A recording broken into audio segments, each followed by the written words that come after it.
All right, my buddies are playing probably duos ranked.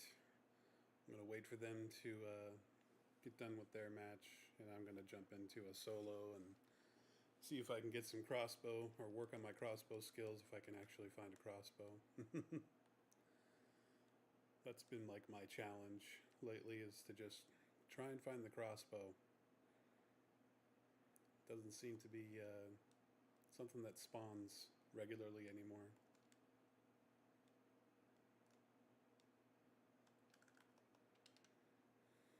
We'll see though.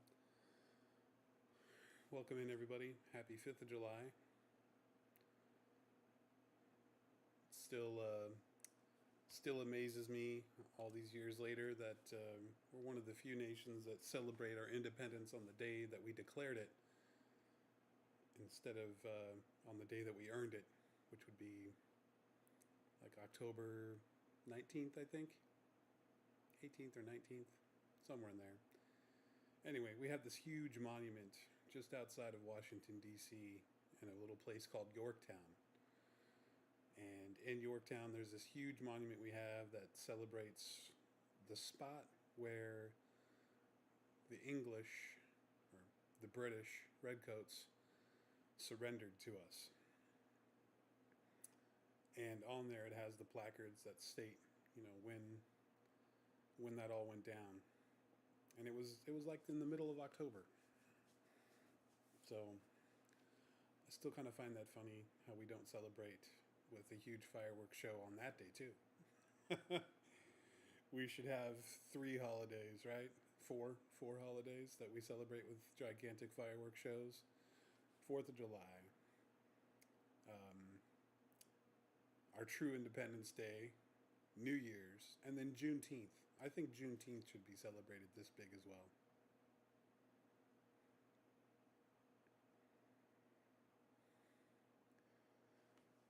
That would be common sense, though.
I don't think I've ever flown back there before. Let's try it out.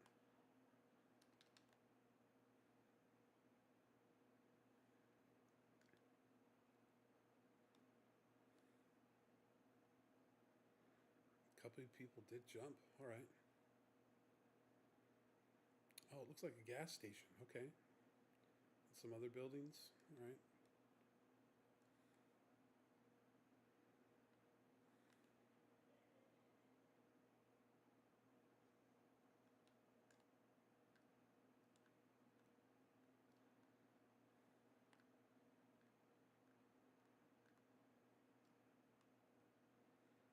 Okay, let's check it out. I've never seen if anything spawns on top of these.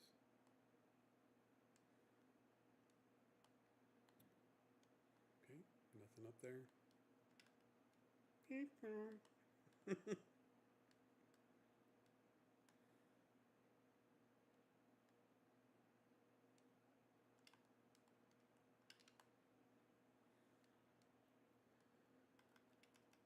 All right, if I can't find a crossbow, I need a few other challenges. Um, no primary guns like that, but I can't be defenseless. Okay, so that kind of sucks. I did want to kind of use the all-in-one repair kit, but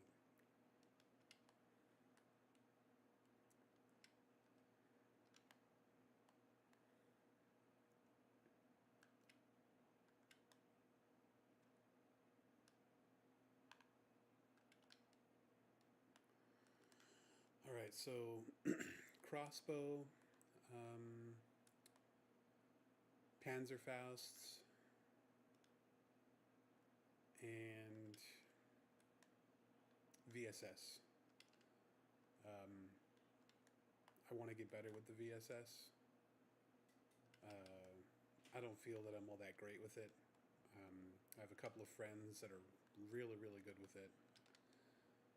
So I want to strive to be better with the VSS. So if I see that, I'll pick it up.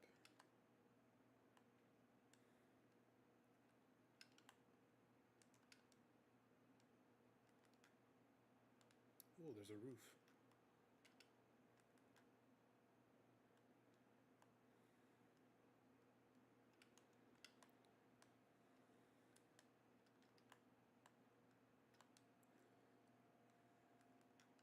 Oh, there's a motorcycle. Right. And, oh, zone wasn't too bad. Usually zone is a lot worse.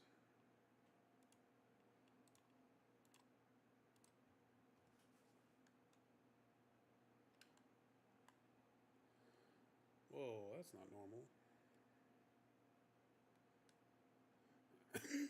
That's got to be a glitch.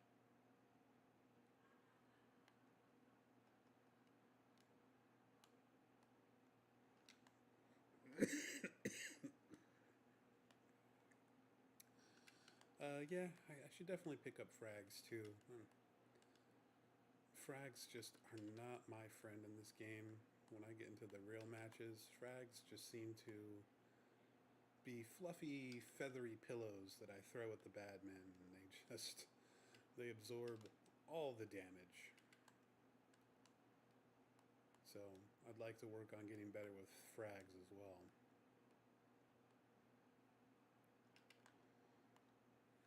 I'm not going to pick up any smokes. I've already gotten extended if I find a VSS. That's another challenge. Flashbangs. Um, Definitely want to get better with flashbangs. Ooh, cheek pad just in case that VSS comes around.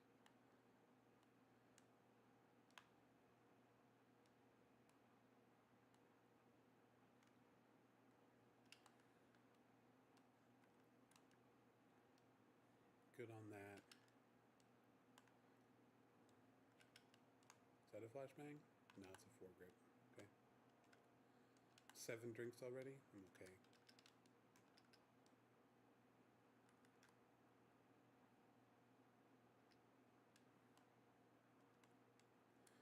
Okay, here we go. We've got a Panzerfaust.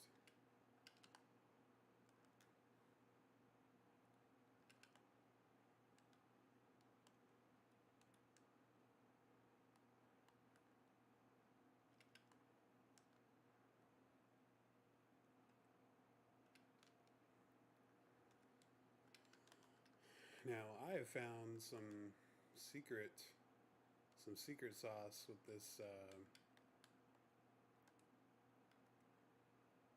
with the tactical pack. I've been able to carry like 4 Panzerfausts, so that's pretty exciting, at least to me. Could possibly carry 6 if I really wanted to, I guess. 3 in each pack if I could find a couple of packs. Thought I heard a sniper shot.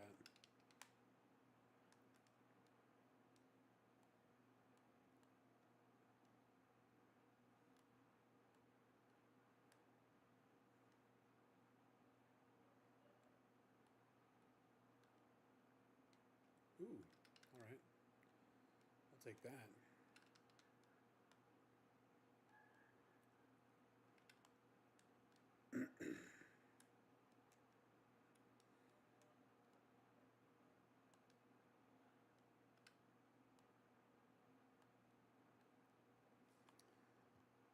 All right.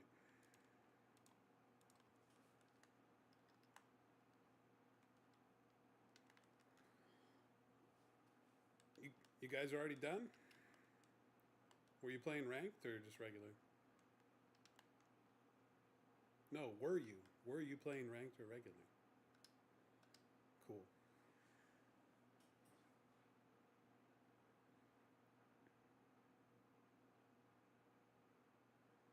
You don't need to, buddy. I'll be there in a minute.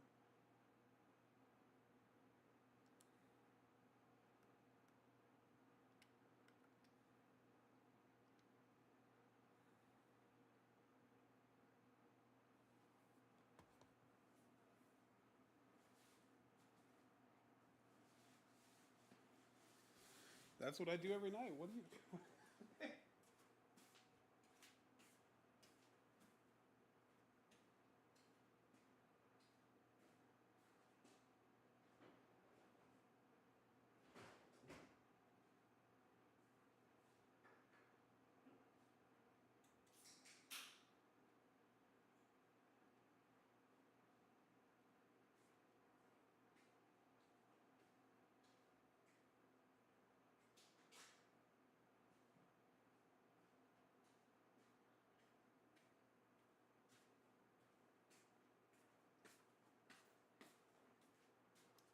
Do we have a fourth?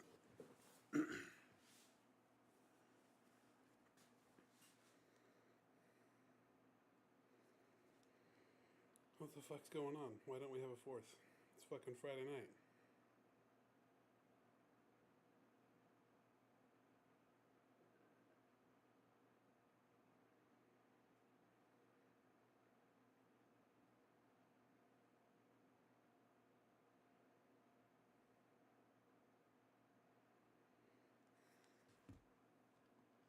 Cool. I can't wait to play with fucking rando Calrissians. They can fuck us over.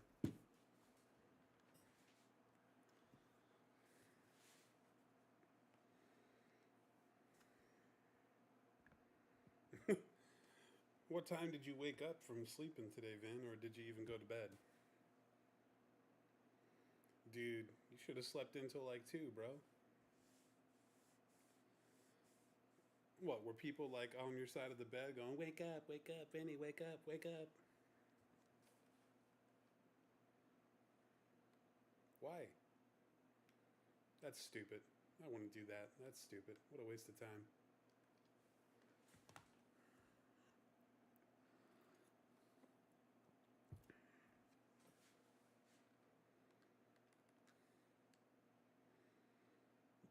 This is the time of year to play the Twilights, bro. Don't fucking get a tea time till like 4 o'clock.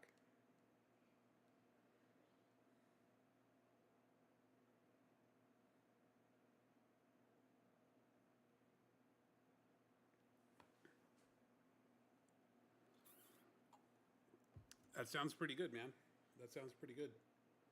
I'd do that. Does your place rent out clubs?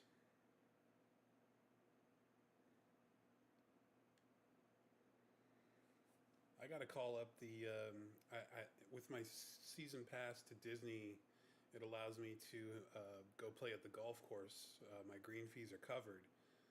So I just got to call and make a reservation. And I'm like, I need to call and ask if they rent out clubs. I haven't had clubs since my California move.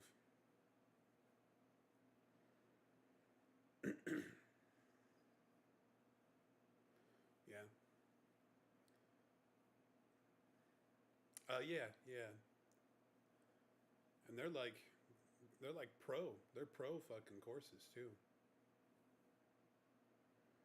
Yeah, one of them. One of the courses is included with my season pass, where the green fees are covered. And then I can go and play. They have like 2 mini golf courses I can go play.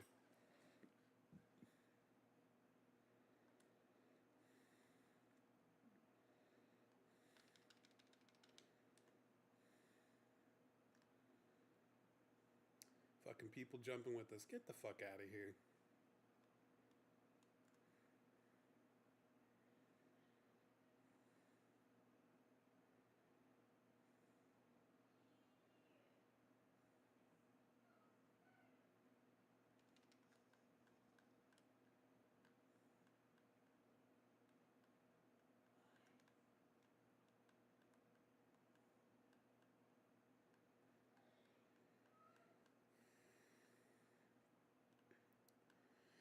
Yeah, I've gone to.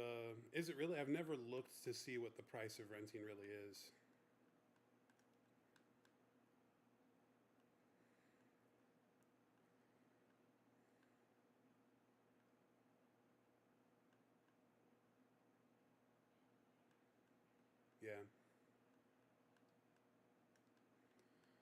Yeah, bro. I go to Top Golf, man. I'll go hit balls for a couple hours at Top Golf. Yep, they sure are. And they have a taco truck there as well. Yep. And number one's driving right by him, so good job letting number one know that he's got bad men there.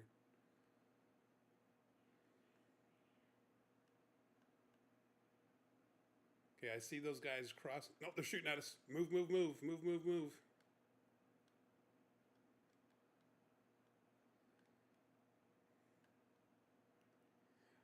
They're driving a car towards us now, guys. Got guys, they're driving their car towards us now. We should get to the other side as soon as possible and get a vehicle.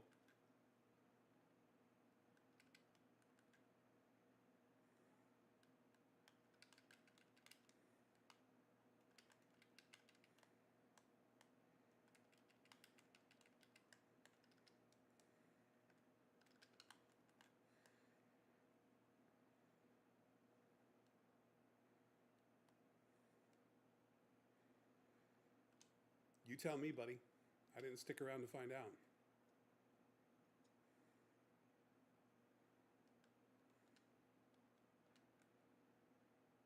I would not doubt if they are fucking infiltrating our place here.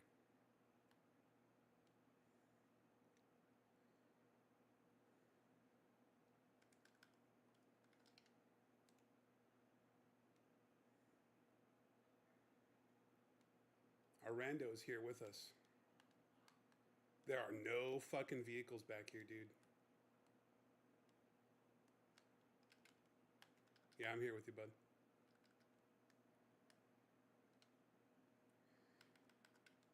I do. Yeah, thank you.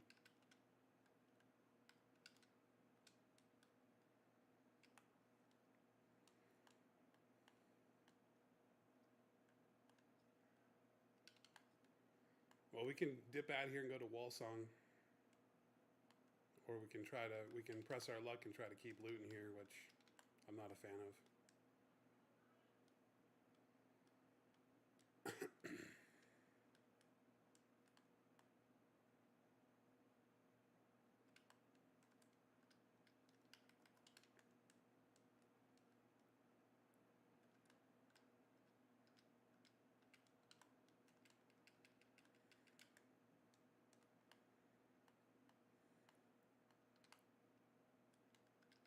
Thanks, bud. I'm just gonna take one from you. I'll let Robbie have the other.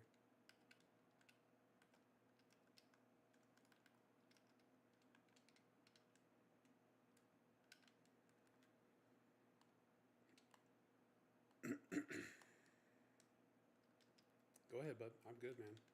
I don't want either one.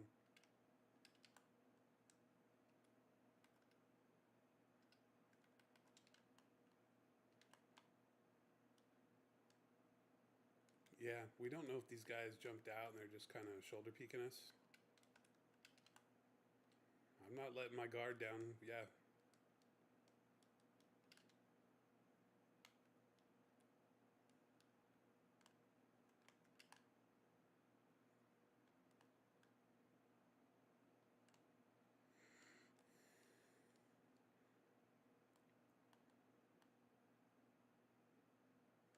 Okay.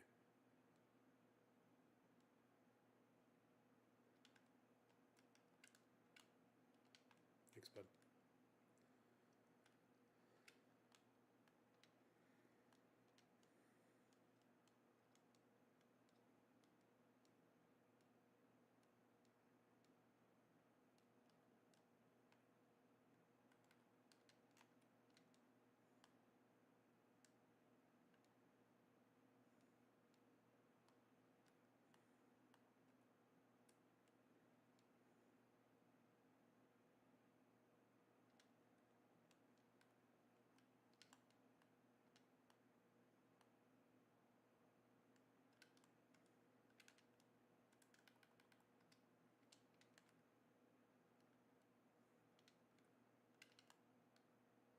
Couple bikes up here.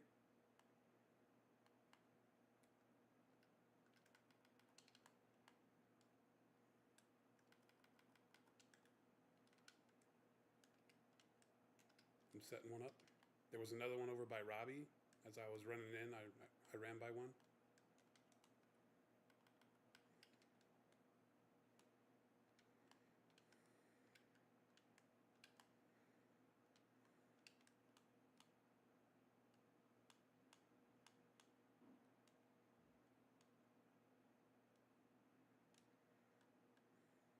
I don't think we can go back the way that they were at. We got to go through kind of Go Dock possibly. If we haven't found an EP, which I don't think anyone's called out.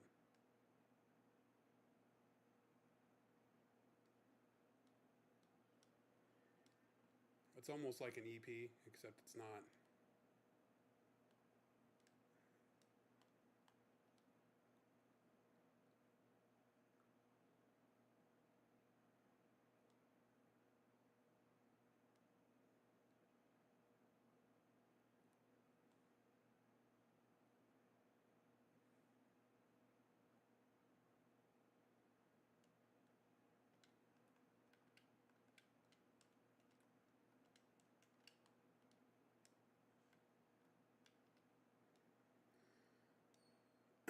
Um, I don't know. I know our boy has one. There's a Dossie out here that looks like it's got a skin on it.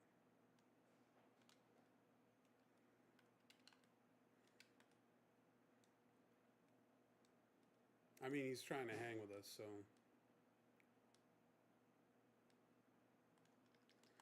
Yeah, we've definitely had worse. There was a bike in that box that's right next to you, Robbie. Oh, maybe there wasn't. Yeah, okay.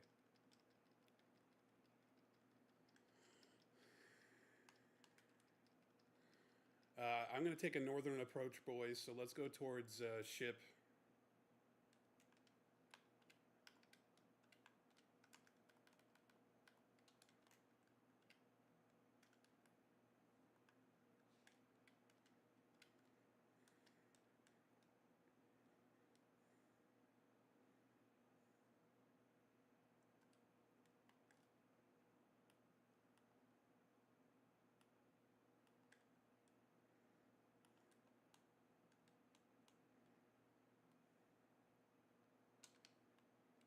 All right, I marked up how I want to try to get in, boys, so however you get there is great.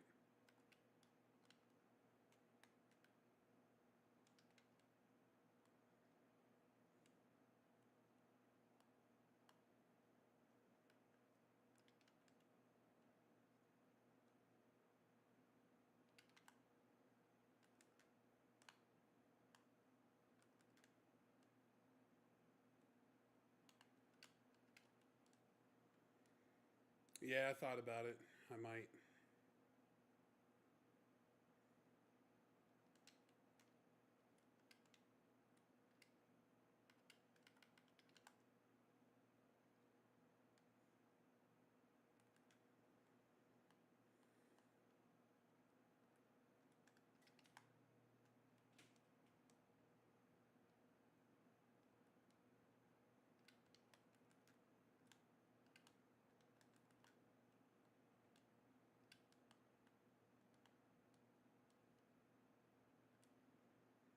The mark is still good, boys. Go for the mark. We'll just scoot in a little bit up there.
Yeah, that's what I was saying. Just scoot into zone from there.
Oh, that's one way to flip your car over. Holy shit.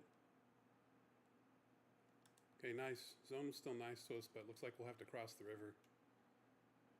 Oh, man. I don't know, guys.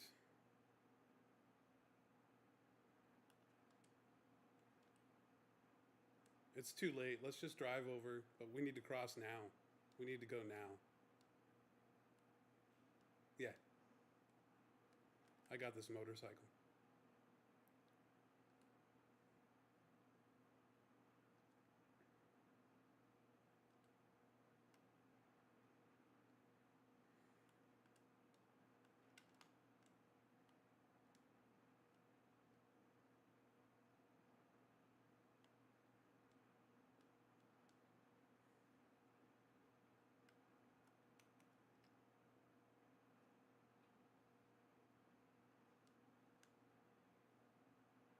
I went back in blue and took the other bridge, man. Not gonna risk getting popped on that other bridge.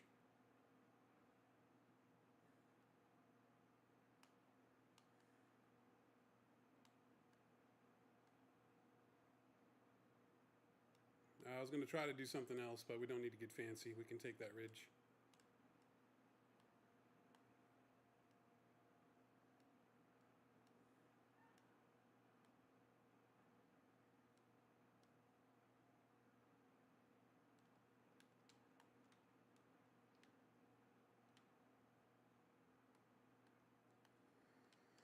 I might have seen people moving. No, I guess not.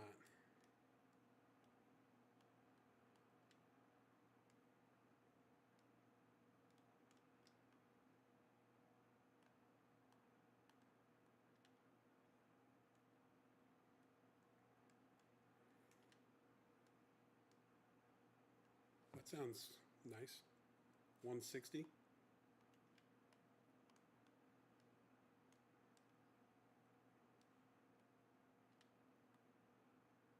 We got people behind us at south, don't we? Oh man, we got multiples. Holy shit.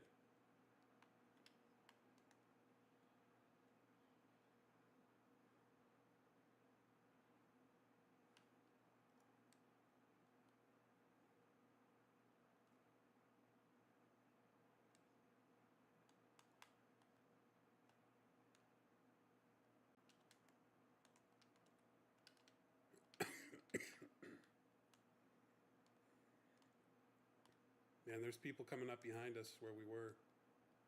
Those shots, those shots are back there at west. I'm here. Our boy's knocking people. Good job. He's getting hurt. Hey, he finished. He finished someone, so that's all that matters.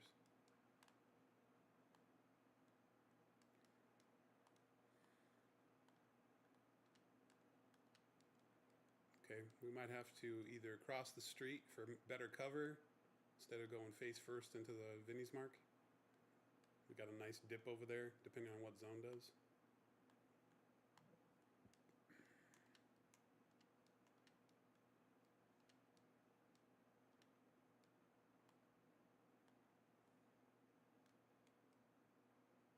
Yeah, give me a moment. Give me a moment, I'll mark it up. After zone pops. There at my mark. That might be the best way to go to stay away from going face first into 165.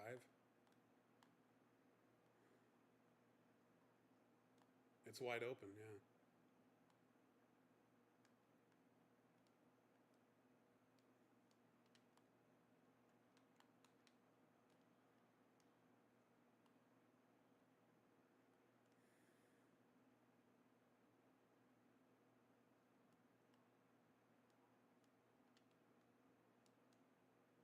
It could be snakes, man. Just laying in wait.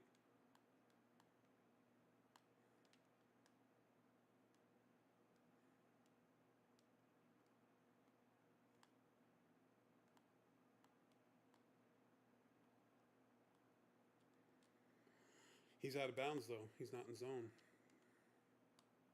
He's got he's he's got people above him, I think. I don't think he has our flank. Let's get over to Vin now while we're still alive.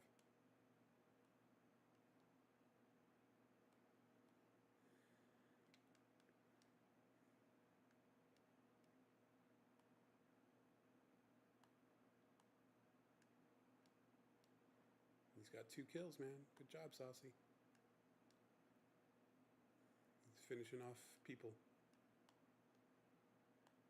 I think 195 shooting at him.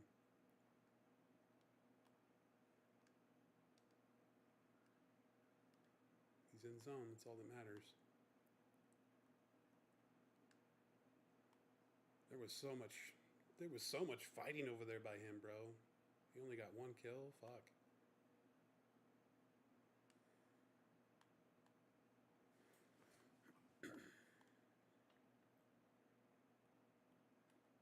I'm scooting up while the scooting's good. We're gonna need it. Yeah.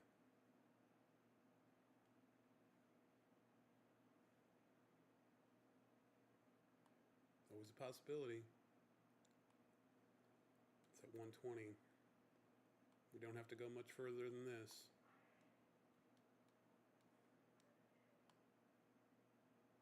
Got to watch for people rotating on us too.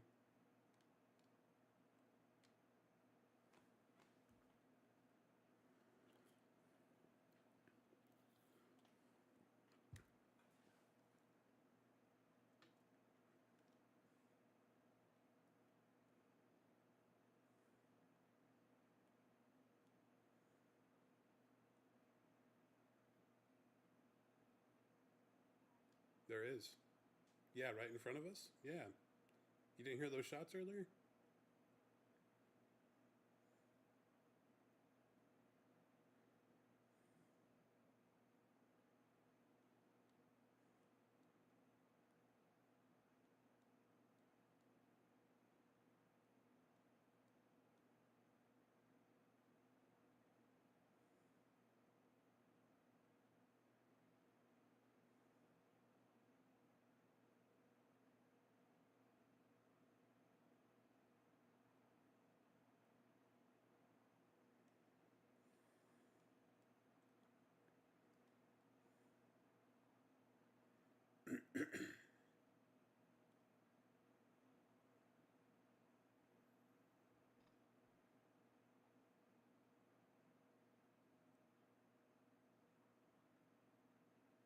It's fine. It's part of our team. It's all right.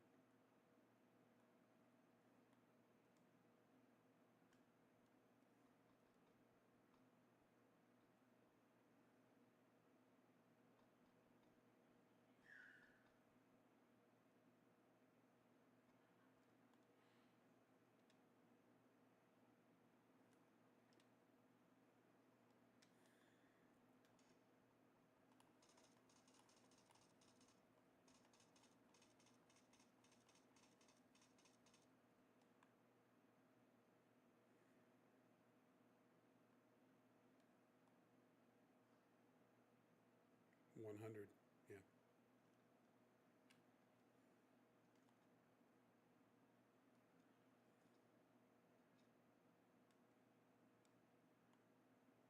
smoke 175 on the ridge.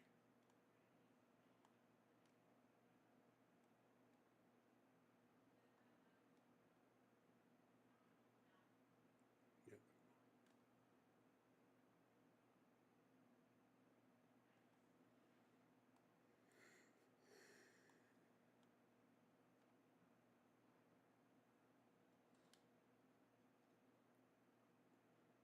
Okay. We got to move up, boys. 40 seconds.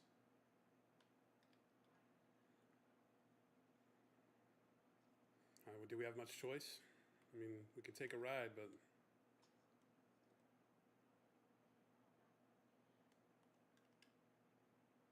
I got him. Yep.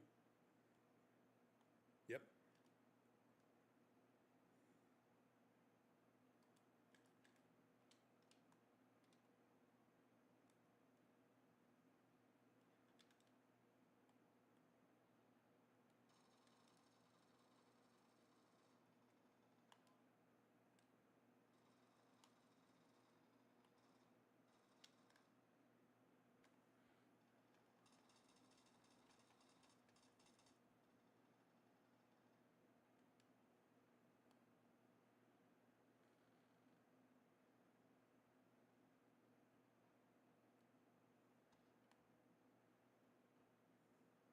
Was he in the bush?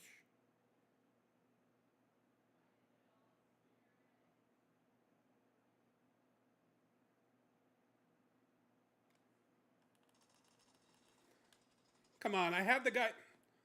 Are we shooting guns? What the fuck, man? Well, I fucking had the guy in my sights. I shoot my gun and he fucking knocks me. I'm knocked back here. Fucking Rantoad. Rantoad ain't doing shit. Yeah, I was gonna say, you're gonna have to pick me up and run in.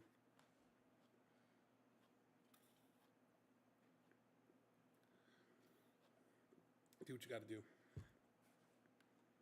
No, just run, dude. Just run. This fucking zone's gonna crack both of us. If we had a med kit, it'd be a different story. I mean, this guy's running up and everyone's calling it out. Yeah, he's running up. Okay, well, why am I the only one fucking shooting him?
No, he's a diamond.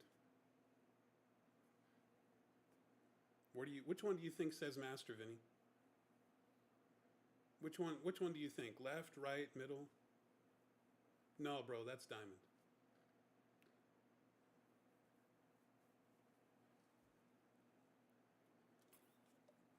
Which is still good. Diamond's fucking still pretty tough to get.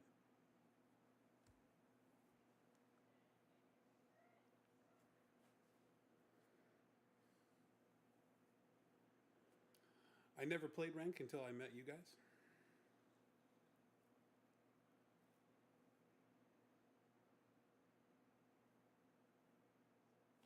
He's in the cowshed right next to you, bro. Can't see? Typical Cox position.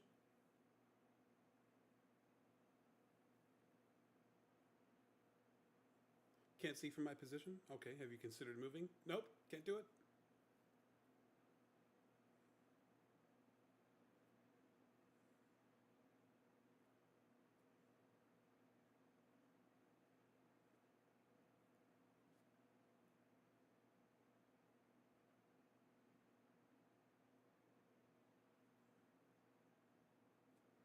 Hey, found an EP. Take that, buddy.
So he's got a team over there at my mark.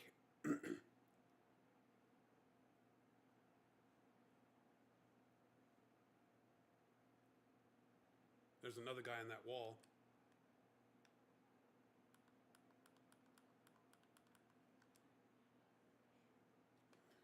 Yep, right on my mark. If he kept that sniper, he's right on my mark, bro. 3. Holy shit.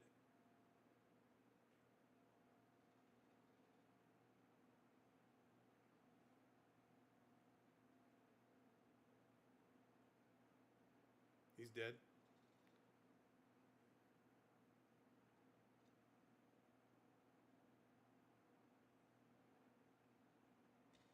Oh, what a knock.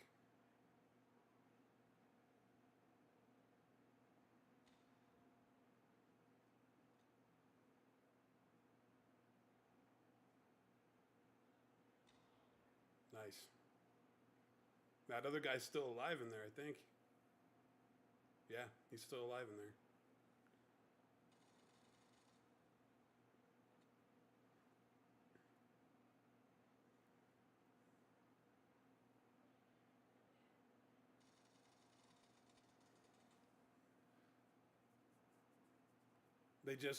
They like put their fucking reticle on the wall where he's been fucking going back and forth for the last 5 minutes and just shot there.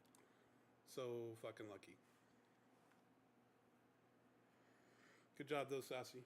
He fought for us. Yep. One of the rare times I'll thank a fucking rando in this game. He had a fucking surefire kill on that guy who was laying prone at my mark though.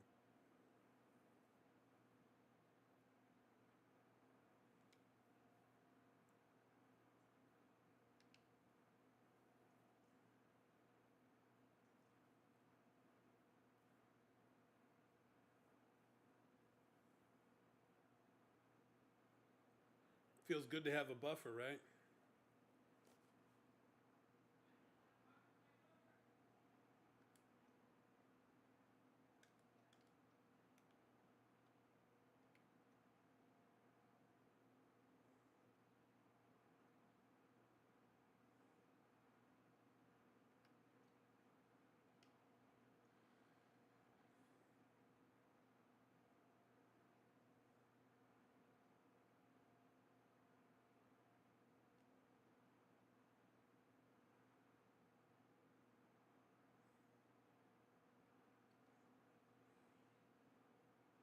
For being gold, man, Saucy's doing pretty well.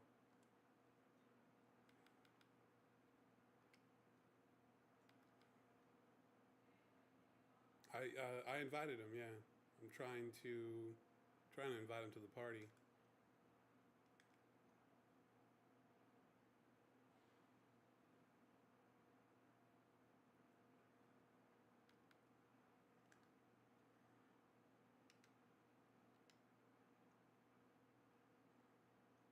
If anyone else can invite him, feel free. I'm trying to figure it out.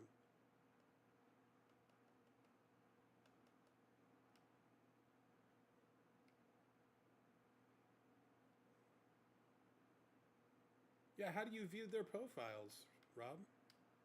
Like when you view their.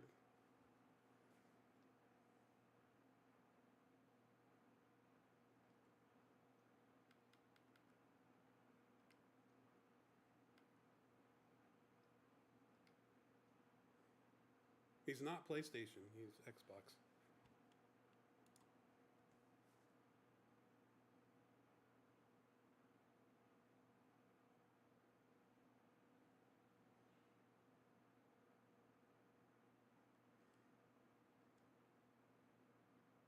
So how do you do it from here, Rob?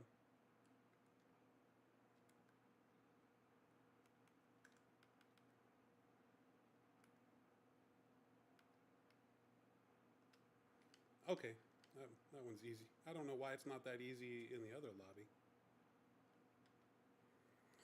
It is what it is. I already got him too.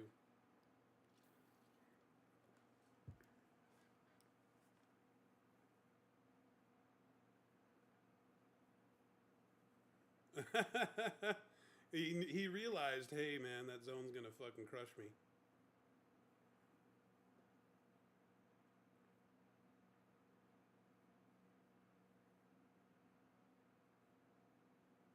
I thought so too, but it is what it is.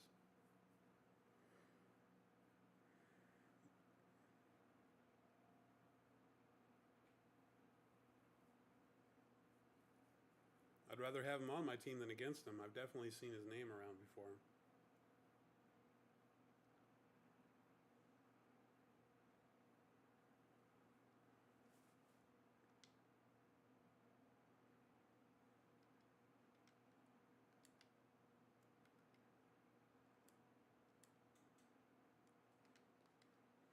I'm gonna check game chat real quick, see if he's got a mic.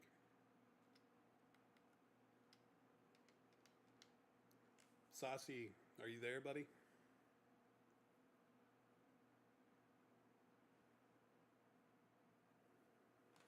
Hey, if you got a mic, man, feel free to join us in the party. Invite's always open.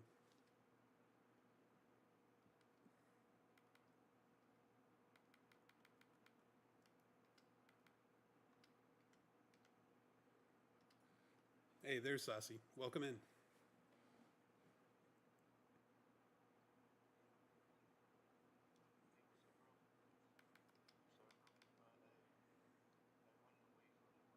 It's all good, man.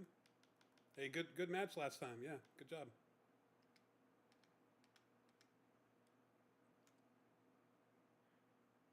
You only had 7, so it's all good.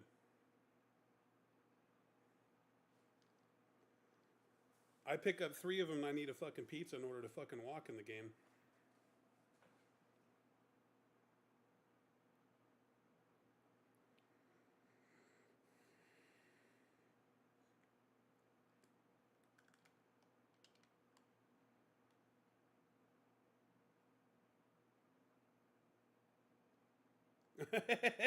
He just wasn't following you.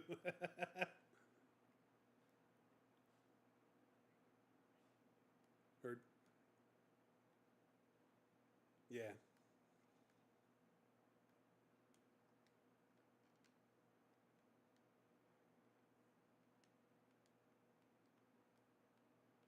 Going to Yasiana or floating out?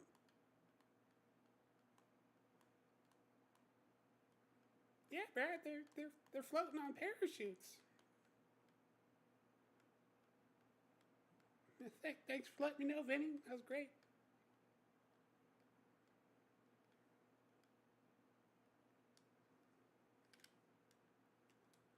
Go, baby, go.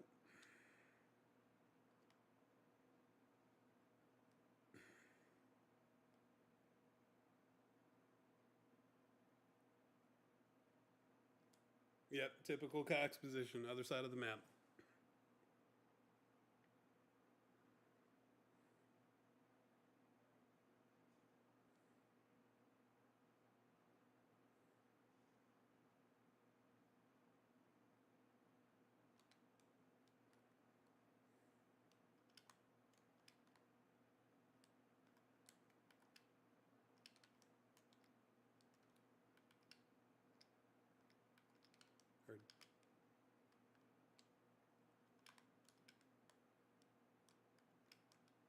Here's Ace. Yeah, we've seen you quite a bit. If you're interested in the Ace, it's on my mark. Let's see, that is blue ping.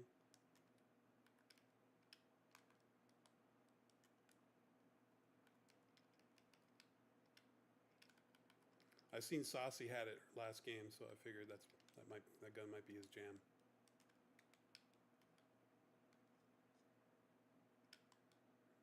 Which one's you looking for? On my way, bud. Yep. Hey, I'll come to you, buddy. I got a gift for you, Vinny. You bet, buddy. It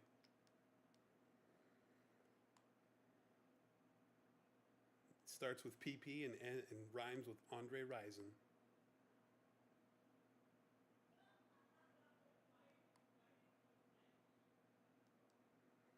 Dude, I want to say it's been a week since I've seen a PP Bison.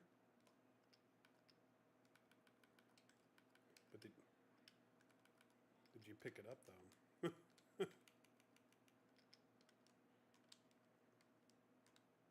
Well, sometimes he does, man. And I question what's the matter with his brain.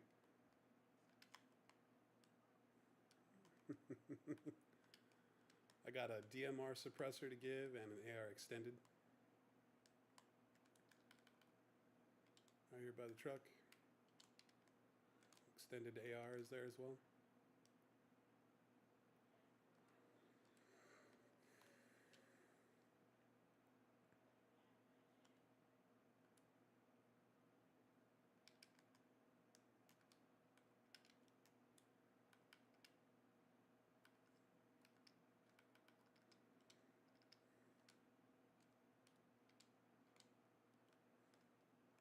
$90 rounds of 9 here. Oh, a whole bunch more 9s in here, Vin. This house is loaded.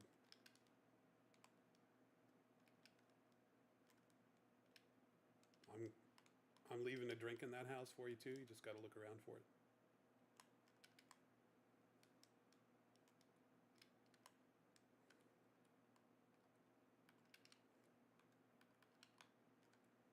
Mark it for me, bud. I'll take it.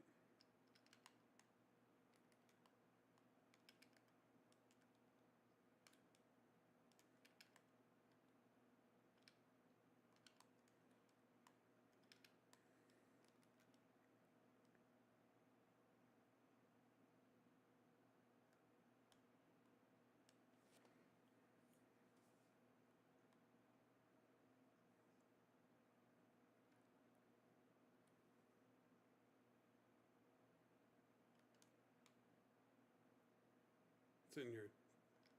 There you go.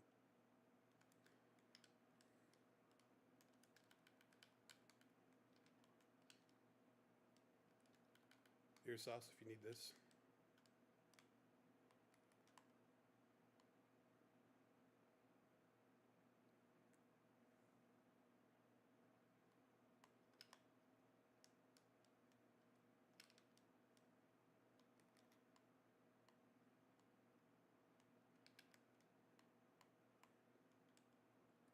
Yeah, I dropped him an 8.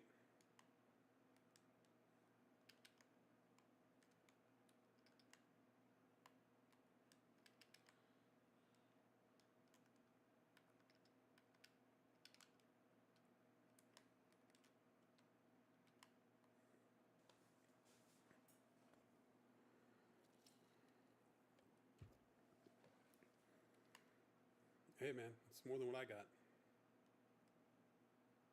Okay, car 98 over here.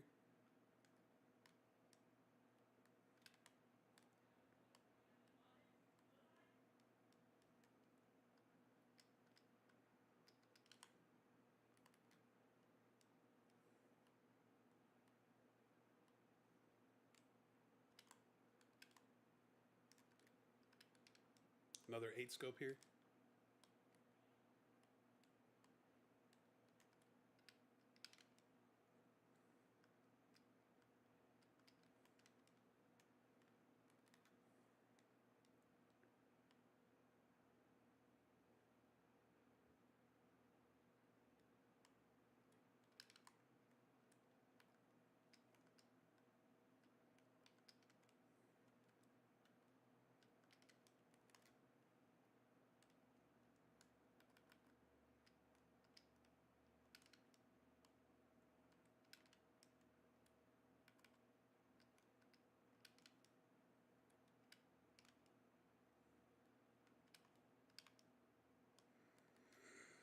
Ready when you guys are.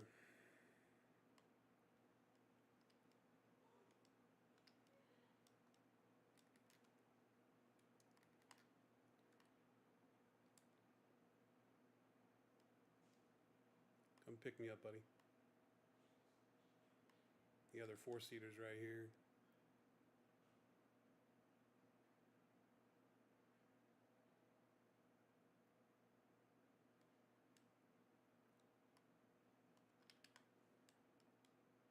I'll let Saucy grab those if he needs them.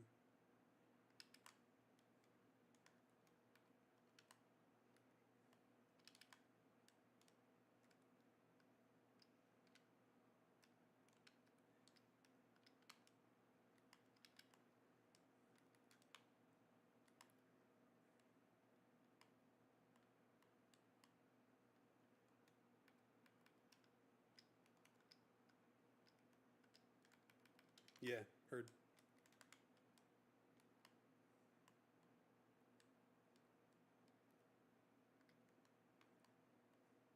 Here, Rob. I got 100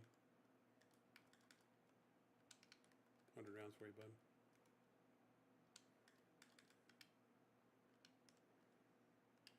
Appreciate it.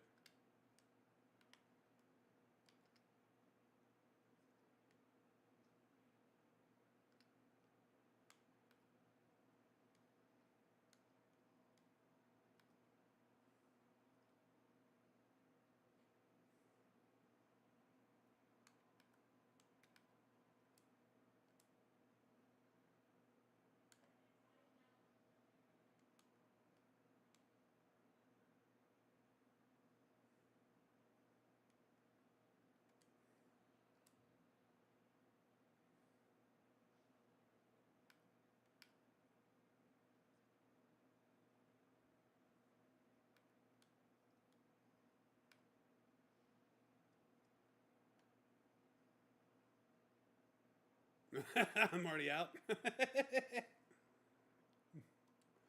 What happened to them? I used them all in one shot. You can do that? Yep. If your name rhymes with Ginny or Jay.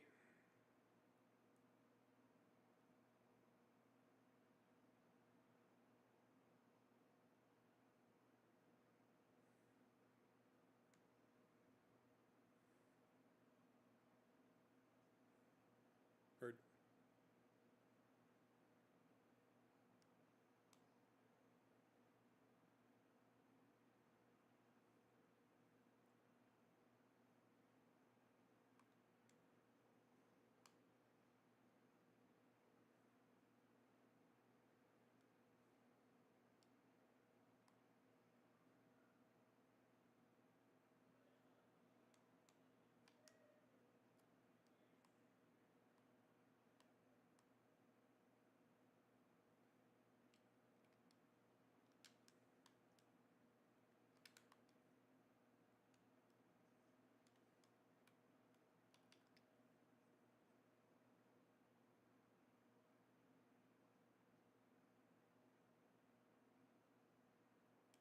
That EP is right in front of us at those houses.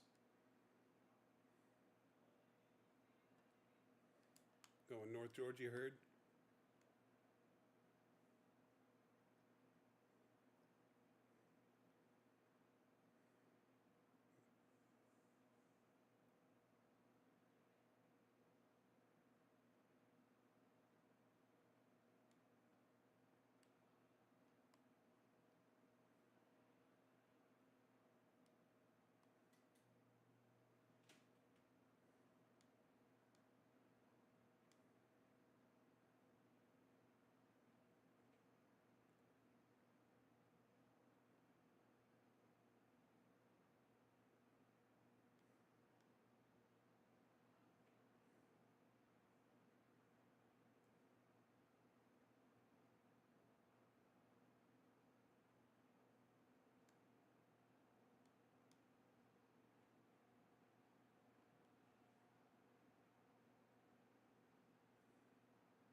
Okay, I think I see people on top of hospital.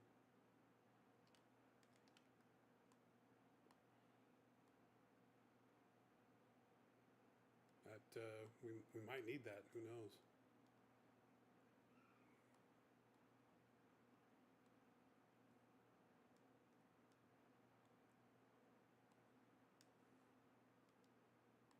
Okay, sniper shots from hospital, and then people at Southwest.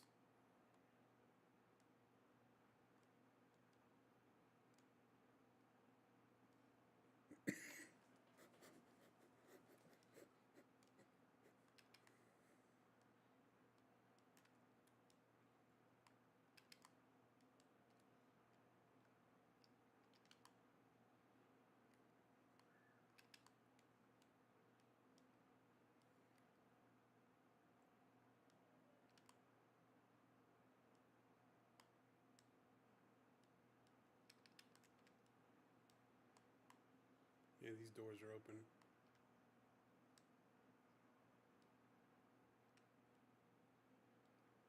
Heard.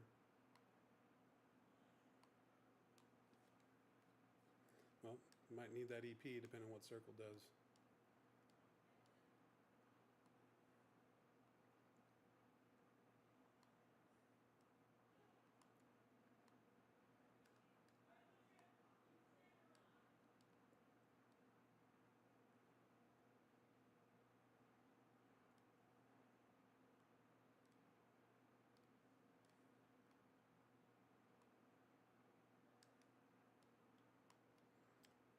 Sniper shots at 205, maybe 300 meters out.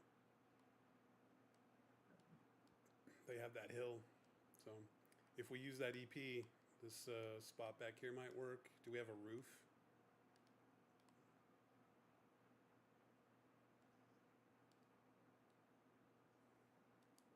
Okay. About to find out what our choices are. We have a couple of buildings here with roofs that we could use the EP if we need to. Well, we don't need to know. Well, we're not going to know for 20 seconds. Well,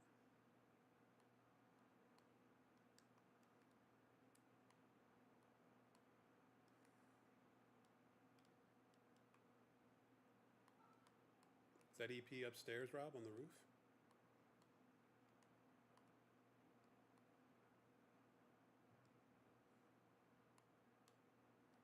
50 seconds. It's use it or lose it time. We're going to put that thing up.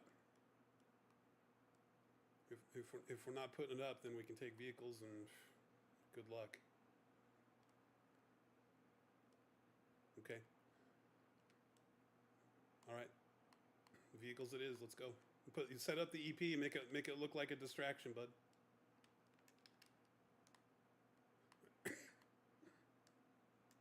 Yeah, right here. On blue. Mm-hmm. Which way are we staying? Are we going towards green? Yeah, we gotta go. I got a bike. We're good. You guys go ahead. Go, go, go, go, go, go. You taking the EP? All right. You're not alone, buddy. I'm coming with you.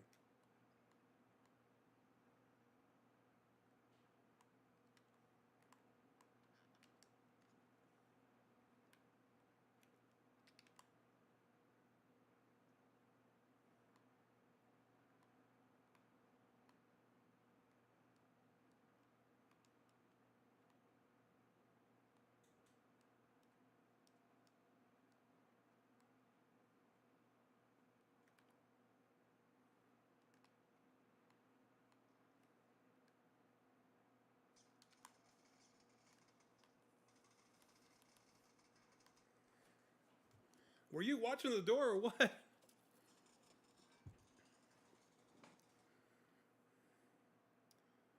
I should have gone with my gut, just taking the fucking bike, man.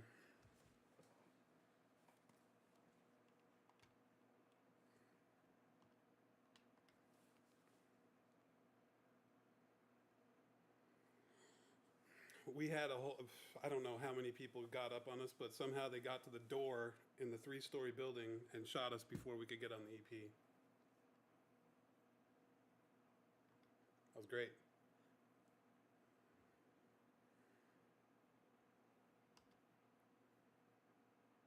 I couldn't see him, man. I think there was more than one though.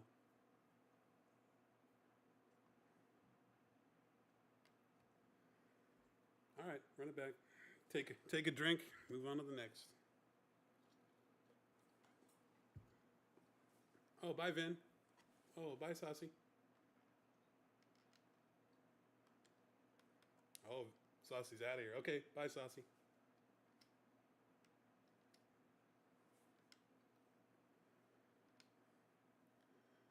Back to Tripskis.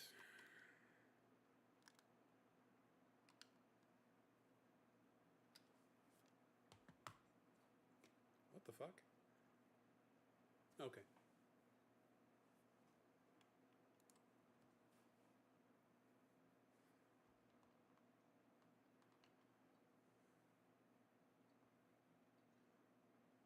Bye, Vin. Oh, we just went into a match too.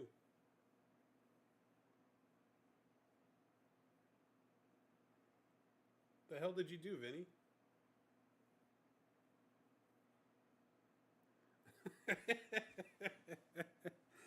No, Vinny, you were doing so good. Of course, we get a great map. This fucking guy.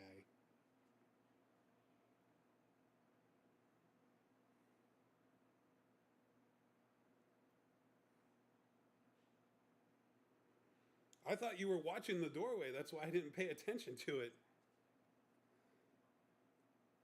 I thought you were, man. I was like, okay, tactically, if he's watching the door, that's great. We're good. And then the guy's in the door shooting us. I'm like, what are you doing? Shoot him.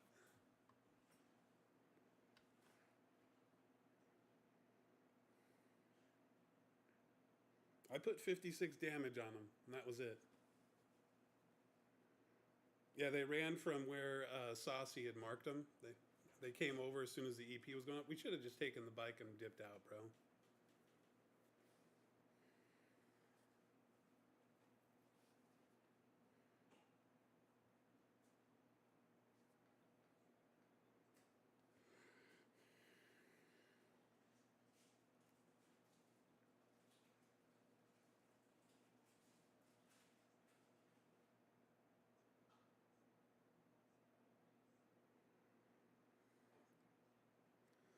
I love when people don't ready up, even though they'll leave the team faster than they can ready up.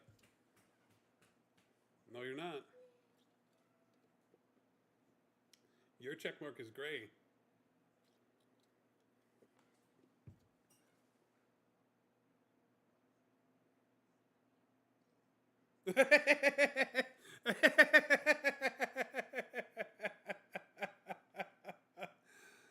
Holy shit. You are not checked. You're checking out, bro.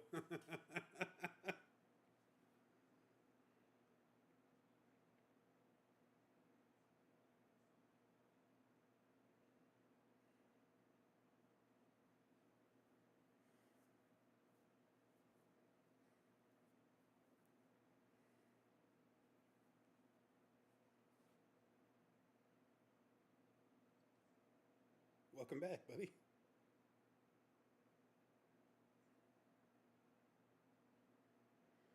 Yep.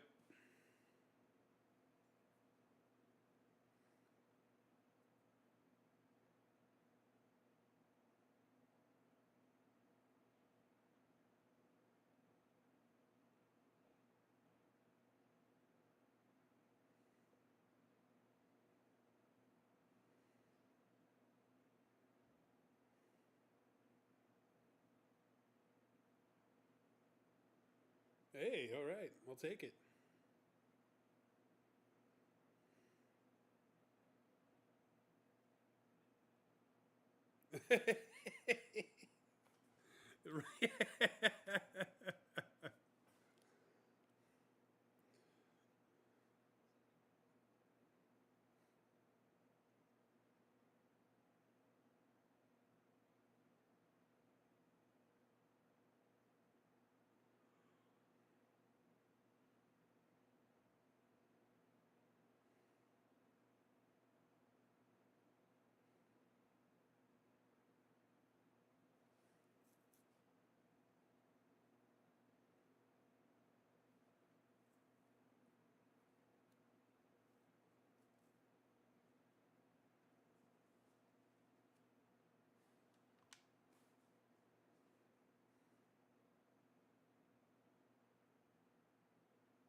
I like them both. They're both good. Sam's Club has definitely evolved way faster than Costco, which is crazy.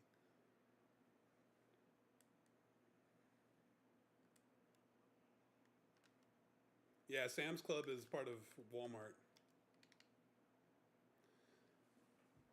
They've got, oh my gosh, you can go in there, do mobile checkout. You can scan all your stuff in your basket with with your phone, and then you just swipe to check out, and you walk underneath the big freaking AI pyramid to go ahead and walk out of the fucking place. So they don't have to check your receipt.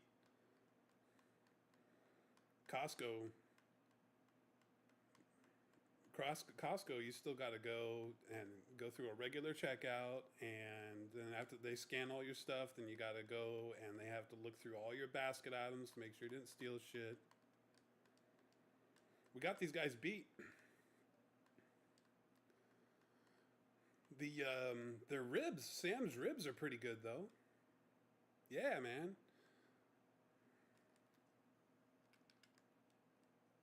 Never tried it. I'm not a big meatloaf fan though, so.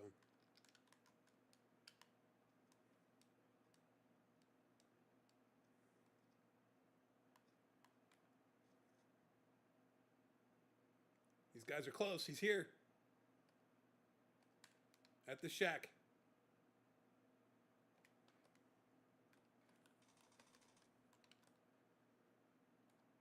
Other side of these sandbags. Need some help. Need some help. I'm one shot.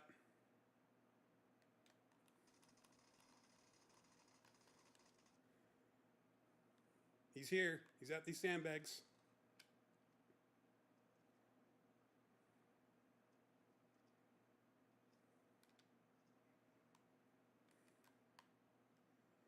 I'm going to draw him out. Nice. There we go. Hell yeah. I got an assist. Hopefully Rob got an assist too. Vinny got the kill. Good job. His two boyfriends were at the other fucking set of buildings, guys, right over here.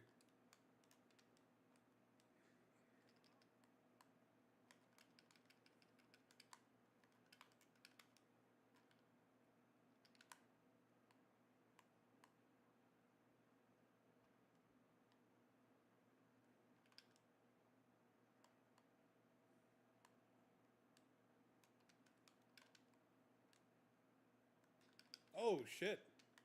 Get down, stupid ass.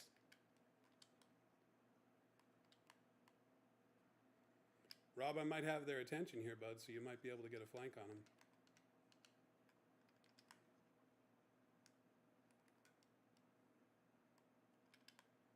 I think that's the one that was just sniping at me.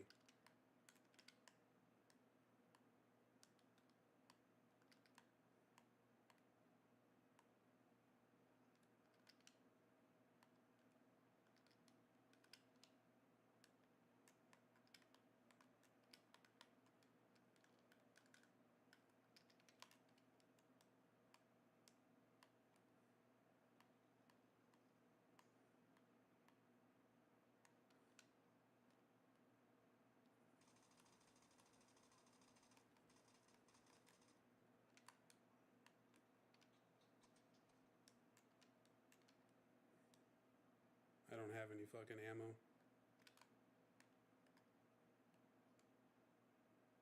Oh shit, there's a guy behind me.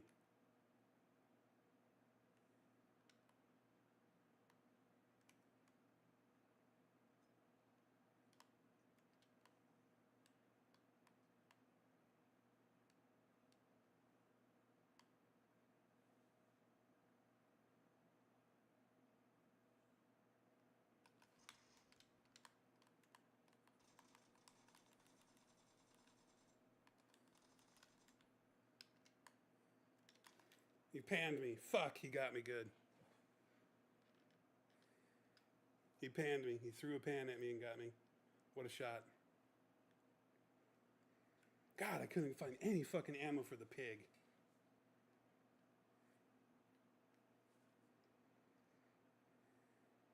threw everything I had at that first guy. Fucking hell. Dude, I did 78 damage with that fucking rocket launcher. Fuck you. How does anyone survive this shit? Fucking hell, dude. I fucking get touched by this shit. I'm dead. Dead. My whole family's dead. These people, they fucking get touched by my shit. Tears of flesh wound.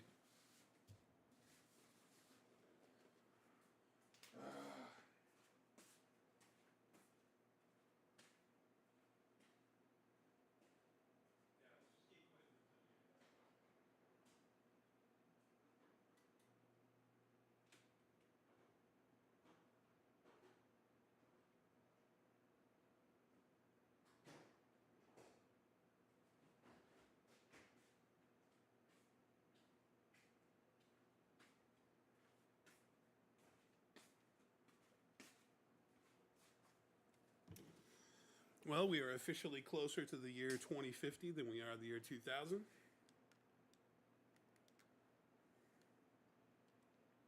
Yeah. As of the second at 12 o'clock, at 12:01 p.m., we were at that very moment we were officially closer to 2050 than we were 2000.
Nice. I'll take it.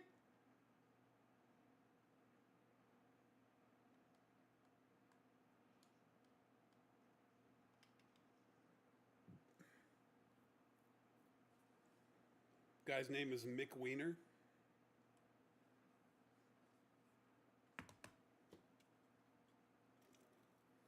You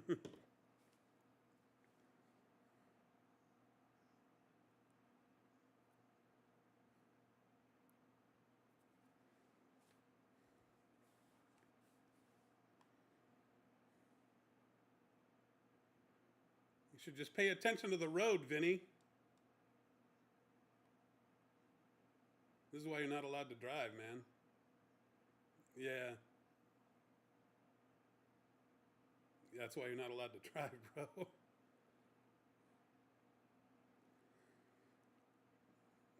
I'm honestly surprised you're allowed to be around vehicles in real life. Can you imagine fucking Vinny trying to ping a vehicle in real life?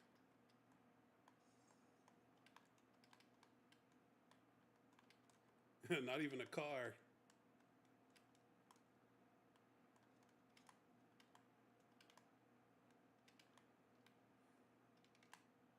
He calls an Uber. When he says he's got to do the brakes, he means the brakes on his bike.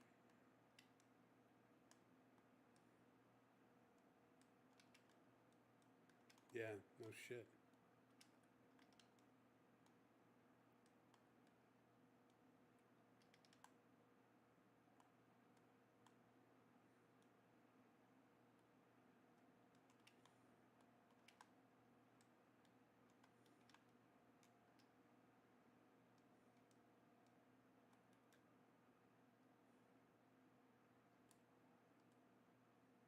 Your mom?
I get all set up with a fucking different gun, thinking, oh, I'll give something else a try, and here's the fucking pig. Fuck you. That's how it goes, man.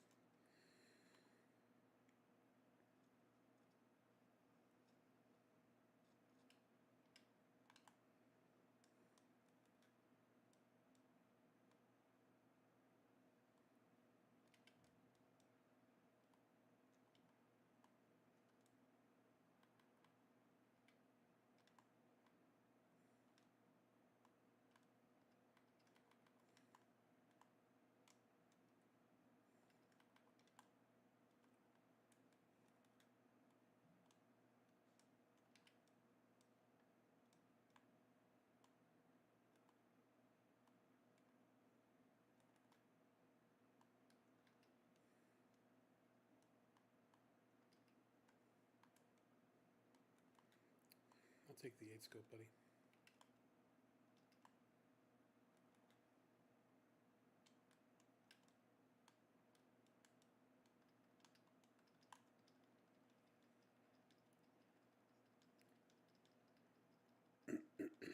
Riding a bike to you guys. Do you guys have a ride down there? Okay, cool.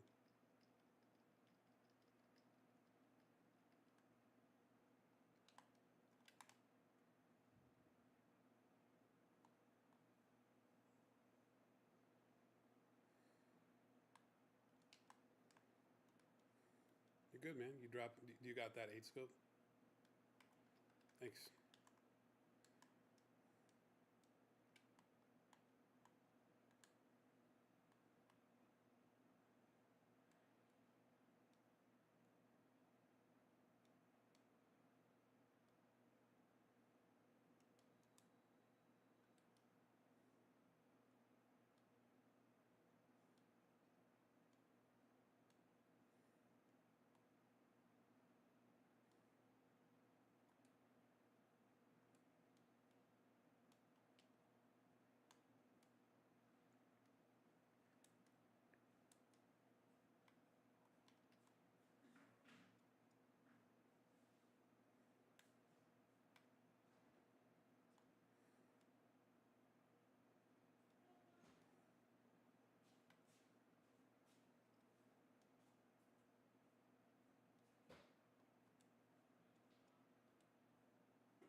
You think they already got it off?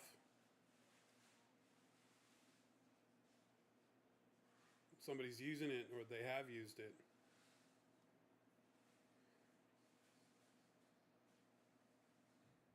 Well, we're gonna find out, boss.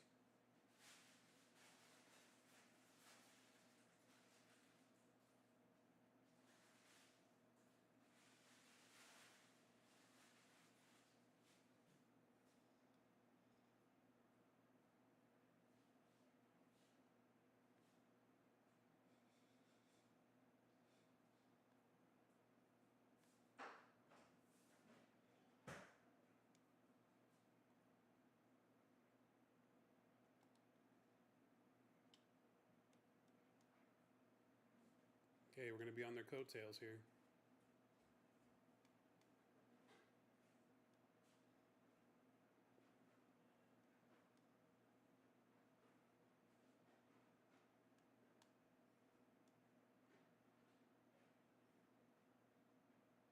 Ooh, grenade. Might have been. I heard a grenade to our left.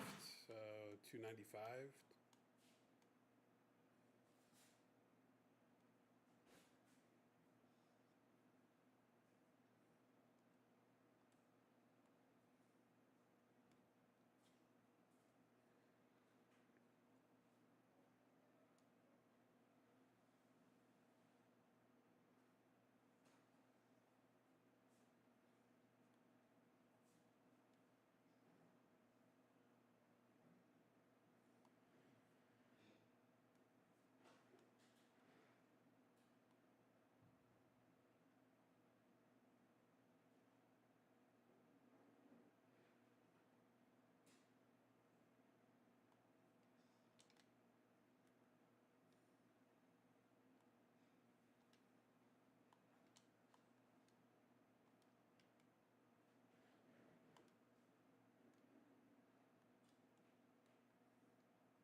Here they come.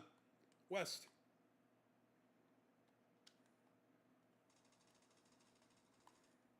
Hit him up.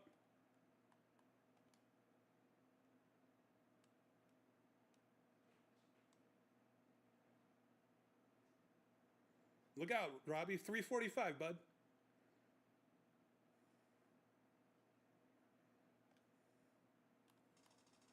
That one knocked.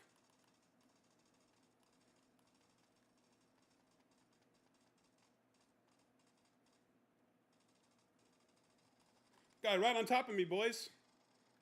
And we're all dead. The same guy got us? That's amazing. Were we all just like lined up for him? I'm watching the kill cam. I want to see this.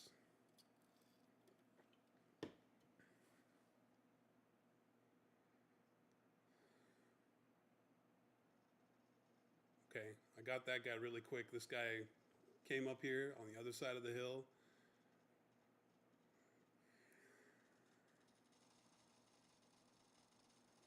He didn't even stop shooting his gun. He just went bam to the right, bam to the left, bam to the right again. Dead. Good on him, man. Holy crap. I wish my bullets were that fucking powerful to be able to kill 3 people like that without having to reload. I think the ace. I think he had the ace. Like, I had both of his boys were out there, right? Running in the field left to right. I had that one guy knocked. The other guy running, I hit him 5 times. The other guy that was standing there trying to fire back, I hit him 3 or 4 times. And they just stand there. This guy comes up, ding, ding, ding, ding, ding, dead.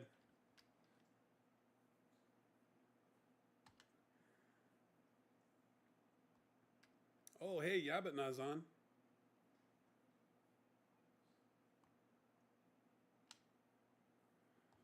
If he's on, then Kev's probably not too far behind. Let's see.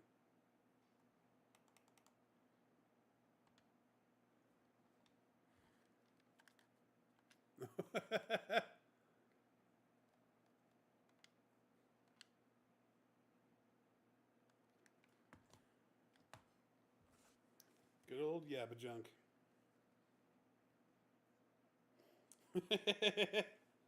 I like Yabba Junk. Yabba Drunk, that's a good one too. Yabba Junk.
Okay, get ready for it to be busy. Land there with the intention of fighting. Because the people are going to want to go to the love boat over there. To the love boat.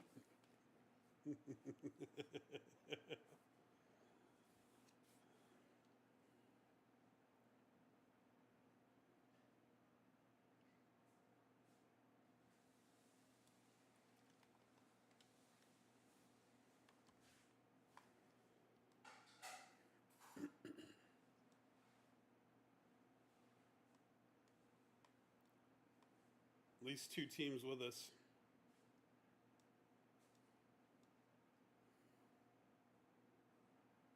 Just be ready to fight, man.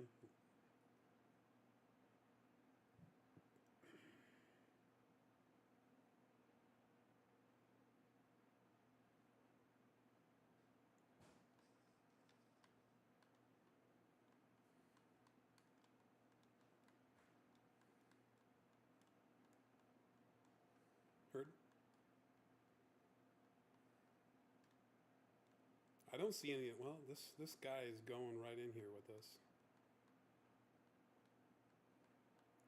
I'm gonna make him pay for it. This guy's not going long. He's gonna fucking pay, dude. I'm getting down here right now.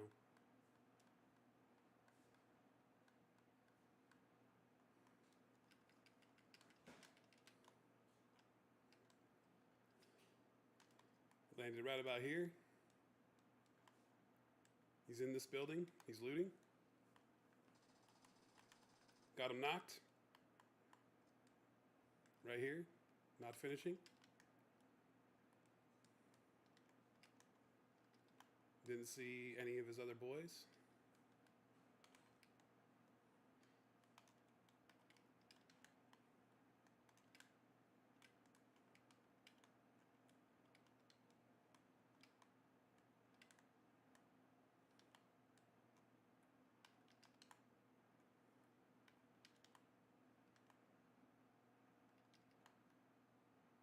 Left that guy for someone else to finish if they want to get an assist. Quit playing with your food.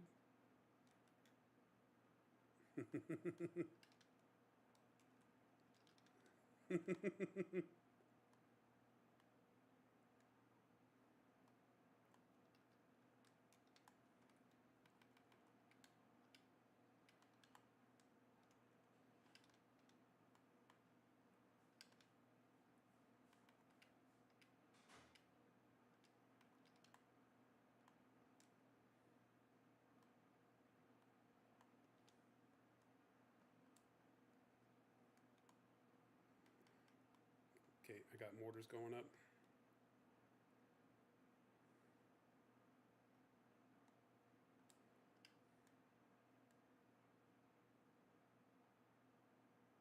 Oh, this guy's close. This guy's close. He's right fucking here.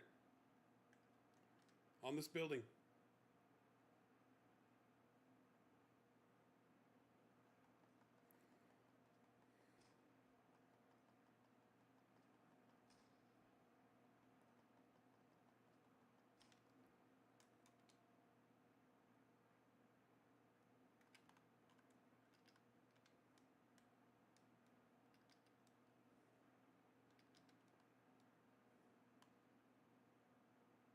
Oh, dude. My last shot went right up on that roof. He was right there on that 3-story building.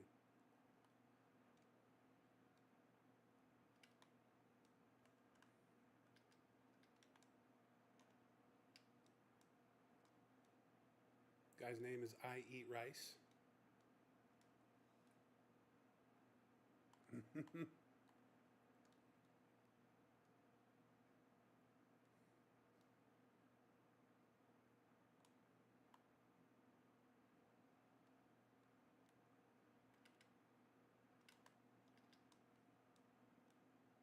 Sounds like he's kind of coming out here to the coast with us.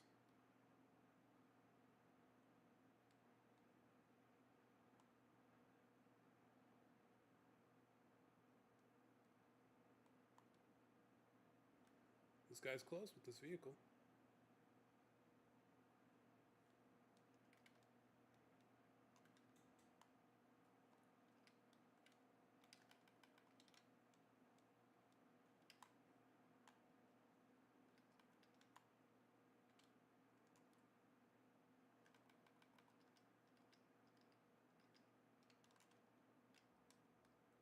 Oh, they killed 2 guards.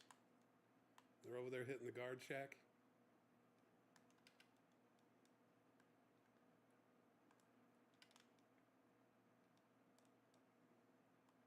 The guy was right on the building that Robbie's at right now.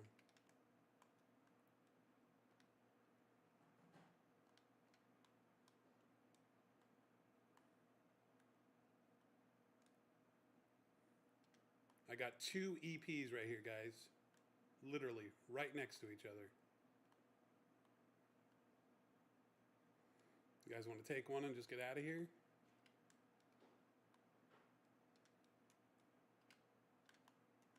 I got both EPs on my person.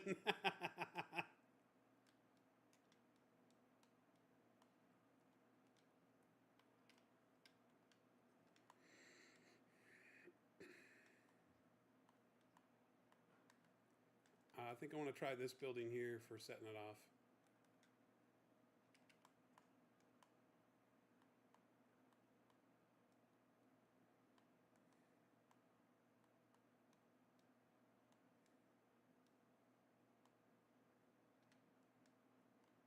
Yeah, nice 3-story right here, boys. Putting it up and now.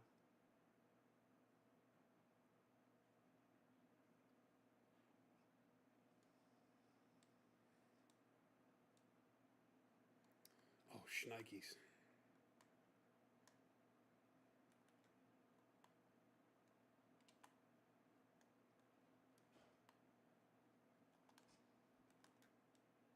That was me with the rocket. I didn't want to let it go to waste. Yeah.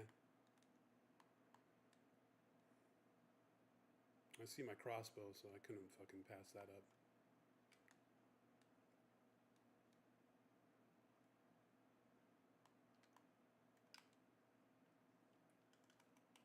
Vinny's dead?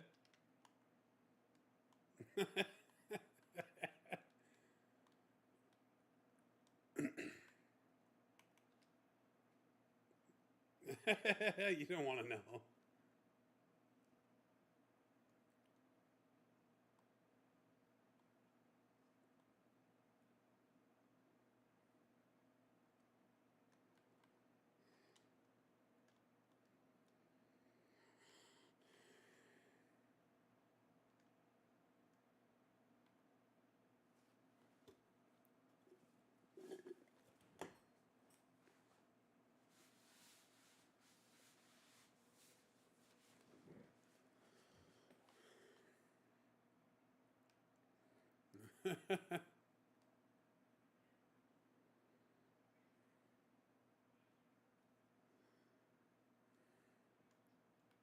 You want to go up north somewhere since we got the second EP?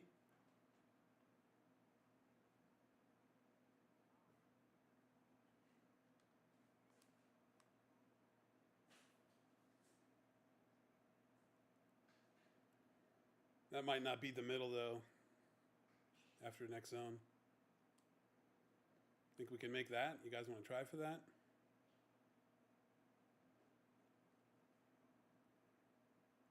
Is it my call?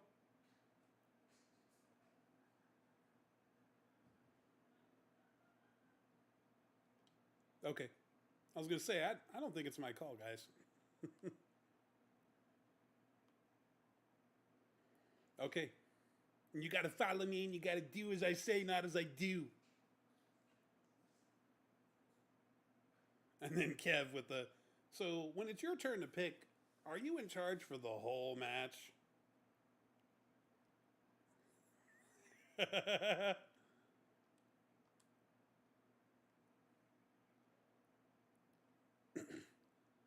I'm not trying to trigger anybody, but when it's your turn to pick, do you have to pick for the whole match? You get to tell us what to do? And Joe's just all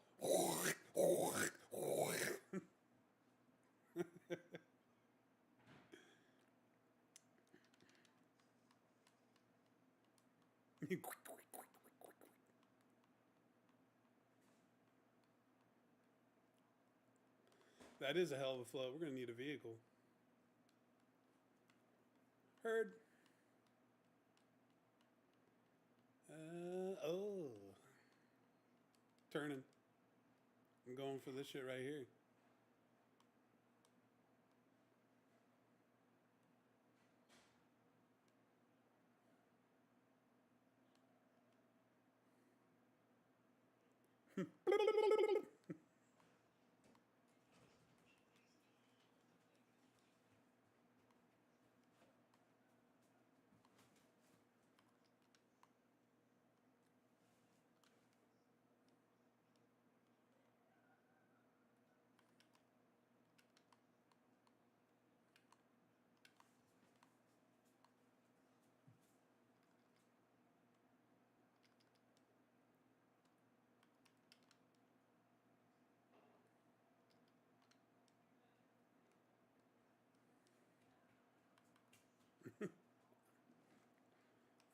I'll be right there.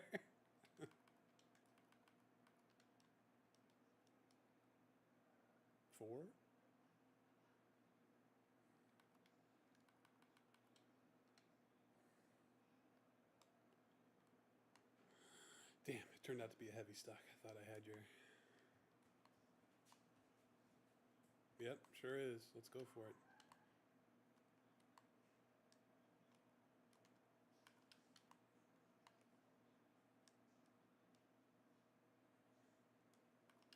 Oh, some Bitcoin.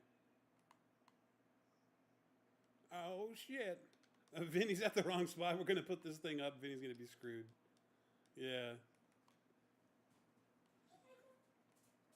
Dude, wasn't Vinny was right next to me on the fucking on the parachute, bro.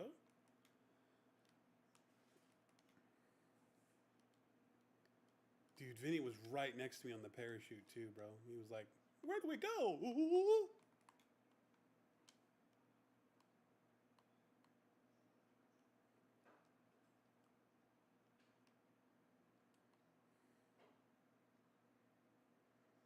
We'll meet you at the Pearson Pagoda, top of the mountain.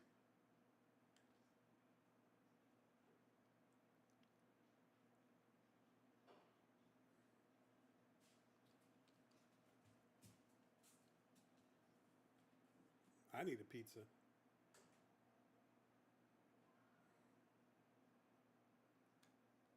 I got 5 seconds before it can go up. Hey, airplane behind us.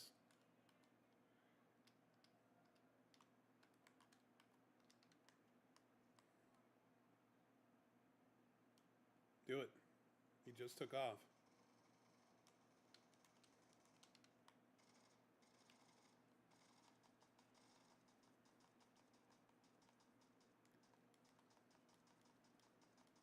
Hey, man, you're going to step in front of the gun, you're going to get shot. It's bad when you step in front of someone's gun and they're shooting. We're like, hey, let's shoot. And then Robbie's all turning around looking at me. What are you doing? Ow!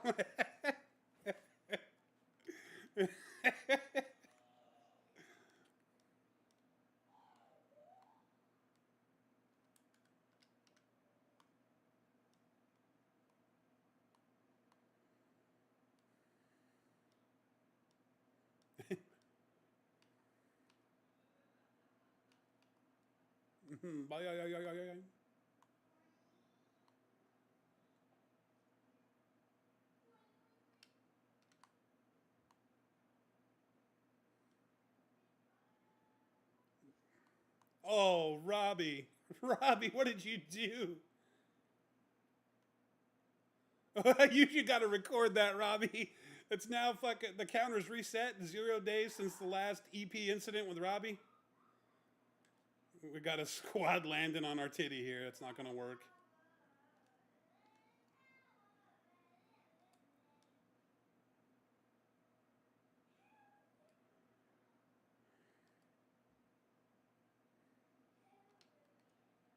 I'm going to go for these roofs. Right on orange mark. Not orange trail, not fucking another mark. Orange mark. Bad man below me somewhere. You shooting at me from the trees. Somewhere at 220. Vin, somewhere over there. Oh, and then behind us.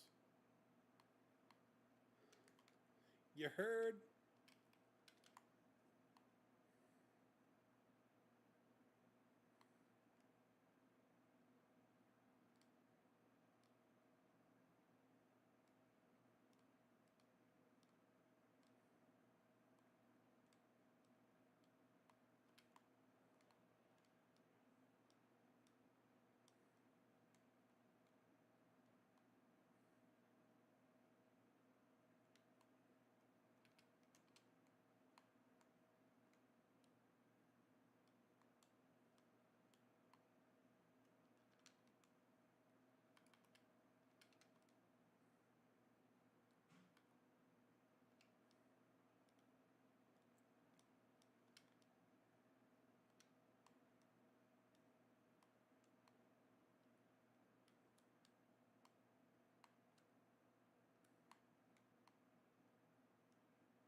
We're gonna have lots of people coming out of test track, bud. We can get some shots on people. Oh. No, but it was close.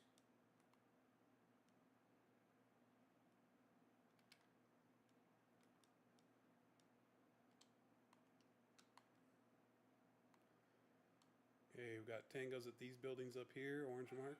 That is 25.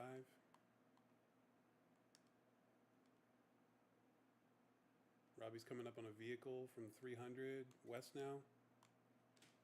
We're kind of surrounded out here, Rob, so be aware.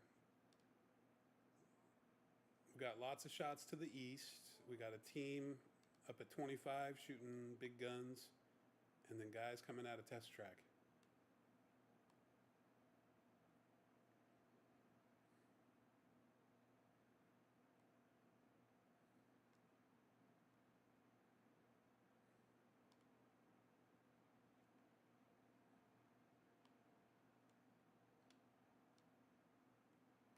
There's that fucking car with the.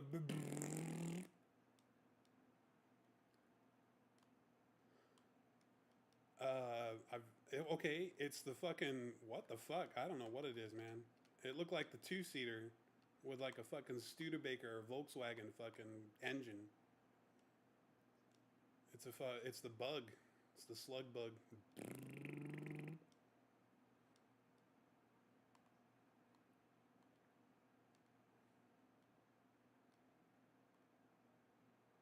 And there's a guy above him shooting him northeast.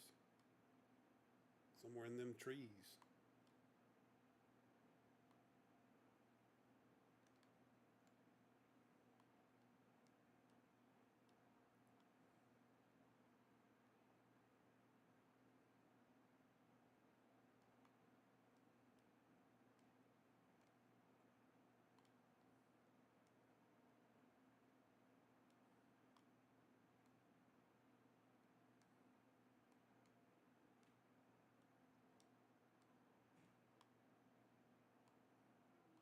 As we were landing, yeah.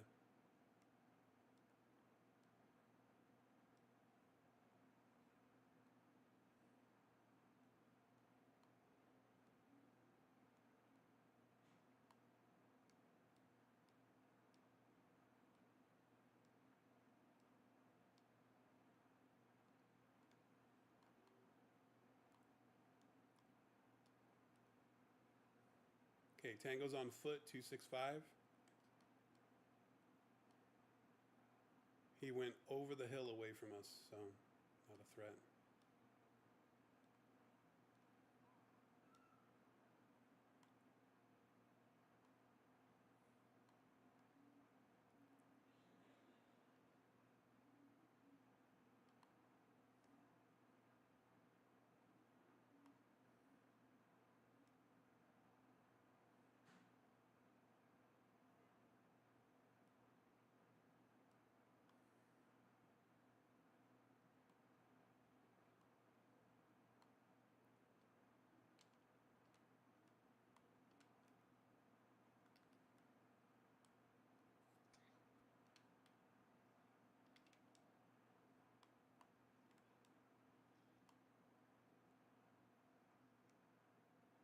Oh, they shot your tires out.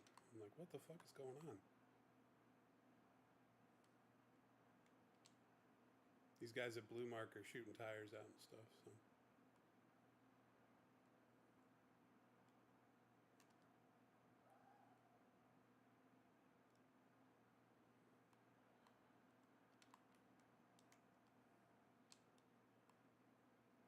And I just kept running.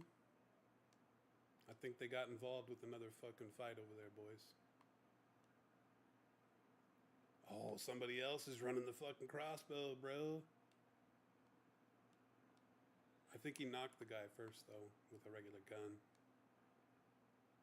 And put his ass to sleep with the fucking crossbow. Heard. You got boys on that titty as well.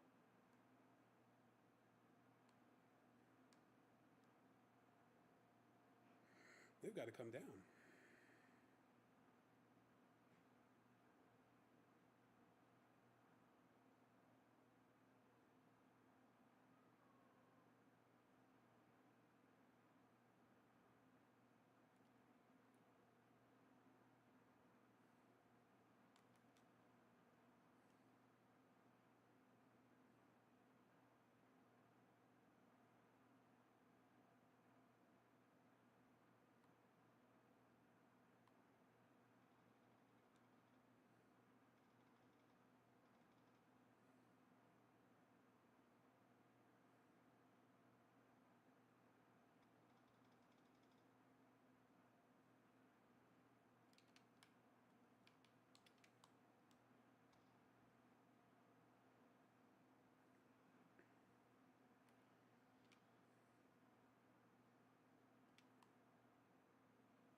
He's running. He's running right here.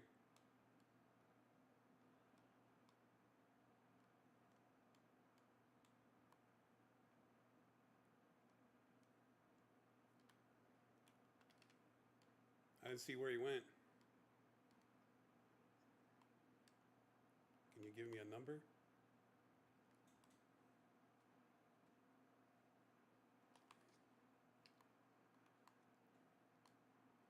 Two guys, three guys at this mark here.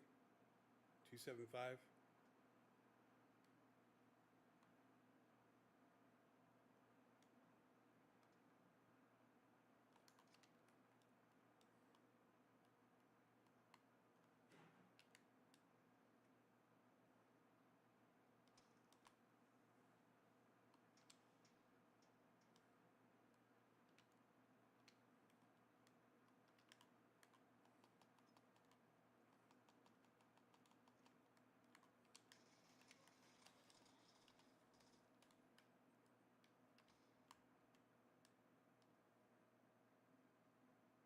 I got one knocked with the BZ grenade.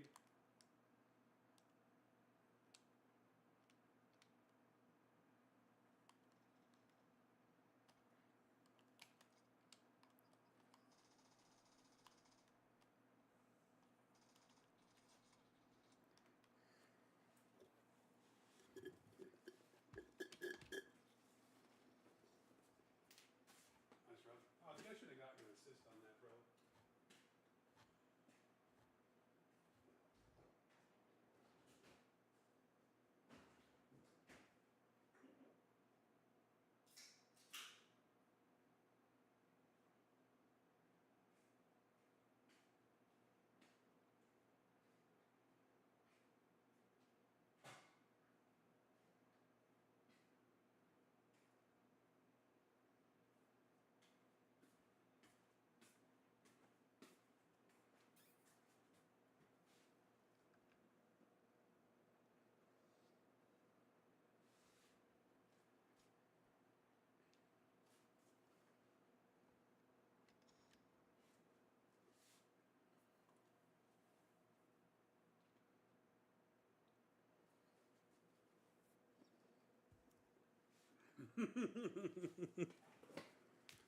Oh, Vinny, we're just getting started, man. All right, you too, bud.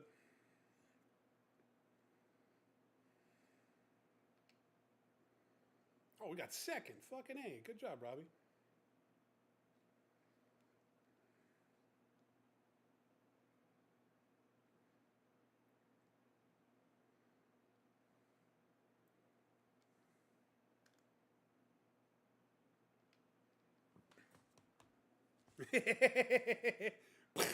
Get out!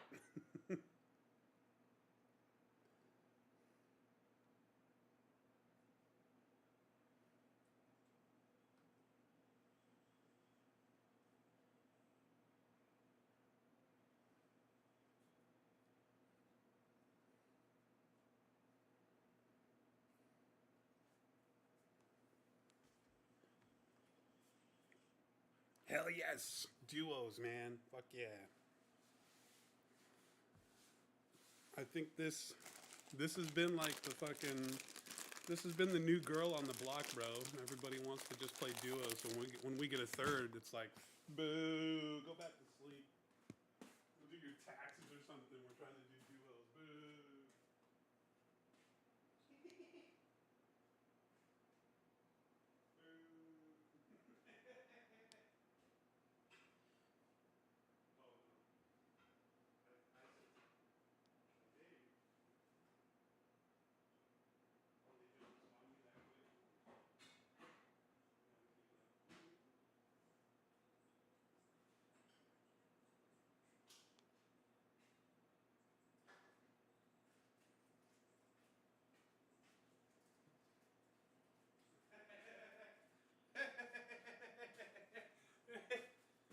That's a real Cox response right there, Robbie. A real Cox response.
Yeah, man. I want to say the last time I fired a gun, let's see,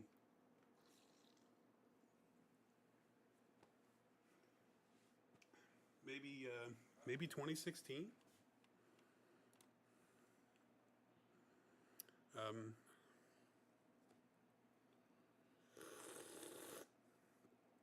I was a part of this group, um, this other clan that I was a part of since like I want to say 2005, 2006. This group had formed. We were all really into Battlefield. Battlefield 2 was our game, and everybody kind of clicked, and it was one of those clans that they had like a formalized recruitment process and different fucking levels and stages of where you would be at in the recruitment process. And yeah, yeah, oh yeah, they had like a 2 week tryout process that you would go through. Okay, oh yeah, dude, it was, I mean, they were really into it, and I was just like, whatever, you know, not a big deal. But they had captains and lieutenants and all these formalized ranks that kind of coincided with the game, which I thought was cool. And you'd have badges for the people, and like we would be on forums together, and you could post about all sorts of different stuff. And on the forums, you would have badges that would indicate, hey, this guy's a captain or this guy's a lieutenant, and if you have any problems, you can talk to them. They had a whole forum section that was dedicated to new recruits. So like people would come into the forums, they would register an account, and then as they would register, they would only be able to go to the new recruit section, and that's where they would post, hey, I'm interested in joining your group. And so we had captains. We got one guy here on the right. I don't know if he has a buddy or not. We could go for the boat. We could go for the boat and get out of here. Zone's not too bad, but it's not on this side. They're both right there, Rob.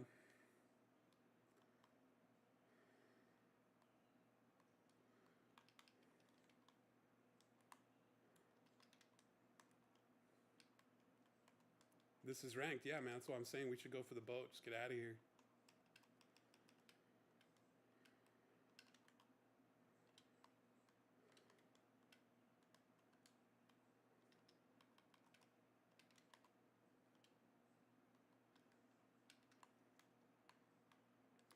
You know where the boat's at, right? Over there by the docks. Yeah, that's why I was like, hey, we should go here first.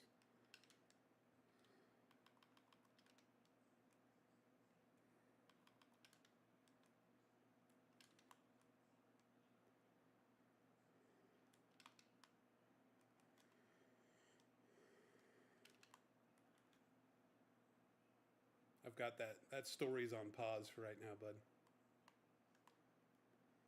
Until we get out of here.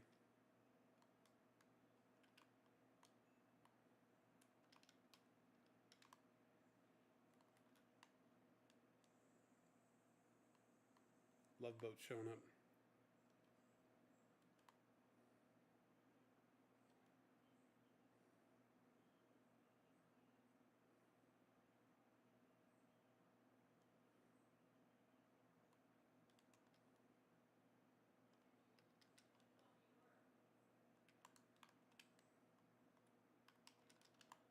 Nice. Good. Go ahead and grab it. I'm going to start looting the love boat real quick.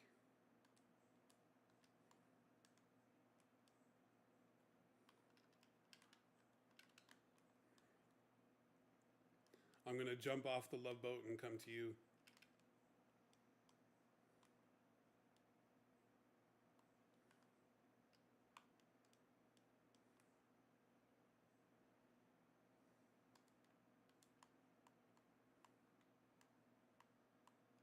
There wasn't shit on here, man. Not too much love.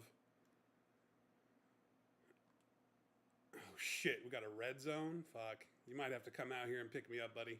Just come out here and pick me up. I don't want to get us killed in red. I'm hopping off the boat right now.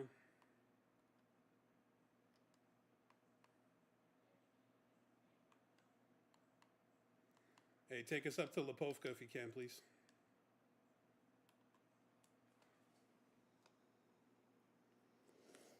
Hopefully we can do some looting up there without getting shot.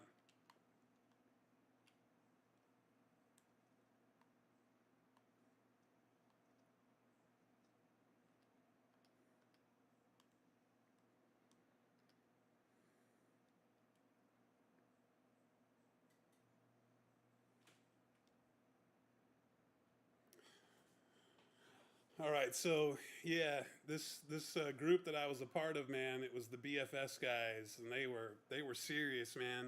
They were serious about gaming. They were serious about recruiting people, the whole 9 yards. Made a lot of really cool friends there. Um, Ended up joining their ranks in 2005, 2006. Well, that was right when they formed. Was at the same time that I joined. So I was like one of the original members. I wasn't a founding member, but I was like one of the original 20 people that joined up. And they had a 10-year anniversary in 2016, and most of them lived over in Georgia. So we all met up in Georgia. And I met up with a longtime buddy of mine since like 2002, 2003 that I met in a different clan entirely. And him and we joined the BFS clan around the same time. So I met him in Ohio, and then we drove from Ohio down to Georgia in his car for this get together of the BFS community. And it was one of the coolest things I ever experienced, because all these guys were like, hey, I'm friendly with the law enforcement. They were friendly with law enforcement in their town in Georgia. They allowed us to go to the shooting range and just open up every single fucking gun that you could imagine.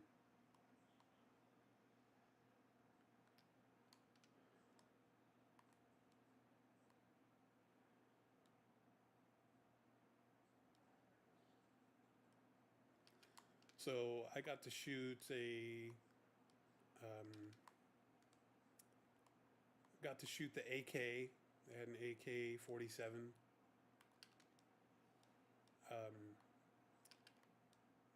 They had plenty of shotguns. They had a lot of long barrel guns.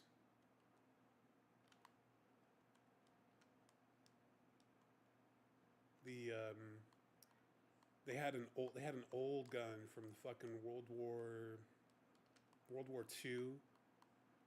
It was one of my favorite guns that I would use all the time in our video games. It was I'll have to think of the name. It's escaping me right now, but it had a very distinctive sound. Gosh, what the hell was it? Yeah, it's a rifle.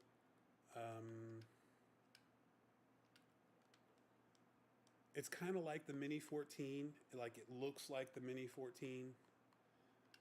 It only holds like 7 to 10 shots, I think. I think it is a carbine, but it's not fully automatic. It's semi. And it had a very distinctive sound when it would shoot. It'd go bang, bang, bang, right? But then when you hit the last fucking bullet in the clip would flip out of the fucking go ting. That very distinctive sound. I can't remember the name of that fucking gun. Anyway, that thing was a blast to shoot, literally and figuratively. That one was really cool, man. It was gosh, I can't remember the freaking name. I got an AR extended here if you're interested.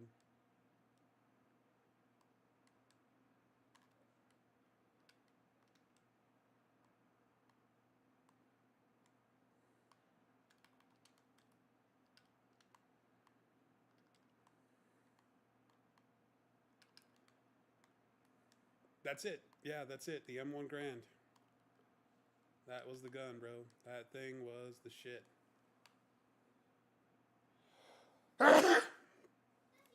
VSS on me. Thanks, bud.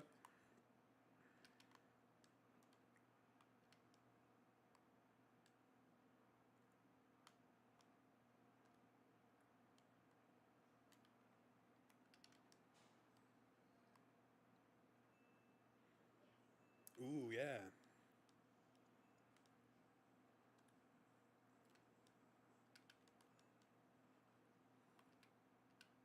I'm good.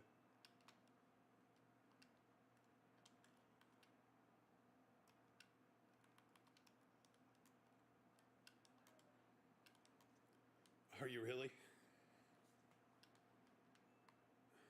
No, no. You can set it down. I'm gonna run the med pack with the pig, unless I can find the tactical pack and a couple rocket launchers.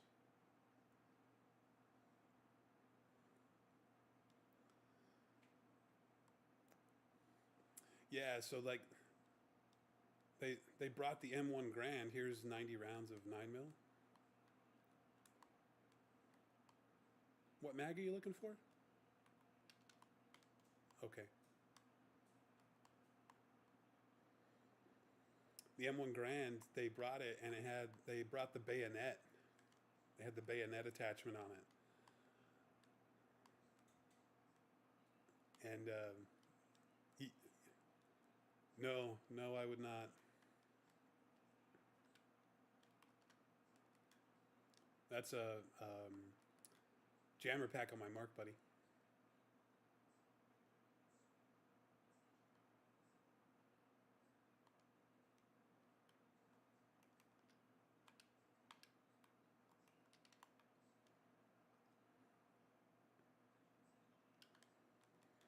Okay, I'm ready when you are. I didn't see SMG parts anywhere.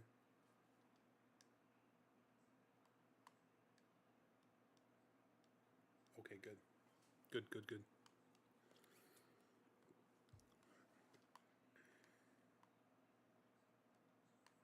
No, no, no.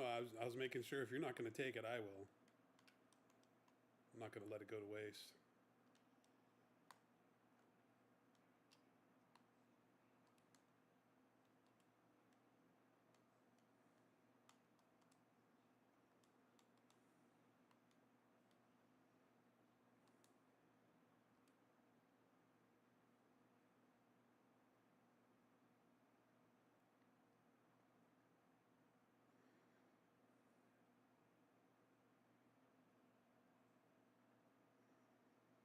There was a very, very wide assortment of pistols, and everybody egged me on to try out every single pistol because in Battlefield, I would always revert to the pistol or my knife. And I had the distinctive moniker, my name was Spoon. So all the buddies, even like in real life, when I met everybody, I introduced myself as Spoons. So that's what everybody called me. So everybody knew, hey, this is the guy that will knife you in the game instead of trying to fight you with a gun. And they finally got the nerve to ask me, why do you just come after people with the knife? Why aren't you shooting them? I'm like, dude, I suck when trying to shoot you guys. The guns, I can't fucking shoot them. I'll shoot you guys, hit you guys a couple times, and nothing will happen. But when I go up there with the knife, it's a one fucking shot, instant fucking kill. So why wouldn't I do that?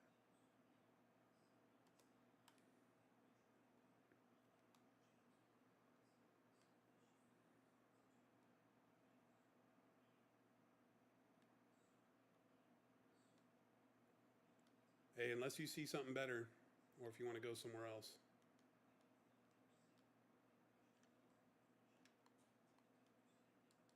just wait for zone. Yep, that didn't last long. So yeah, everybody knew me as Spoon. Even in real life, they would just call me Spooner, and they were all super excited to see what I would do with pistols, and yeah, with real guns. So like the pistols, they were like, well, let's see what Spooner's got, and I was good with the pistols even in real life. The M1 Grand, that was a really tough one to fire, but once you got it leveled out for yourself, and there's no sights, right? It's just iron sights. But man, it is true. It is true and straight. Let's dip, buddy.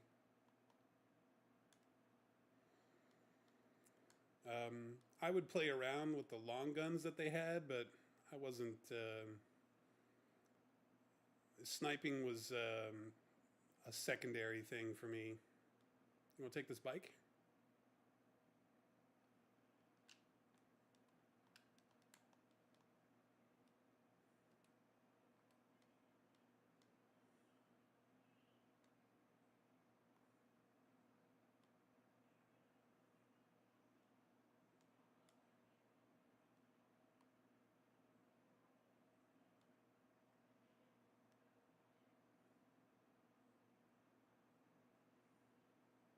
Oh yeah, for sure. That was the really cool thing about this get together was that we had a safety course because I had never really fired a gun other than my dad's pistol when I was really young and a few shotguns. But aside from that, I had never shot or reloaded anything before in my life. So when I was in the Boy Scouts, I shot shotguns. That was really cool. But yeah, we had an actual police officer come to the range with all of us, and he was like, "Hey, anybody here, anybody here not familiar with heard heard on the vest and vehicle pulling up."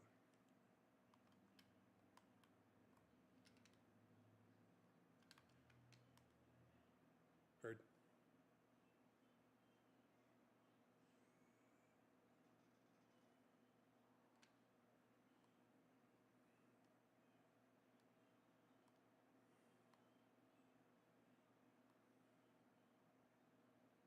He just instantly laid someone down. What the fuck?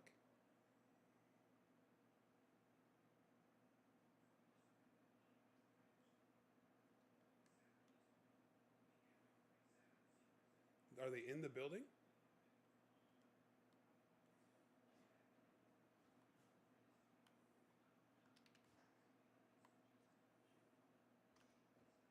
Holy shit!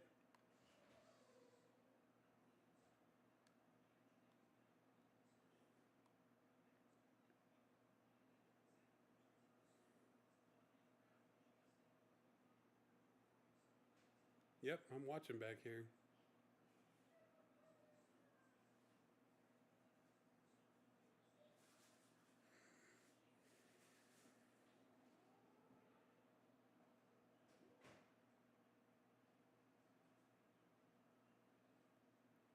I'll pause this story for right now since we're in the shit.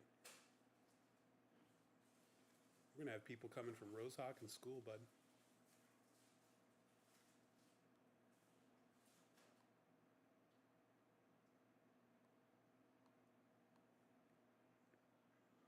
That is a boatyard. Boatyard still heard. Boatyard still got a piece or a sliver of it in. Oh, they just lit up a car and blew it up. That's close. This car is close over here. Other side of my mark.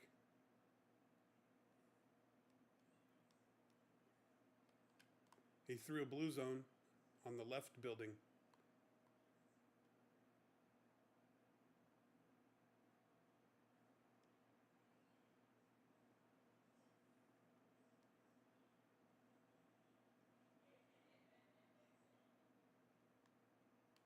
The hell is that? Oh, tires? Must be tires.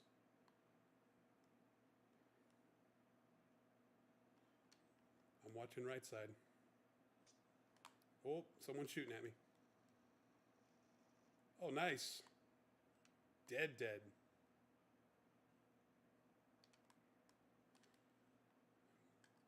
We got guys behind us here. You instantly killed that guy, but I see another guy with ATX clan tag. I wonder if they're the same.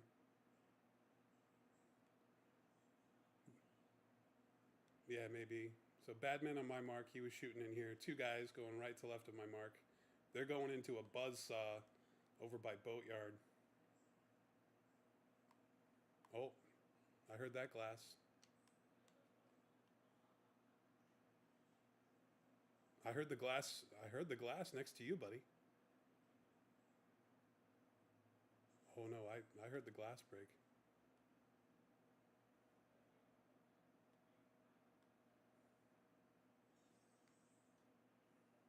Hello. Tango close, tango close. He's dead. Sorry for the noise. That's gonna draw a complaint with the fucking neighbors.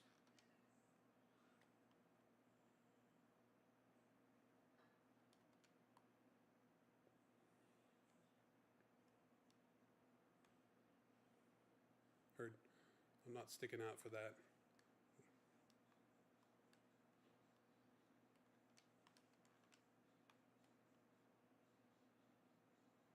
Heard.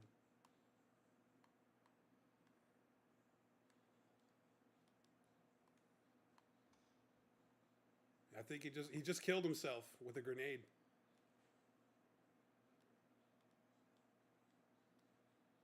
Yeah, maybe.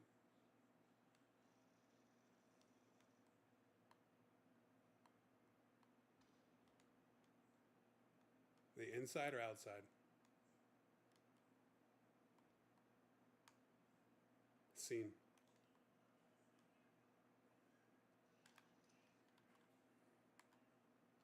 I put a grenade over there. Let's see what happens. Nothing, stupid! Oh! I didn't throw that.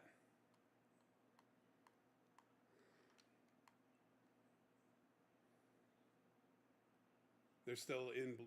Oh shit! Taking fire.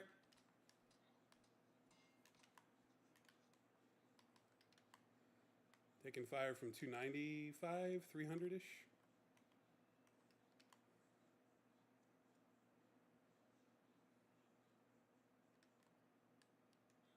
Hi.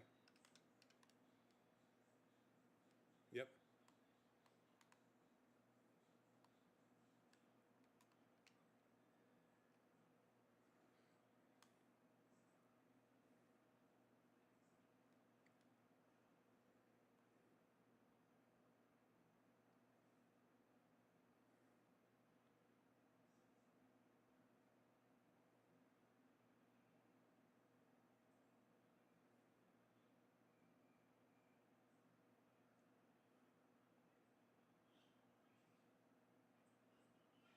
Yep. Grenade. Oh, flashbang. I'm watching the door. Another flashbang. I'm watching the door still. I got it covered. Okay, they're not coming this way from the door. They're in blue.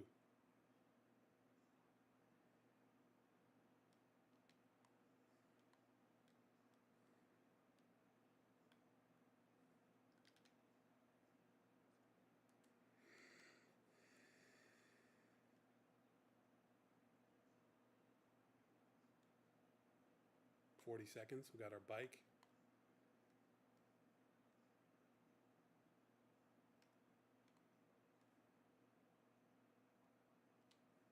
Heard.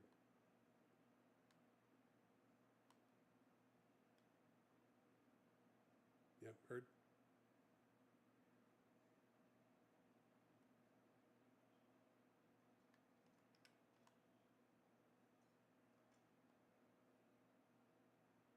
He's trying to flash. He's got me flashed, Robbie. You need to watch the door. He's got me double flashed, buddy. He's got me knocked. What the fuck?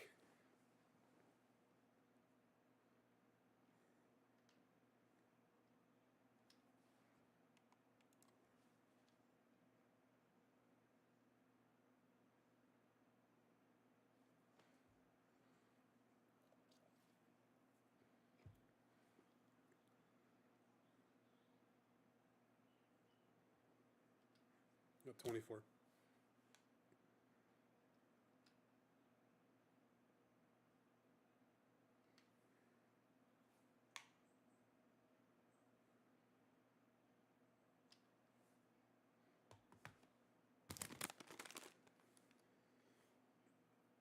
No, so like one of the main like founders. There was like five founders to the clan. Um, Two of them lived in Jacksonville, Florida, and they were air traffic control guys. So they would have our clan tag name, which was BFS, and then they would have ZJX, which was the airport name for Jacksonville, Florida, which is where they worked. So those guys were as thick as thieves. They worked together. They were coworkers, and they played games. They were founding members. Then two other founding members were in Georgia, and they just happened to be best friends who loved to shoot guns. And then one of the other founders was in Texas, and so they said, "Hey, let's just meet in the middle. Let's meet in Georgia for the 10-year anniversary." And in the game and stuff, no one was really dead serious about anything other than just have really good callouts. That's the only thing that they would ask of you. Just have good callouts. If you see something, say something. If something doesn't look right, say, "Hey, I've seen a glitch over here. Call out a number, whatever it might be." In real life, these guys were. Yeah, exactly. That's why I try to make precise callouts, and when I hear people make mistakes on callouts, I try to teach them, "Hey, this is the right way to do it." Until you've said it the 100th time, and they're just like, "Ugh." So these guys in real life totally laid back. Um, they just wanted to shoot guns. No one was like super retentive or anything like that. Everyone was super cool, super nice. Um, the guys in Georgia, they were friendly with the local police, and the local police actually brought us out and met us at the shooting range. And they actually gave us like a basics of handgun and firearm handling, and they gave us a basics on tactical 101. So we actually we got to go through like light training on how to use the guns, hold the guns, move with the guns, move as a team, make call outs as a team. It was really cool. We got to hold like flashbangs and throw them. I think they were actually concussion grenades, but they had like a whole fucking depot. It was like walking into a fucking armory of the fucking Marines. It's just guns everywhere. It was like the Matrix, right? Guns, lots of guns. This this was one of those places in Georgia where they had so much funding for their police department that they had everything, bro. And half the guys that were there, they were SWAT, so they were on call like 24/7, pretty much. And as long as you checked out as a good person with with the clan, pretty much, they were like, "Hey, come on in." So we got to walk through the armory. We got to see all their guns. They got to try on like what we would consider a level 3 vest. They had fucking like Kevlar vests that we got to try on. And I asked them, "Hey, where do you guys get the funding for all this?" And they were like, "Oh, most of it was donations back when after 9/11 happened. They had a lot of shit pour in after 9/11, and it's just old, stale, and needs to be either used or destroyed." They had fucking, I want to say, 15 to 20 crates of ammo. They weren't running out of ammo in this town. I'm trying to remember what the name of the town was. It was to the west of Atlanta.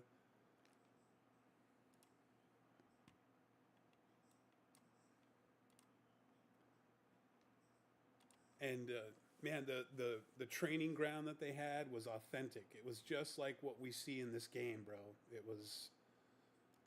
They had fucking targets. They had moving targets. They had everything. You name it, they had it. Let's see if I can find the fucking town that we were in. It was close to the border of Mississippi, I think. Berman. It was the town was Berman, and it's just this podunk town that's on the outskirts of Atlanta. There's Berman and West Berman, and everybody was super nice. One of the guys, his mom has a really nice house, like a huge like ranch house. Had a swimming pool and everything, and said, "Hey, bring your friends over here, have your cookout over here," and that's what we did, man. It was cool. So we celebrated that for like I want to say 3 days.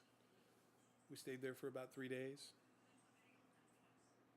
hung out, got to know a lot of the clan really well. That was cool. And then when Trump came along, everyone just kind of disappeared because most of them were in cahoots with Trump. So I didn't stay in contact with a lot of them after that shit happened.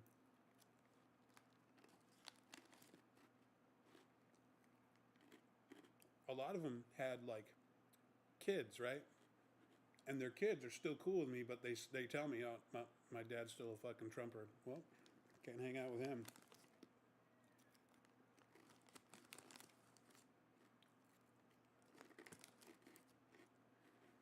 Their kids were like 10 or 11 when we first started gaming, and 10 years goes by now. They're 20, 21, so they're grown ass adults.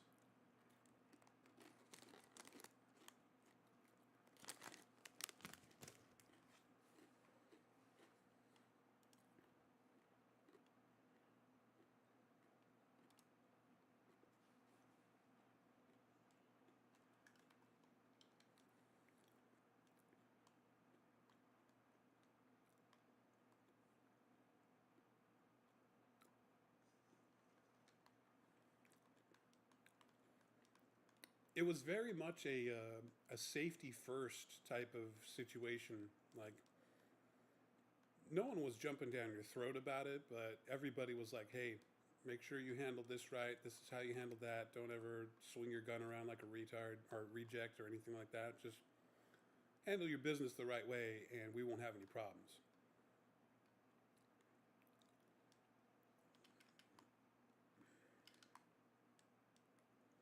Good old out out.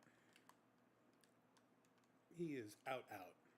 It's like Ryan Seacrest, but out out.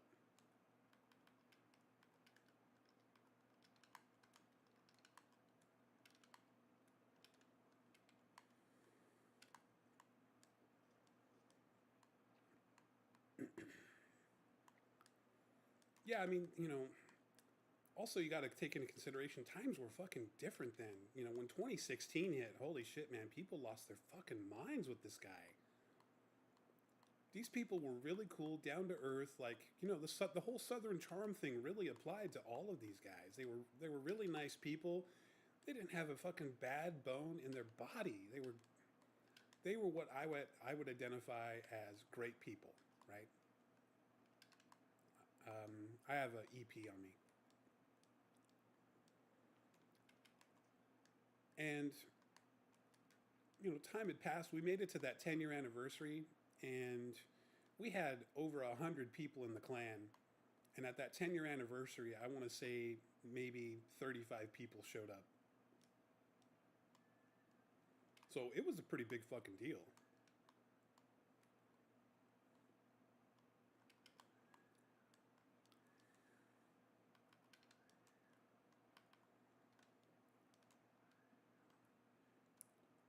Um, I'd say half and half.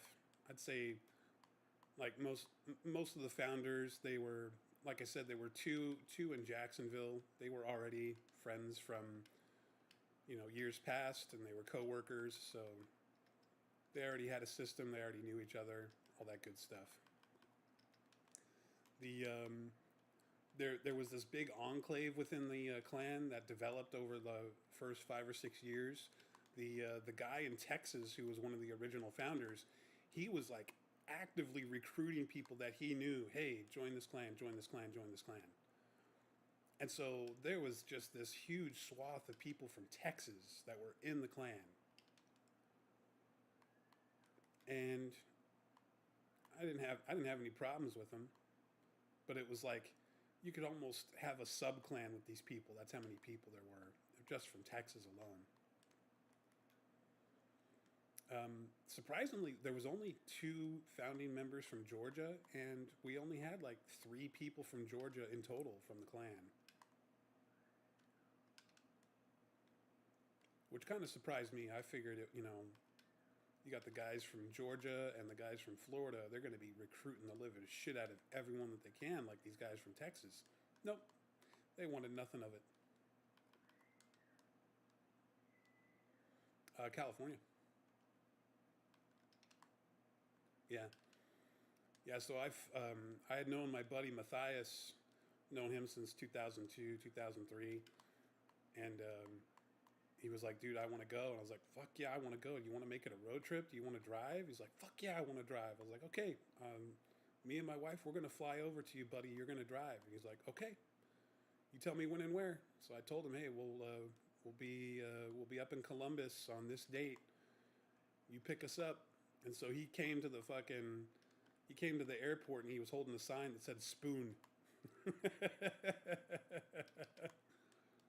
That shit cracked me up.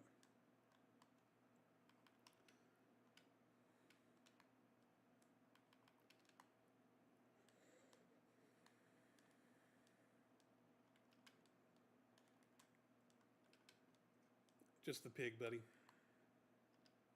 What about yourself?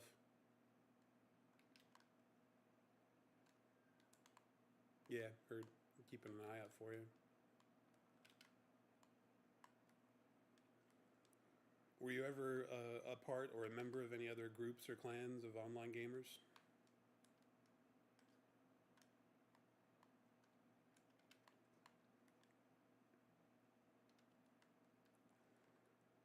That was an extended AR mag. Here's your VSS, bud. Okay, I'm going to switch to this one.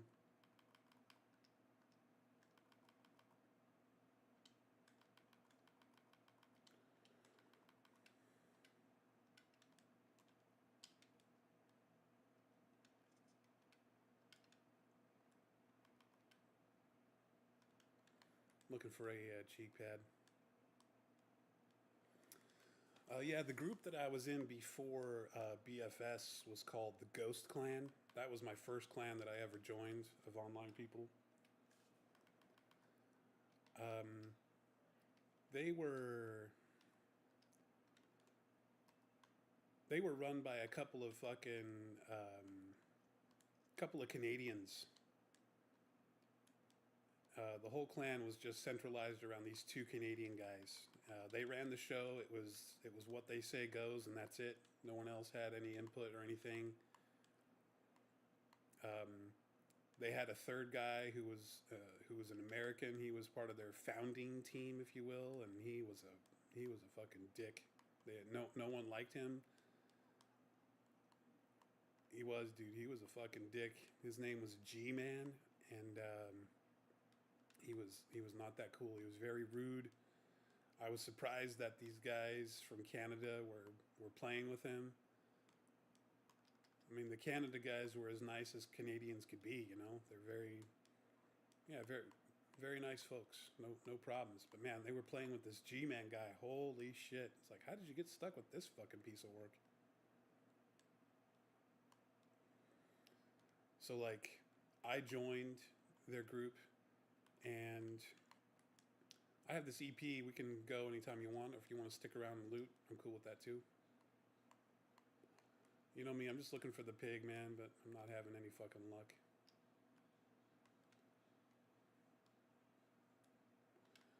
I think I did. I think that's where I started.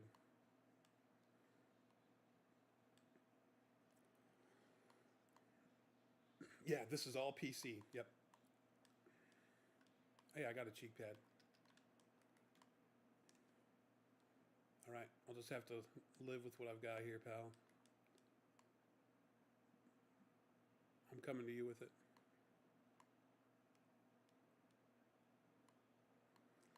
Yeah, the Ghost Clan is where I met my buddy Matthias.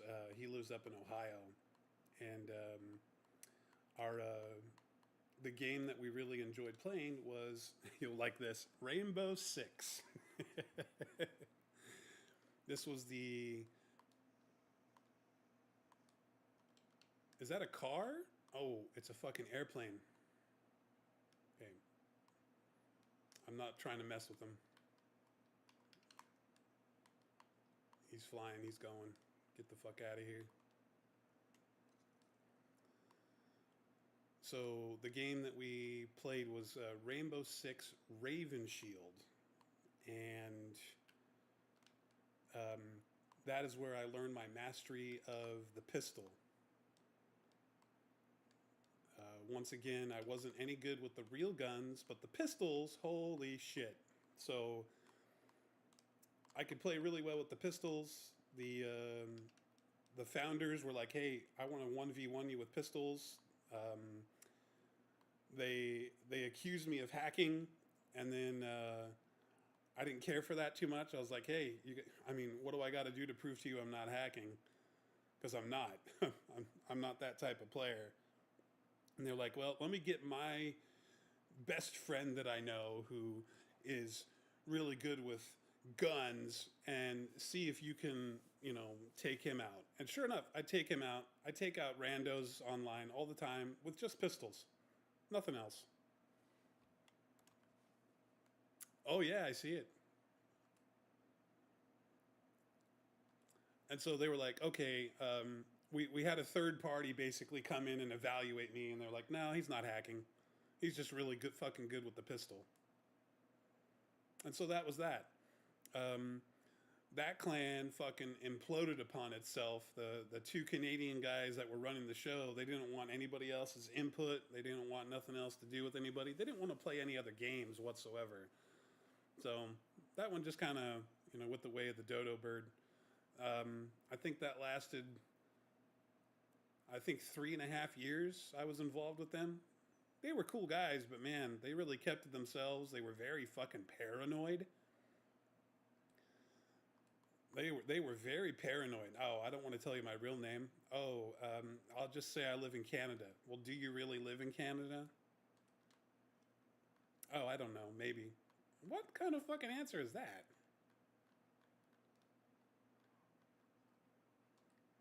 Yeah, that's me, buddy.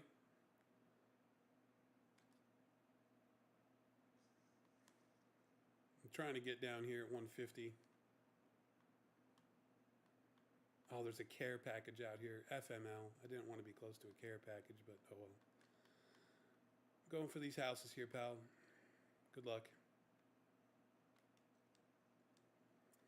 Yeah, so these ghost guys, they were cool and whatnot, but man, they were fucking overly paranoid, overly cautious. They kept to themselves. It's almost like they didn't want to be bothered with you.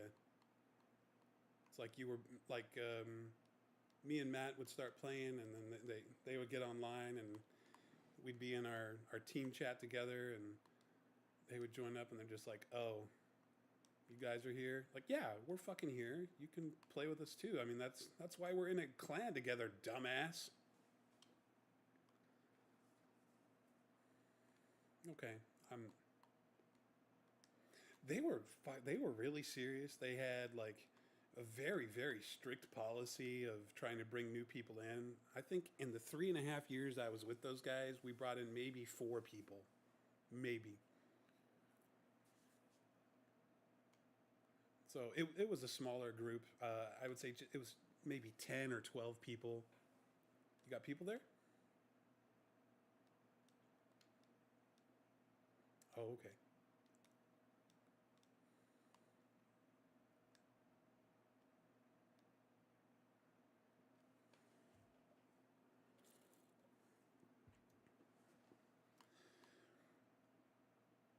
Well, out of all of that shit, I met one of my best friends in life, Matthias, my buddy up in Ohio. So him and I have known each other for fucking 25 years now. We keep in contact. Um,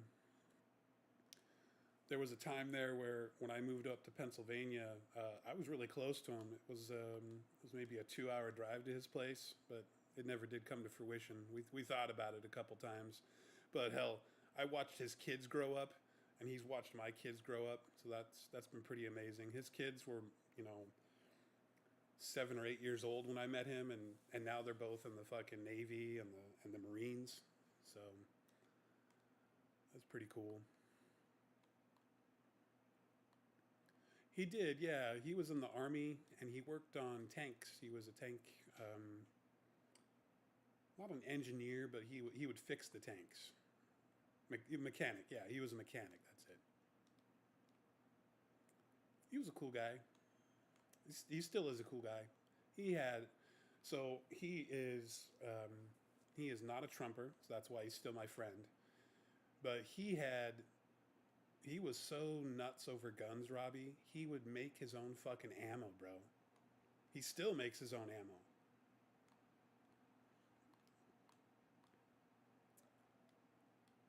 I think it's cool as hell because he would go to the shooting range and he would ask the range master, "Hey, can I take your brass?" And so he would go and clean the range of all their brass and fucking recycle all the brass, yeah, and just reload it. And he had this. I went to his place back in 2016. He gave me the grand tour. He has a whole fucking armory in his basement, and in his basement is where he's got this fucking. Oh, I got tangos at 220. They're driving a vehicle left to right. Still driving. I'm not shooting, but I'm just calling them out. They're in one of those fucking Neox pieces of shit. Last seen at my mark. Not engaging though.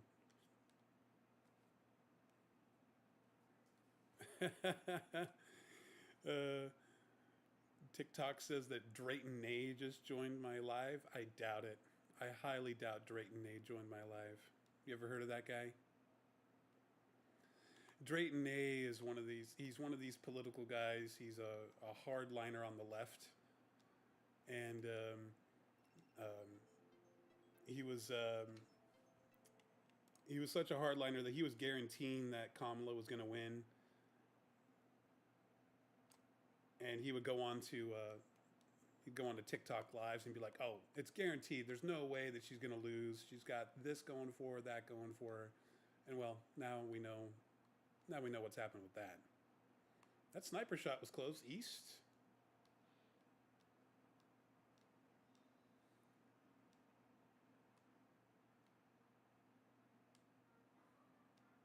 That's really close. Maybe over that ridge, 115.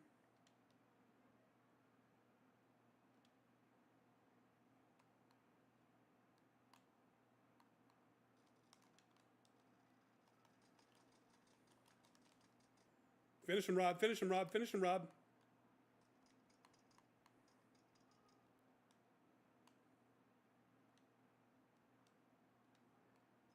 He's dead. Somebody else finished him. Somebody else finished him. Yeah, somebody else sniped him from 115. I got. Okay, good. Yeah, I got an assist. Yeah.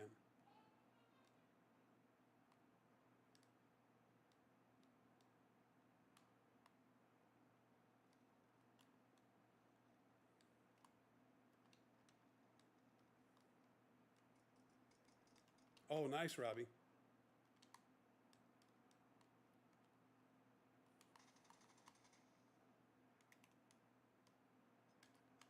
Cooking a grenade. I put a grenade on them and they're still alive.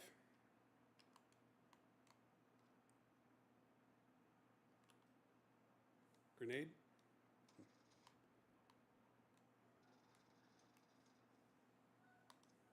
Oh, what the fuck? Oh, god damn it. How did he get in?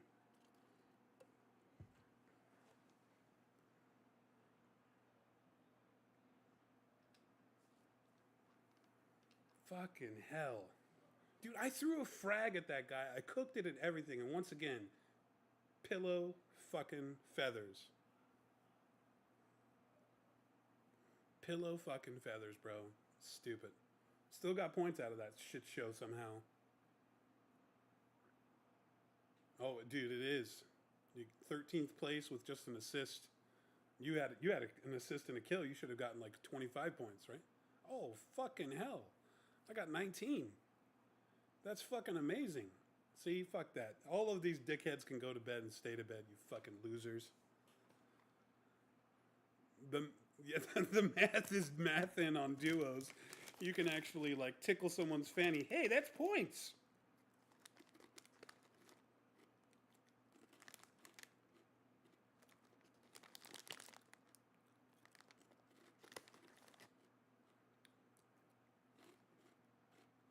So yeah, those ghost guys, man. I don't I don't keep in contact with any of them other than Matthias. Him and I have known each other 25 years now. Yeah, yeah. I'd say he's like maybe 2 years older than me, 2 or 3. Guy's got a fucking armory, dude. He's got an armory. What's that? He's in Columbus, Ohio. Mm-hmm. He's got a really nice pad up there too, man. Really nice house.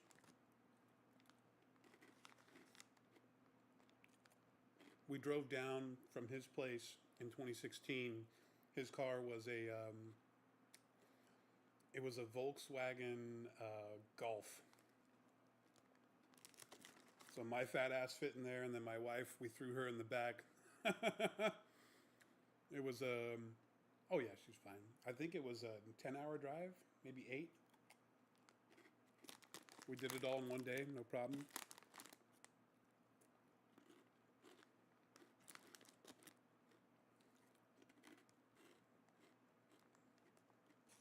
Um, yeah, once BFS fell apart, I didn't really get involved with any other groups after that. I played with some of the BFS kids. I call them kids. They're all grown ass fucking adults now, but I played with a lot of the BFS kids once this game came out in what was that 2017?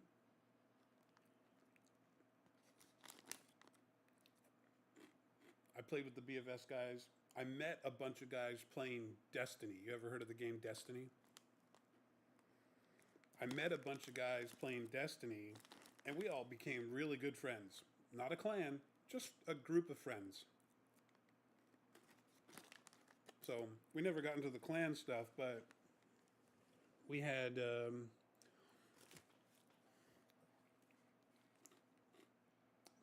we were really close. Like we were all good friends, kept in contact, still have a text thread going and everything. When the hell did Destiny come out? When was that?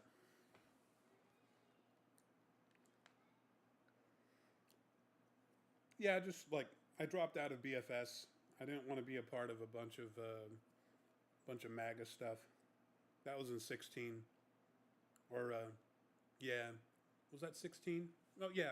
When fucking Trump came around and I started seeing like all these guys are like, oh yeah, we're gonna vote for Trump, and I'm like, okay, I mean, to each their own. But then when Trump came out and when he made the comments that he made during that 2016 campaign, where he called all fucking veterans, losers and suckers and losers, I was like, how can you guys vote for this? Oh, he's great. You guys are pathetic. Get out of here.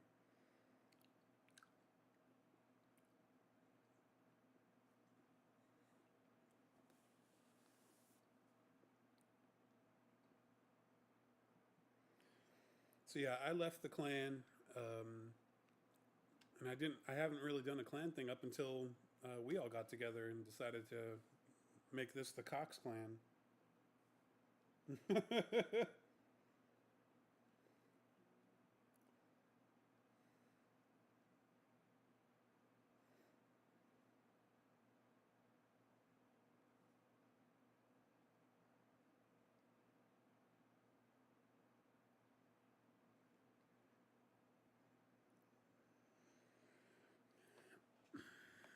Yeah.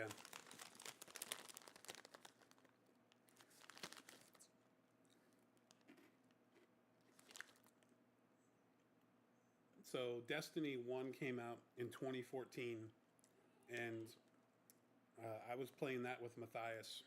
Him and I played that for the first like year that it came out, and we were like, "Oh, this is cool." And then they started coming out with something called raids within the game, where you needed 6 players, and they wouldn't let you matchmake. You had to have 6 players, and you had to bring all 6 players to the table to do this event. And so no like automatic randos. Like with this, if we selected randos, it would be like, okay, great, we'll matchmake you, right? There was no matchmaking. So what you had to do is you had to go onto the Bungie forums and say, "Hey, we're looking for a group to join to go do this raid." And that's how you would connect. You'd say, "Okay, here's my gamer tag. Hit me up if you want to join." And that's the way it's always been for both iterations of Destiny, Destiny 1 and Destiny 2. There's no matchmaking for raids whatsoever. You have to know people and you have to bring them on board. And so me and Matt were like, "Hey, we want to try a raid. Let's see, you know, let's see what's out there." And so I swear it couldn't have been more fortuitous. The first post that I had seen on this message board was from this guy named Titan AE, and he said, "Looking for someone to make us laugh. We don't care if we win, lose, or die. We just want to fucking have a good time." And I was like, "Hey, I'm your man." And since then, we've been fucking good friends. So that was, I think that was either late 2014 or early 2015. That's how I met Titan, and then he already had 4 other people, and those 4 other people, all of us became pretty good friends, and we still have a text thread going. And uh, no, man, they don't play that much anymore. I don't know why.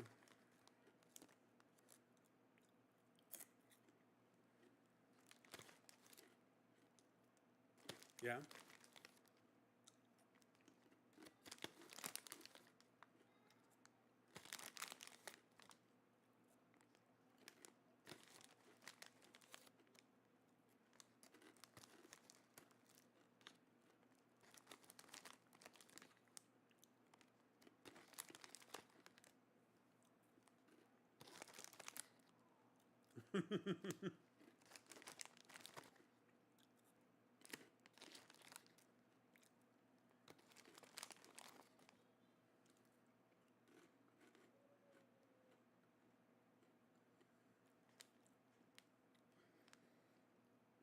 Yeah, I met Titan, a guy we call Bean, another guy named Deviant, and there was another guy named Cass.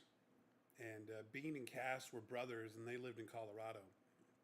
And so I actually went and met Bean back in 2022 when I went to the 49er game in Denver. I went and met Bean in real life. That was pretty cool. He's a really nice guy. Works for the post office.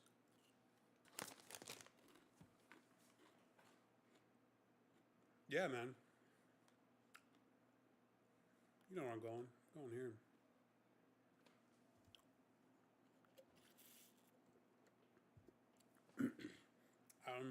I want to say like we played Destiny 1 hardcore for years. So 14, 15, 16, 17. I want to say 2018, 2019 is when things kind of winded down. 2019, that's when it was.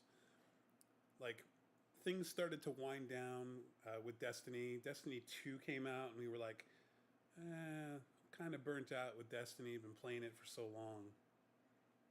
And it was like this. It was like PUBG, right? It was the only game we played. And PUBG came out in 2017, so I mixed with Destiny and PUBG. Destiny, I only played it on the Xbox, but then I would switch over and play PUBG on the PC.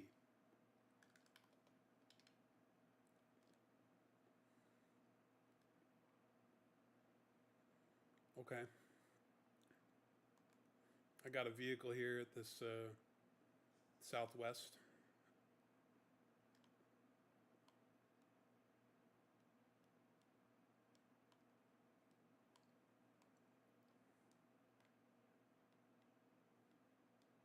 They might have already gotten down, yeah.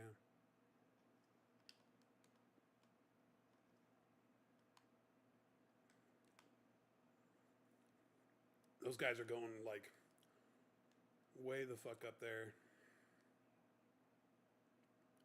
They stopped rendering, bro. That's how far away they were.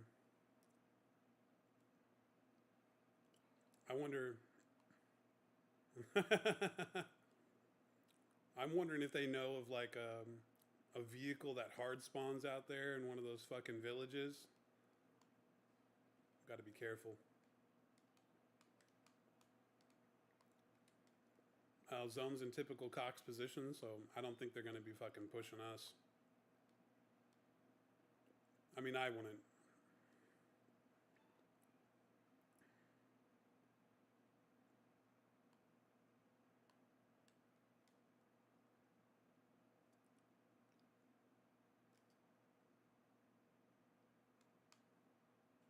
You come up here with me, man.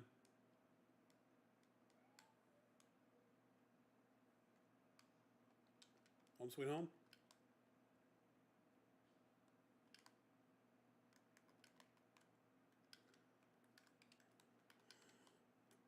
So yeah, amazingly, I keep in contact with most of these folks, and it's kind of funny because the guys that I met in Destiny, they they're all very liberal, and they're like me. They'll have nothing to do with Trump heads. They want nothing to do with that shit whatsoever. And once that shit started getting parabolic, if you will, they they wanted to do a test because they didn't know which way I swung, if you know what I mean. They just knew that I was this crazy guy that would say random things all the time, and 90% of the time the shit was funny, and then the other 20% was like, what the fuck?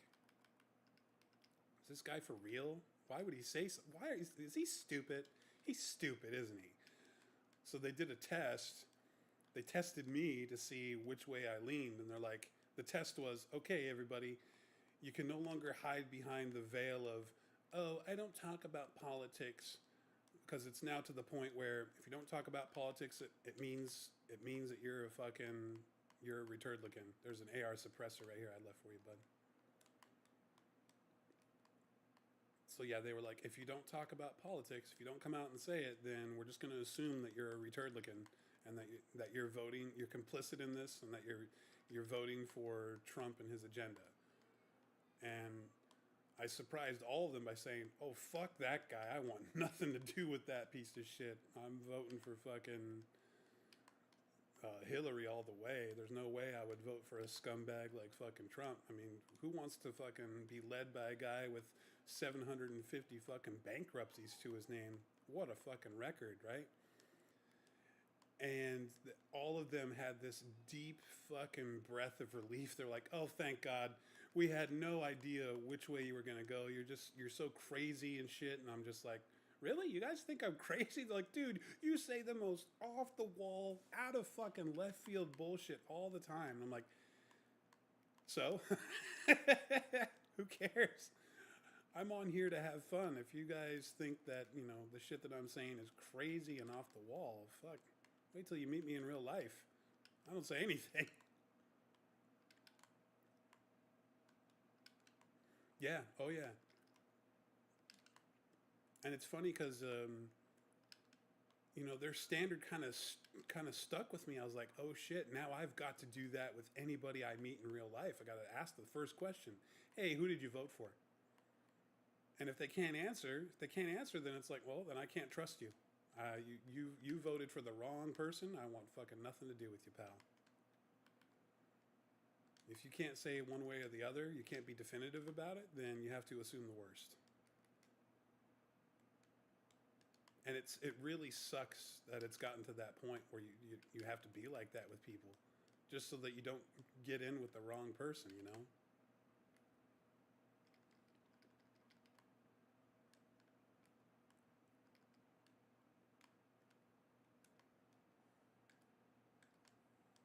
Mm-hmm.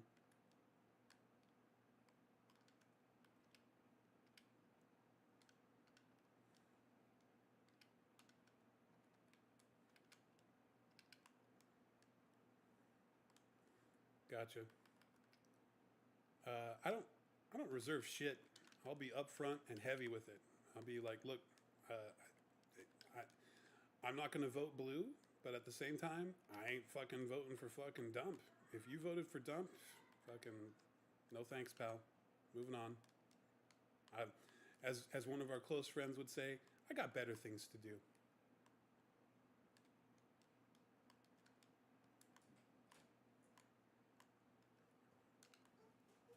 Man, I've come across so many AR suppressors, DMR suppressor. Can I trade them in for like an EP? That'd be nice.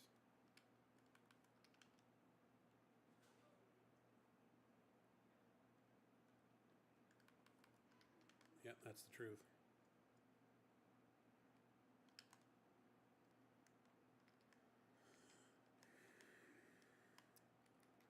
I had this other friend.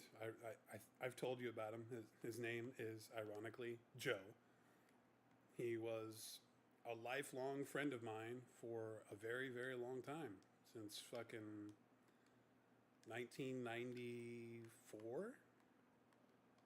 I've known the guy since 1994, all the way up until 2017 when I finally just.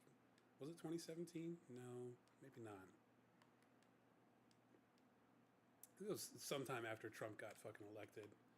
And, at the time I wasn't hoity toity about it, like, oh, like we can never be friends. It was after he made those comments about veterans, and I was like, why would you want to be associated with this? It doesn't make any sense.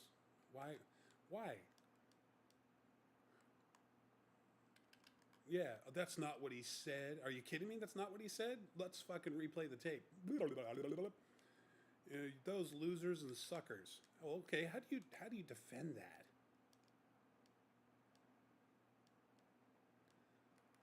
Yeah, I can't. It still baffles me that I lost such a longtime friend after all that shit that went down.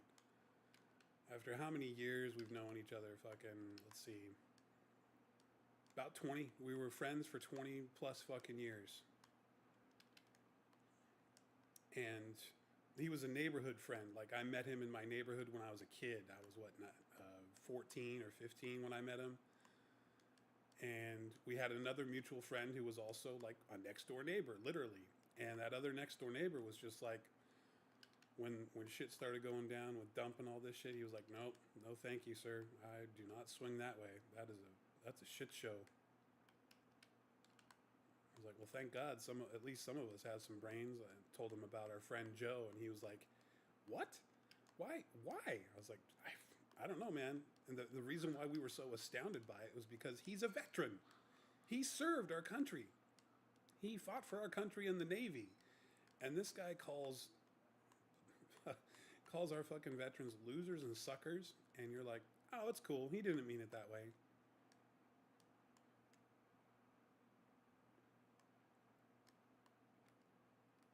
Yeah, I don't get it.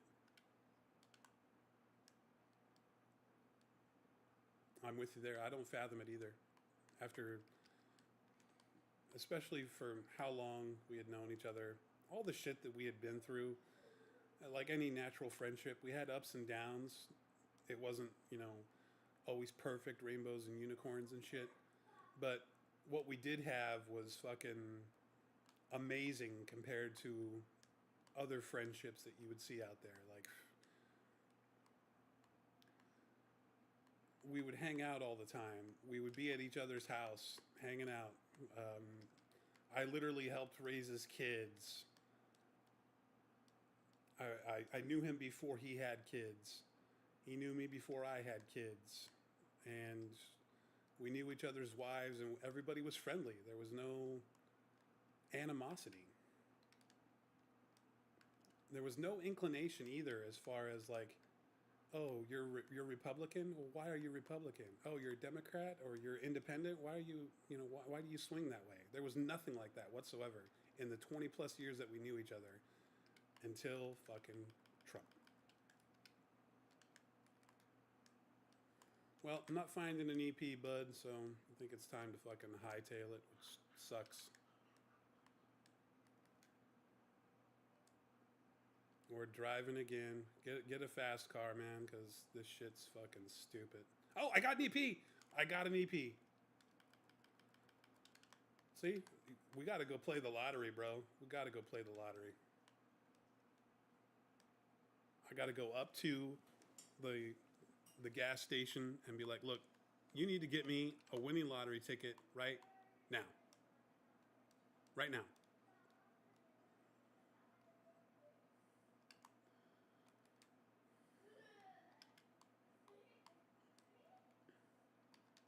Heard?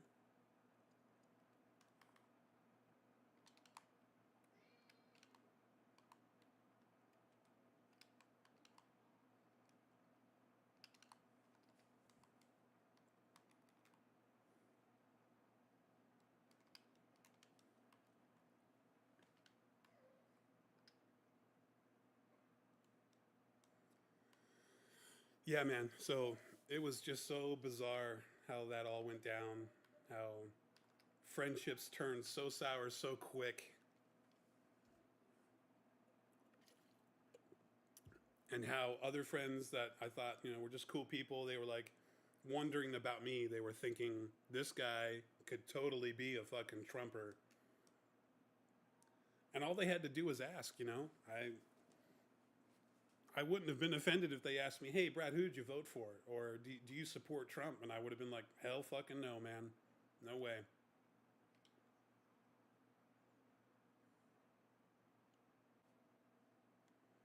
Yeah.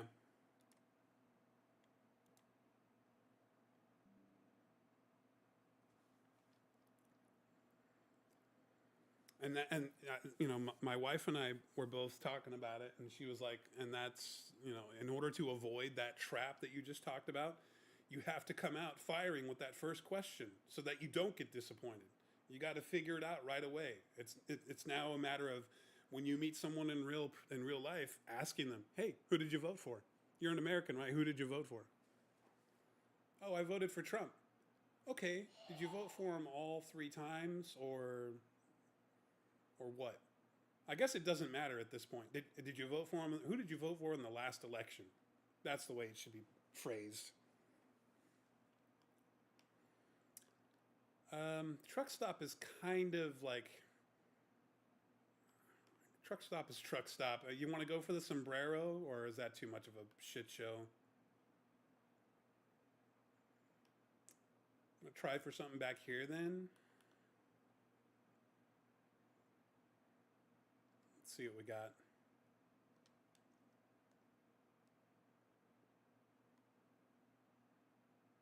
I'm just floating. I'm not. Guys on the left. Guys on the left. I'll try to mark them. They're right there. Orange mark. Shit, shit, shit. Great. Okay. Get into truck stop, bud. Get into the gas station. Heard.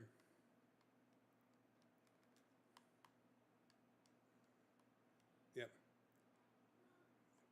Here we go.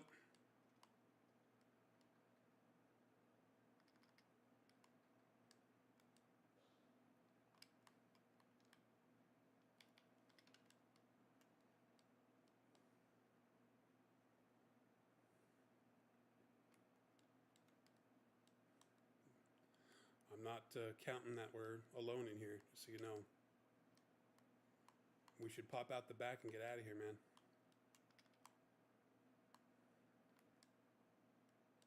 Just kind of switch buildings, make them think, oh yeah, they're still in there. There's a 3-bag right there. I'm good, man. I got one.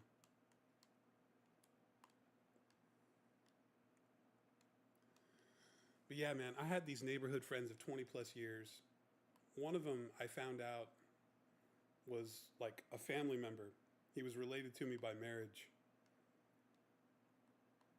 And he lives in San Diego. Well, Ocean View. He lives in Ocean View. But before he moved to Ocean View, he was my next door neighbor. Yeah, Oceanside. Yeah, there you go. And later found out him and I are related by marriage. That was quite funny.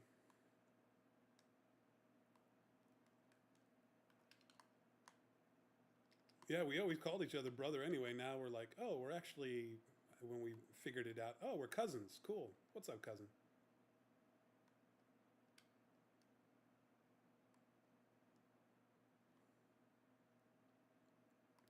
Are you watching this door? Okay, I'm watching your door.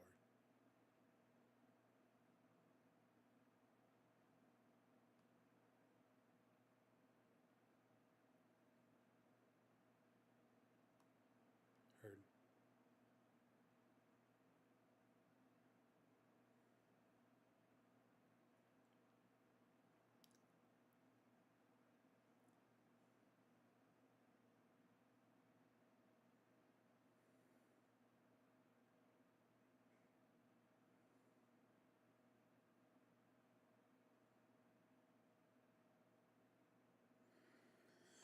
Yeah, so really, um, I've seen people that have like all the um, all the stuff that goes for it, like the whole Cerberus set. I don't know if I've seen someone else with the gun.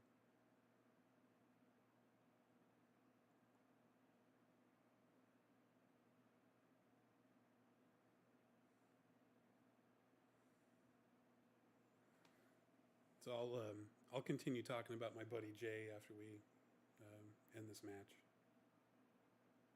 My buddy Jay is the one.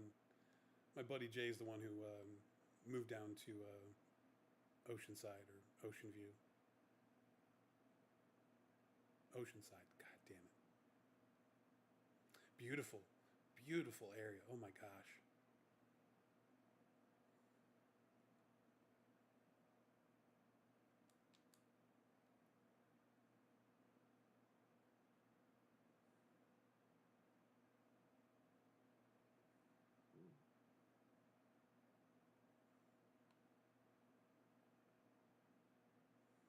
When this zone pops, I'm gonna get down and grab a secondary gun.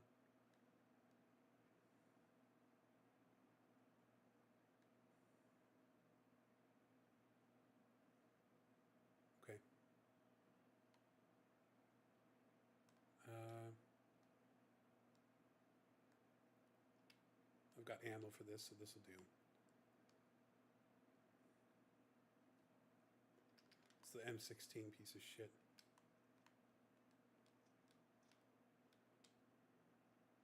I'm gonna pop this door.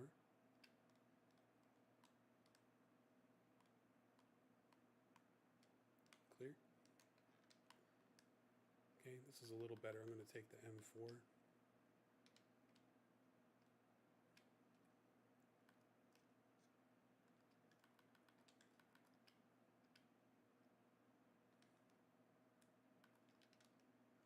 Tense. Yeah.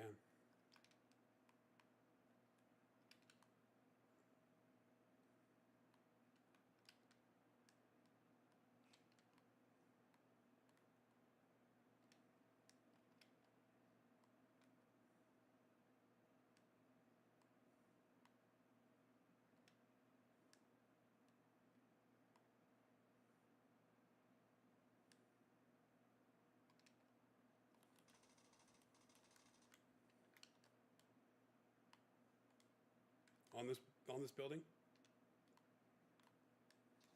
Ah!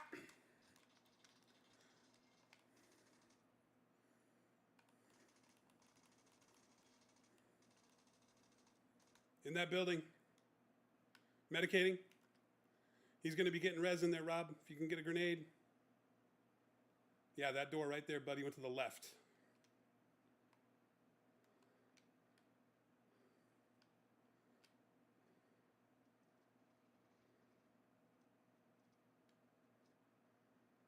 I'm watching the other door so he doesn't swing around you. That one. Okay.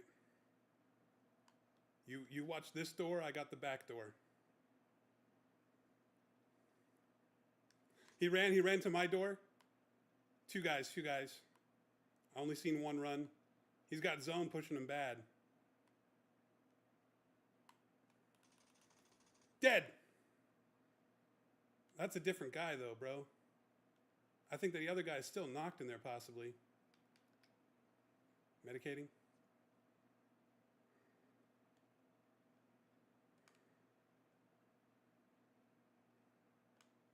Nothing on the back door.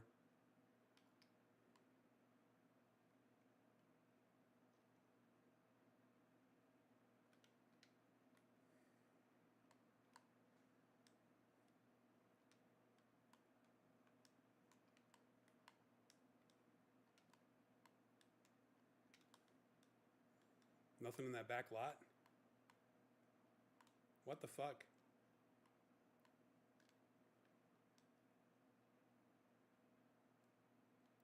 They could possibly still be in that building, right?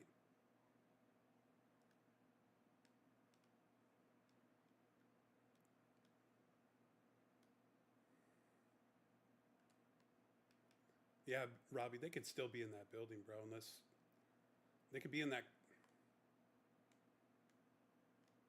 Okay. Heard.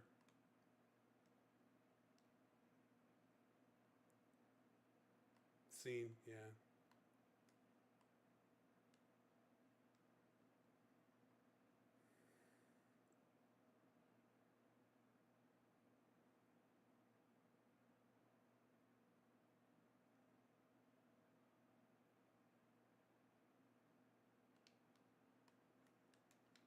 Moving up.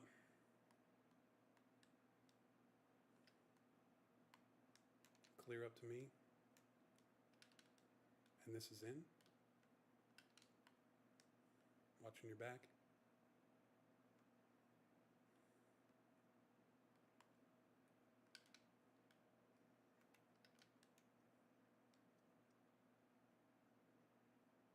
Careful.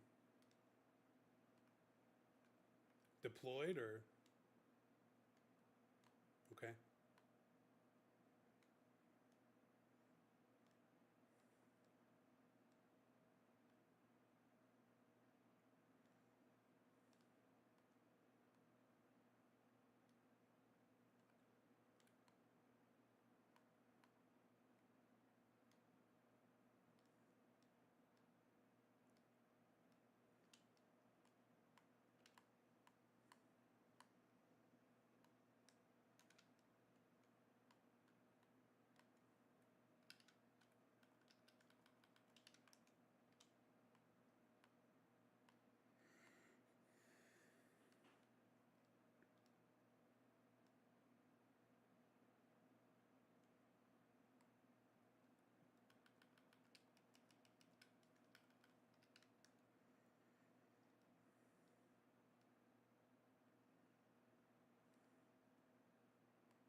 Heard.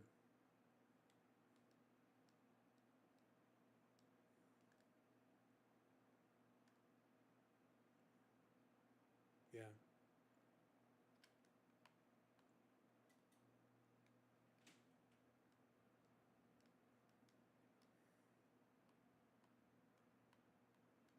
On the right, on the right. Tango right here. 280, 285. He went left to right of my mark.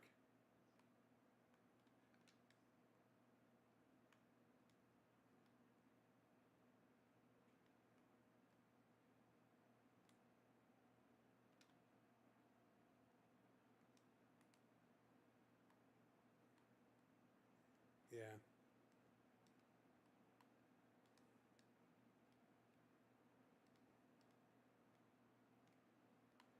Moving up.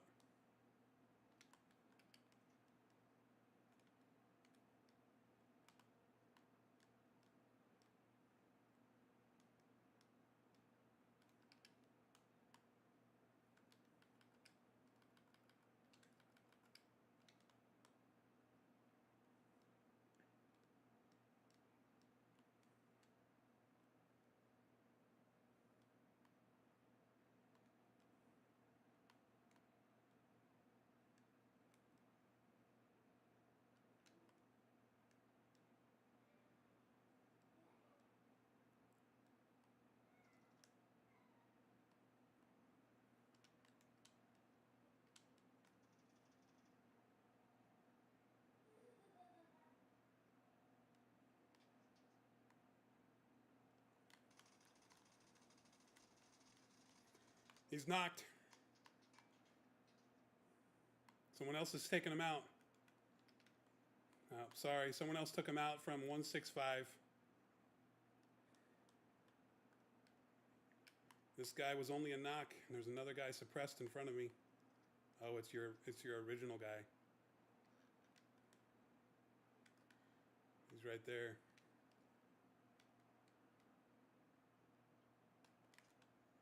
Ugh, that fucking smoke was retarded. Shots near you?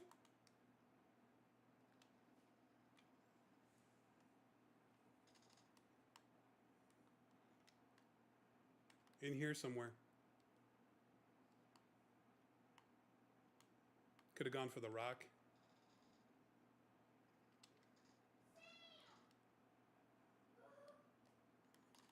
I can't see him, dude. They fucking had a guy. That guy on the left fucked me up. Masters. Fucking Masters.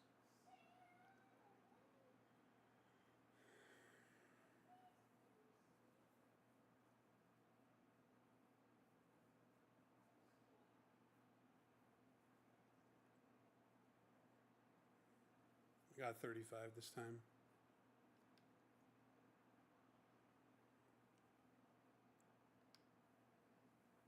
Yeah, man. Good job on that one.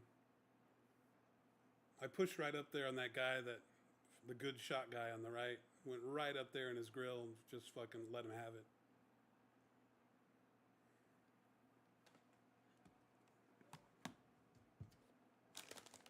Yeah, buddy. I'm at 24, 28.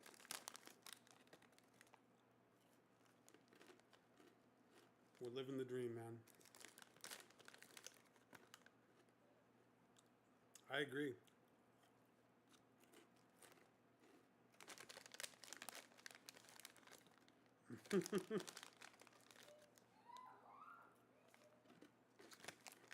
Yeah, they will.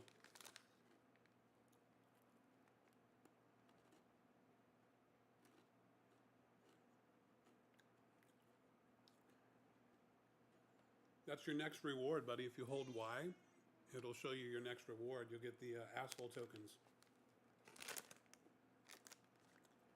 And so you can buy asshole stuff and look around and be like, look at my asshole.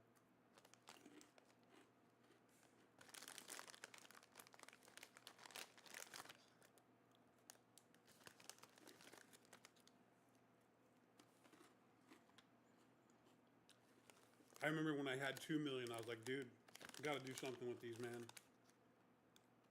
I bought a bunch of those tickets, and that's how I got a whole bunch of cool stuff.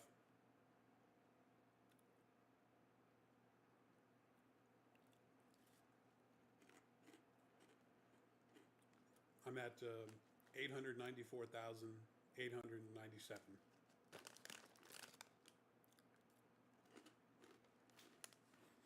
Oh, you'll get a kick out of this.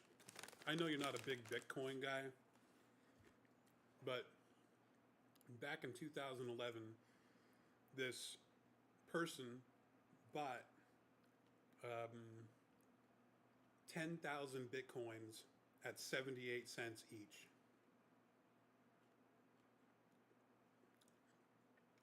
Yeah, so I think it was like $7,800 that they spent for 10,000 Bitcoins. And they never touched it until today. Today, they finally moved it from one wallet to another and cashed them out. It was worth $1.06 billion. Yes way. $1 billion.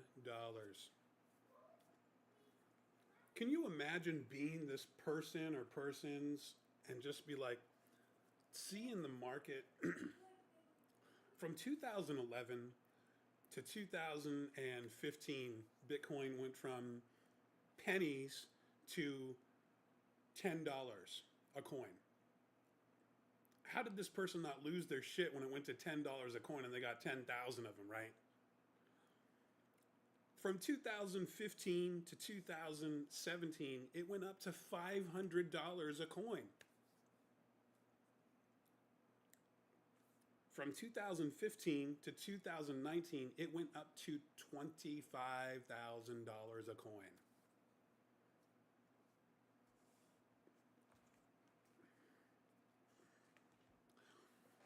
Well, so do you really not understand tokenomics? Okay. I'll have to find like there's a comprehensive thing out there that lasts like 3 to 5 minutes that gives a really good breakdown of what Bitcoin is and how does it work. How is it worth all this money all of a sudden? I mean, technically, it's not all of a sudden, right?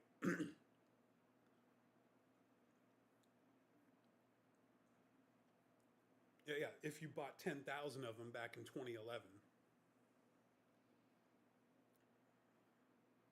and I could explain it and I could throw all this jargon at you, but it would have your head spinning. So I'd rather not do that. I'd rather find one of these informative, like, it's almost like an infomercial, but it's worth the time just to learn about what it is.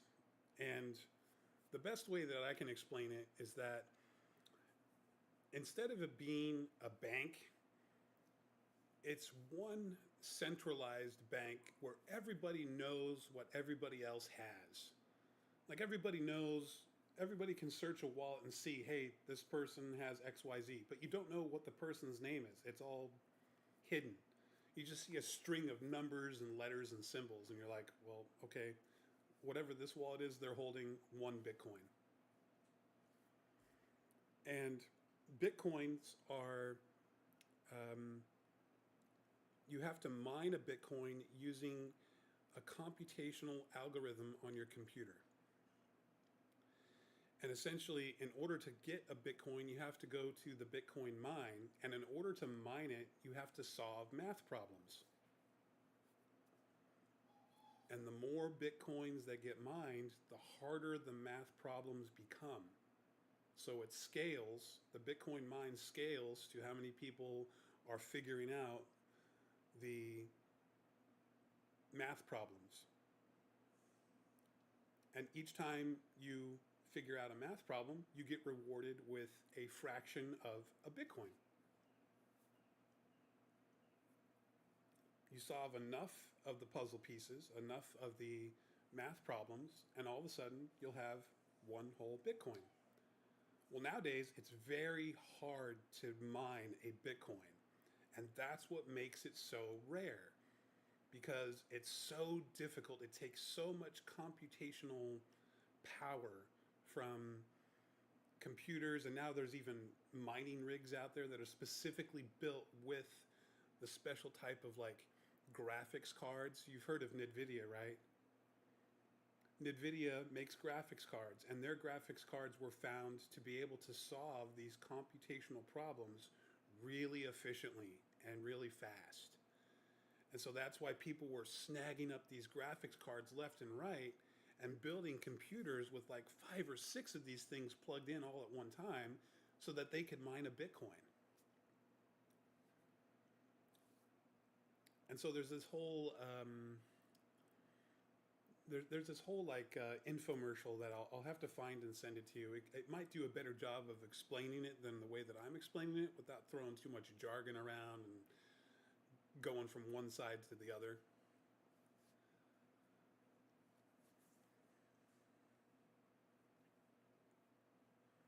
Yeah, okay. Yeah, so that's always like the burning question that I hear a lot. How does it equate to dollars? So I have 1 Bitcoin, and it took me 2 seconds to mine it. And so and so down the street, it took him 5 seconds to mine it. So instead of mining a Bitcoin for 5 seconds, he would rather buy a Bitcoin from me. And so I would say, okay, that'll be 25 cents. You give me 25 cents, I'll give you a whole Bitcoin. He gives me a quarter, I give him a Bitcoin. Well, yeah, you're just trading it. So, yeah, exactly.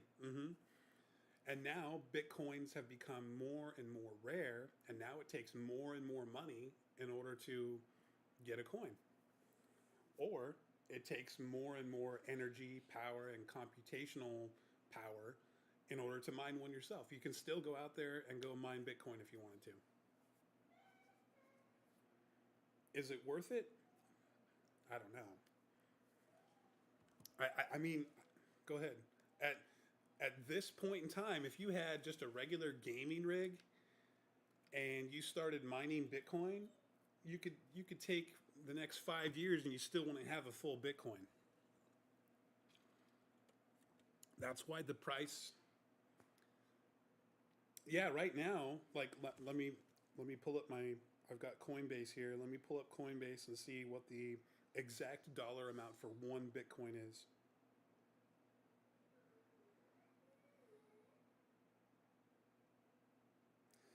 Bitcoin right now is trading at $108,000, $108,036.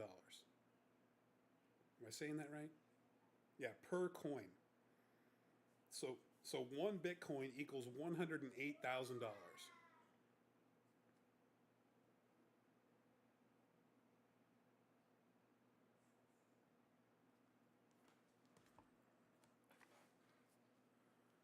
No, it's all digital.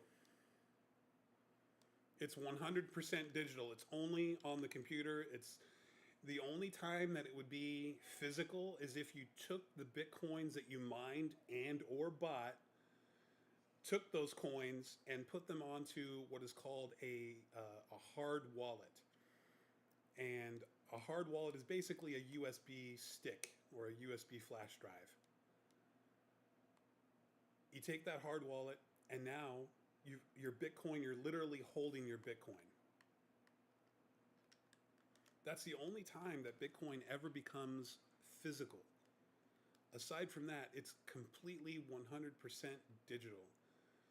So if you put it on that physical drive, and you put it on the physical drive, you can't just go up to somebody and be like, hey, this physical drive has 100 Bitcoin on it. Will you give me $1 million?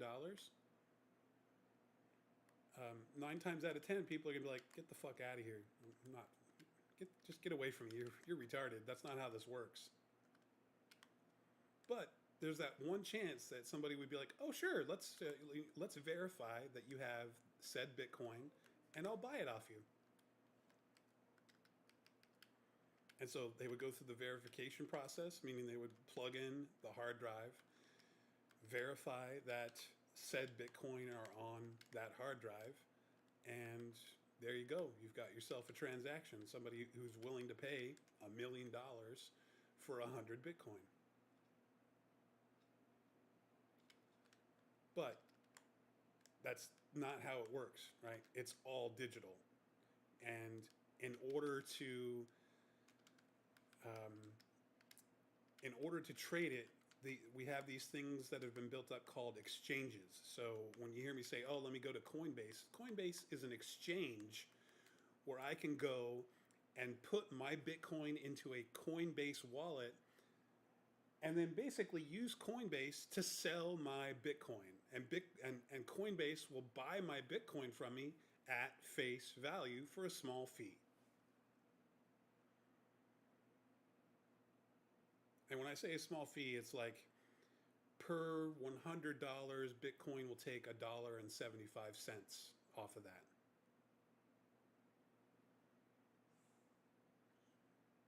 So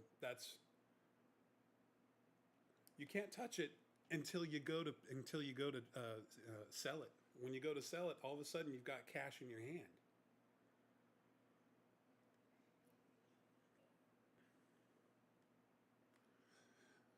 Right. Oh, I agree. Yeah, if the power were to go out, Bitcoin's screwed. Bitcoin is worthless. If the power goes out,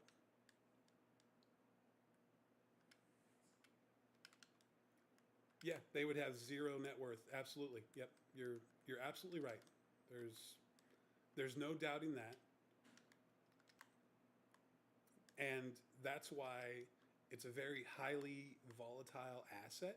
Even with how much it's worth right now, it's still a very highly volatile asset because of that exact fact. When you start hearing of, like, when Russia struck Ukraine back in 22, Bitcoin went from like $65,000 a coin to $15,000 a coin.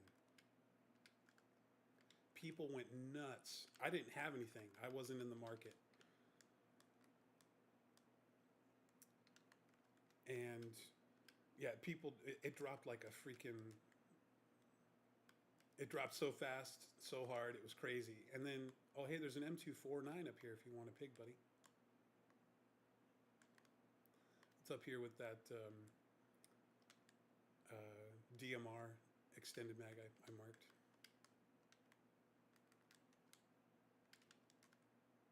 Oh, yeah. Yeah, I could use it for sure.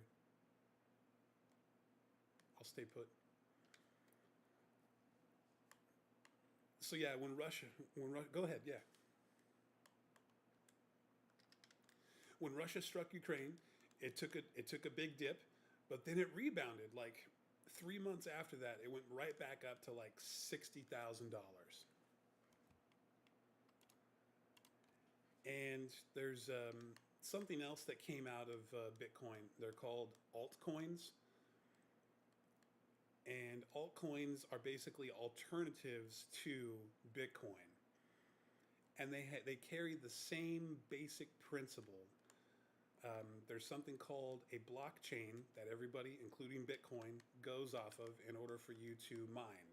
The blockchain is the mine. And, oh, VSS here if you want it. Okay. I might grab it. Let's see.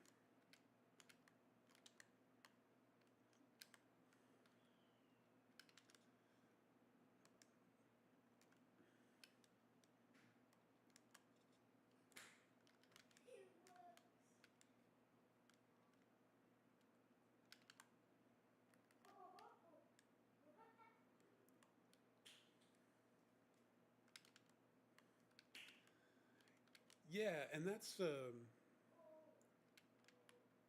like with uh, a lot of the altcoins are built because of the fact that Bitcoin has already gone up so much that it seems like it's impossible to catch up to the beast, right?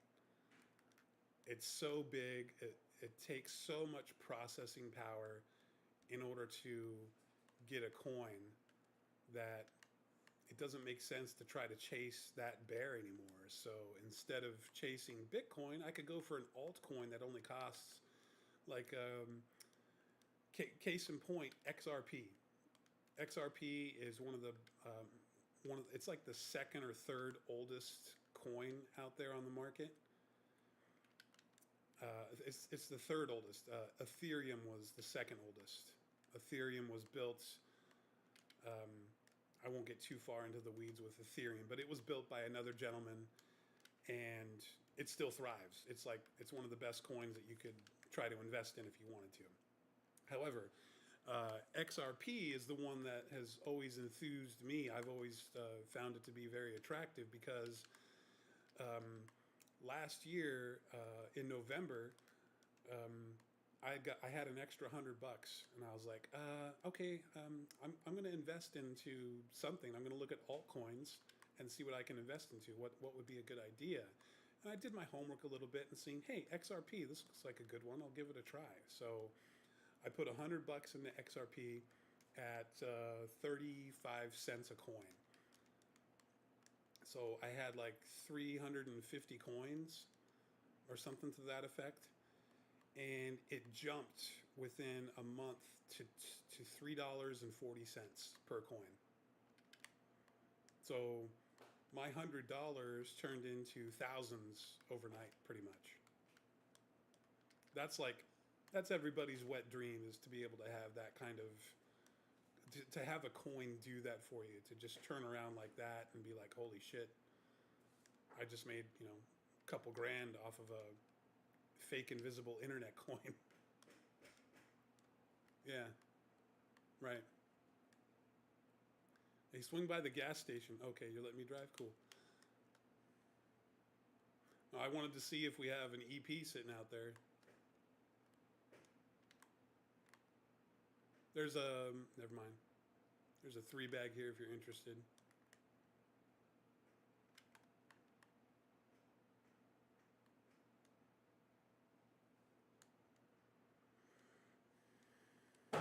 Holy cow. You all right? Let's not do that, buddy. That's scary.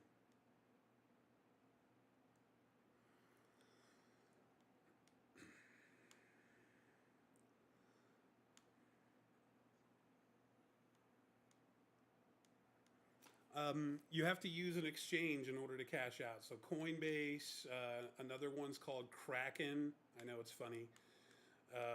There's another one called Binance, and basically you would take your coins if you have a wallet that's not on one of these exchanges already. You take your coins on your wallet and upload them. They get verified to make sure that they fall in line with the blockchain that you got them from, so that way you can't, scam the system.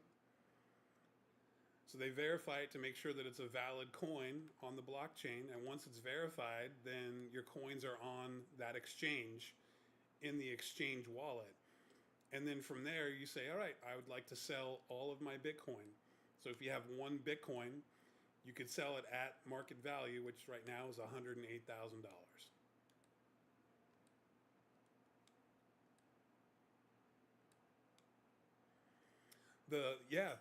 The exchanges actually buy it from you technically. And what the exchanges do with it is that they resell it to anyone else who wants to buy Bitcoin at that time. So if I sell my one Bitcoin and somebody else wants to buy $50,000 worth of Bitcoin, my Bitcoin is now on the market for them to buy.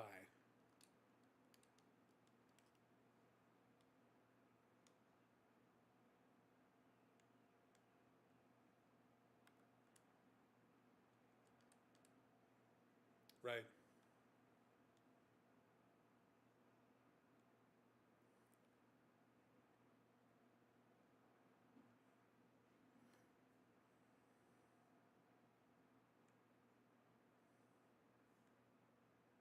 It's just like the stock market. Yeah. I mean, when you go to invest in the stock market, you're investing into invisible fucking money that can go up or down in a moment's notice.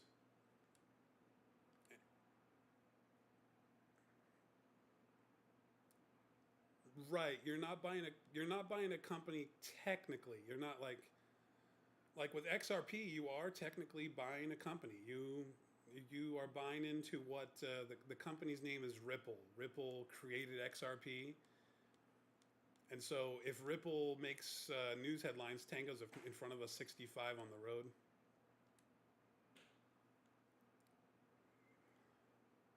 So if Ripple makes headlines, either negative or positive, your XRP holdings could go either way, depending on what Ripple does. Bitcoin is not, it's not a company, it's just a coin. But most of the altcoins out there are some derivative of a company that decided they wanted to build a coin, and they did that. And so their coins are tied to how they do, how their company does. So it's exactly like the stock market. I got green smoke down here at 3:30. I'm not shooting at it. Oh, hey, zone was nice. Yeah, I wanted to get out of that loud ass car. These guys.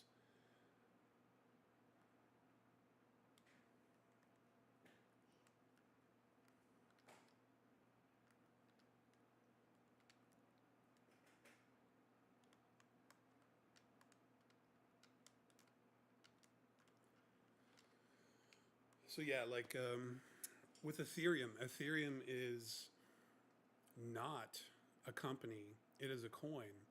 However, the way Ethereum was built was to be able to build other coins.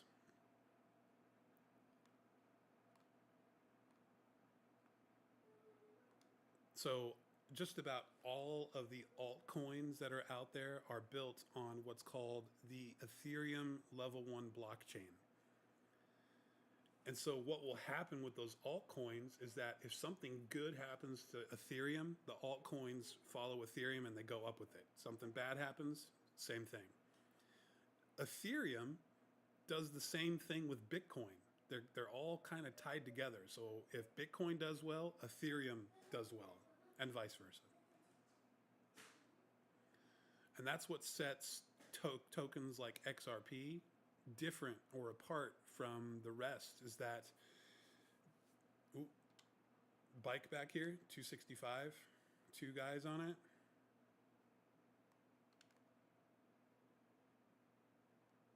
We might be able to get some VSS shots on him if he stops. Nope.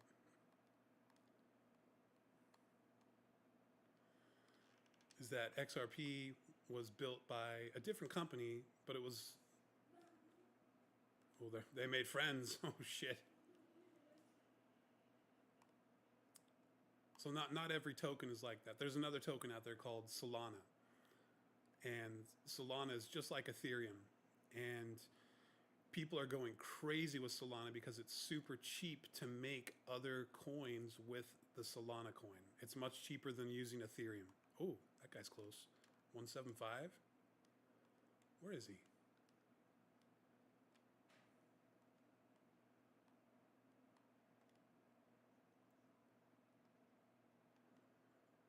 Okay, not engaging that. I thought he was much closer. Oh, shit.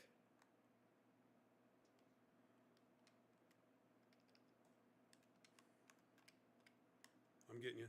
They're pushing, though.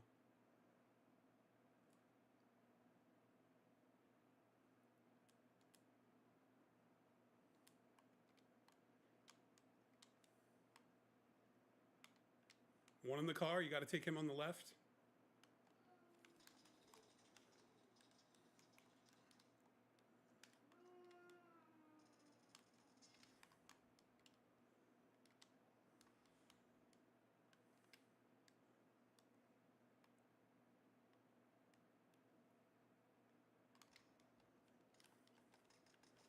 I thought I had the pig out. Fuck my life. I thought I had the pig out. I fucking pulled the trigger and pulled a Joe. Oh, I thought I had the pig. I gotta stop picking up other guns. Fuck. I was trying to pick you up and I thought I had the pig out. I seen him push over. I'm like, okay, I can get a headshot, and then one shot, wee.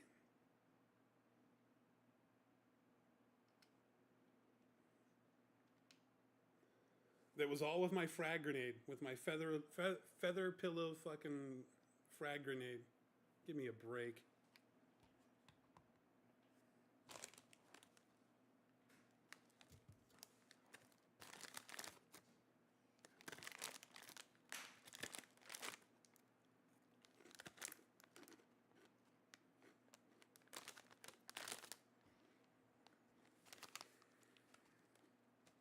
No, it's not. It's not expensive at all.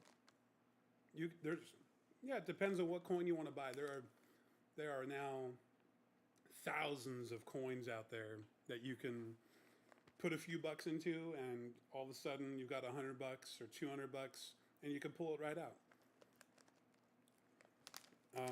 Some of my favorite ones are meme coins that are basically jokes. They're meant to be a joke. Like you'll hear about the ultimate meme coin at the time, back in 2016, was Dogecoin. I'm sure you've heard of the fucking Doge boys lately. Well, that's completely different. But somebody made a meme out of a Shiba Inu dog, right? And the dog was just sitting there looking at the camera like, wow. And somebody thought, that's funny as shit. I'm going to turn that into a meme coin based off of Ethereum. So they turned it into a meme coin, and now it's one of the most traded and popular coins out there. It only costs, let's see what Dogecoin costs right now. I hear you scratching your head like, what the fuck?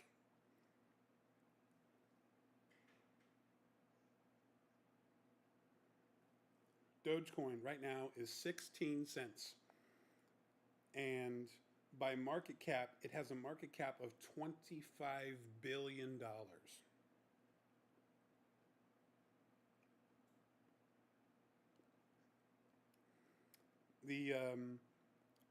So somebody made a meme coin of the meme coin Doge and called it Shiba Inu. And Shiba Inu was one of those coins that I made a lot of money off of because I was just having fun playing around. When I first got into it, it was worth 0.00 to the 8. It was it had 8 zeros in front of it, so it was pretty much as low as you could go. And it shot up to 0.0 to the fourth. So you could spend a dollar back when I first got into it, you could spend a dollar and buy like 17 fucking million coins. And then that 17 million coins all of a sudden is worth, $7,000. And you only put a dollar in.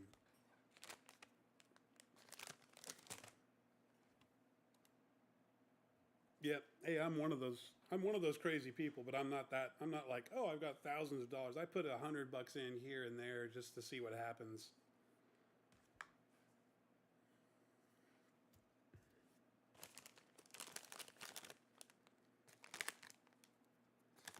Yeah, pretty much.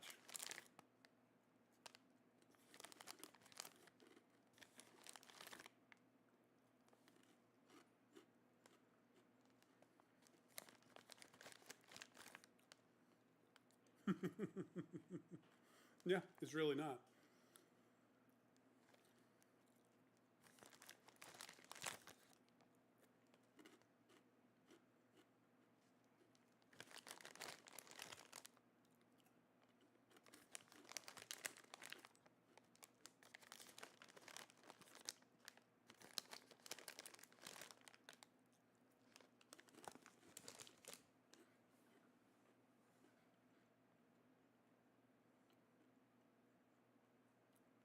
Yeah.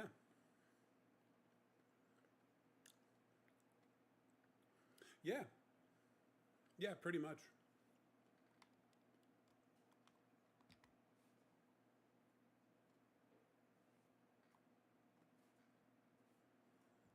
Hmm. There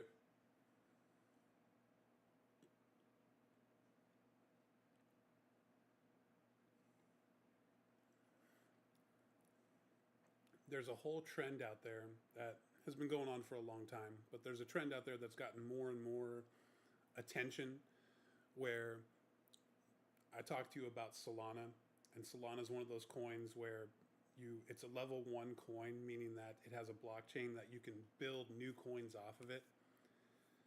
And people use Solana now to make new mem coins. So they'll do something called mint. They'll mint a coin for like 10 cents. And that coin, they'll say, okay, I want to make this coin. It's the Brad coin. And the Brad coin, there's going to be 17 billion coins in the treasury that people can mine or buy, whatever they want to do. And the starting price is going to be um, 0.0 to the 8 1. It's basically worthless. But there's a chance that it could catch fire, and other people are like, hey, I want to buy the Brad coin. And so you mint it, you tell people on fucking Twitter or social media, hey, buy the Brad coin. It's this new coin and it does this, whatever this might be. It helps impoverished children in China, it feeds the hungry, whatever the case might be. You can say whatever you want to say about it. If it does it, who knows if it's true or not? It's completely speculative. Yeah, it's completely speculative. But you could say, hey, it's going to feed the homeless, and it goes from point 0 to the 8 1, and people are like, hey, I want to buy the Brad coin. And all of a sudden, people start buying it, and all of a sudden, it's worth 0.1. It's worth it's worth 10 cents, and in a matter of hours. So people are like, hey, if I take $10 and buy this brand new mem coin that just came out, the Brad coin, and that's what they're doing. I'm not joking when I say this. They're like, hey, I'm going to buy this mem coin. Here's $10. They put $10 into the mem coin, and they watch it for like 3 hours, and all of a sudden they've made $10,000, and they're like, I'm pulling out, and they pull all their money out, and it's like a regular rug pull that you would always hear about in the stock market all the time with the penny stocks. It's just like that. 100% speculative. You never know if the proceeds are actually going to go to the thing that they're, touting about.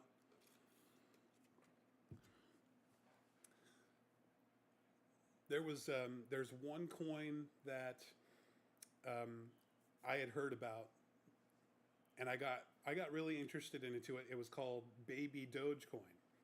It's a mem of a mem, right? It's a mem coin of Dogecoin. However, their mission, and they have a huge website and a white paper that talks all about what their mission is. And I kid you not, Robbie, their mission is to feed dogs in doggy shelters. So each time you use some of the baby Dogecoin, the proceeds go to sheltered dogs and making sure to get them food. And they verify it. They actually verify it. They track it and they show everybody, hey, this is what we're doing with the funds that we just got from the sale. Yeah, that's Danny, right? That one makes a whole lot of sense. It's the way a lot of the coins go. It's what a lot of the coins do. They'll be like, hey, we want to show our proof that this is what we're doing. This is what we're doing with the money that we're earning from this coin. So the developers will do stuff like that. They'll set up a site. They'll they'll do photography. They'll actually go to the site, whatever it is they might be doing to show people, hey, this is what we're doing. We're not just a bunch of rug pullers. Which I'm sorry to say, 90% of them are rug pulls, but there's the 10% that are legit. And the ones that are legit have been around for a long time. So the stuff that you see that's like brand new, trust that like you trust a grain of salt to hold on to while you go into the ocean. But the stuff that's been around for a long time, like Baby Doge, that's been around since like 2017, 2018. No, I take that back. I think it came out in 2020. Well, when it came out, it was just a mem of a mem, right? It was like for funsies. And then the developer decided, hey, we can do something worthwhile with this and turn it into something good for dogs. So let's just turn it into something good for dogs, and that's what they did. So with that one, I put $0 into it. I have mined 100 billion baby Dogecoins. Mining it was so easy. I turned on my computer, downloaded this mining software, and it asked me, what coin would you like to mine? And I said, Baby Doge. And it said, okay, you're going to start mining Baby Dogecoin. And within about 10 days, I had like 100 billion coins. And they were practically worthless. I had 100 billion coins, and it was like, oh, if you wanted to sell these, you would get $10. And I was like, hey, no big deal. I have 100 billion coins. That is actually like tangible to me, right? Like you're talking about tangibility. Can I hold it? Can I use it? What can I do with it? Well, I have a wallet that shows me, hey, I have 100 billion of this coin. And I've watched it go from $10 to like, I think at its peak, it was worth like over $300. And I didn't spend any money to buy it. I built a computer and I used my graphics card. Ooh. But I didn't take like $1 and say, hey, I'd like to buy, I'd like to buy 50 million baby Dogecoins. I didn't do that. I mined it. I mined it off of my PC. So that use case is kind of cool. I do like that one, that they support doggies and they'll make sure dogs get like. Go ahead.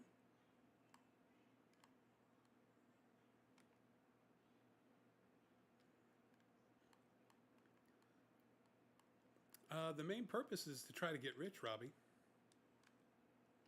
I'm dead serious too. I'm not joking around. The main purpose is to try and get rich, but also try to do something good while trying to get rich.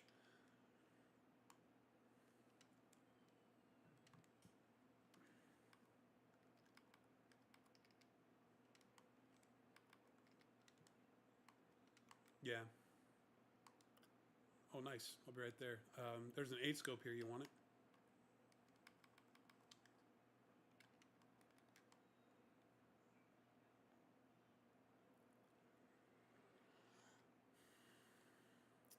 Oh, I found another 249 here, bud. So go ahead and take that one if you want.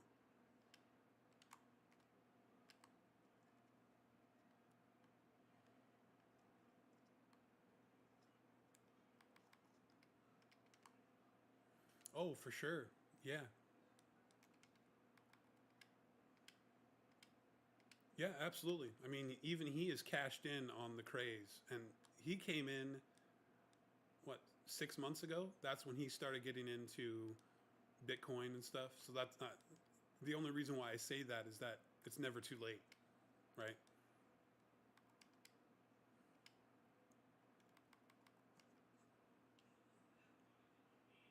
Mm-hmm. Yeah, 100%.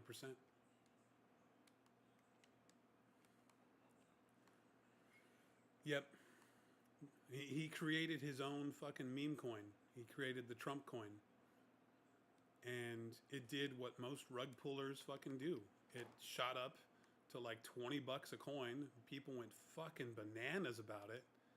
Started buying in at the $20 mark, and they lost everything. Anybody who came in after Trump coin hit fucking $20 lost everything.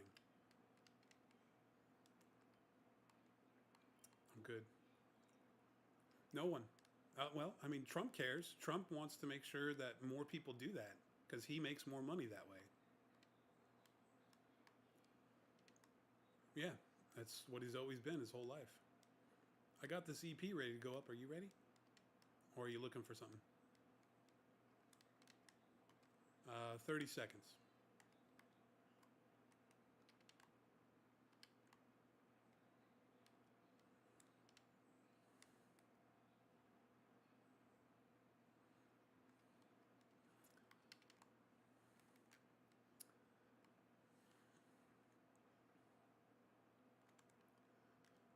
I think he approaches it the same way you do, Robbie. I don't think he wants any. I don't think he wants anything to do with it. It's purely speculative, which that's 100% correct. I'm not. I'm not doubting that. I'm not trying to say, oh no, it's not purely speculative. It is. It's 100% speculative. It's driven. There's so many factors at play that it'll make your head spin if you try to monitor them.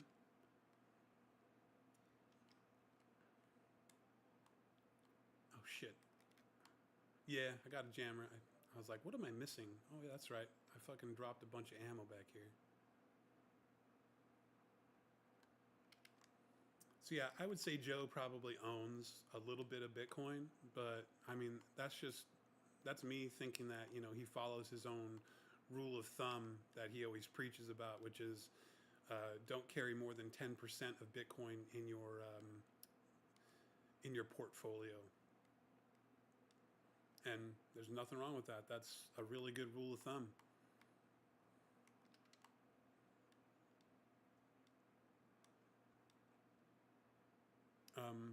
My rule of thumb is don't spend what you can't afford to lose.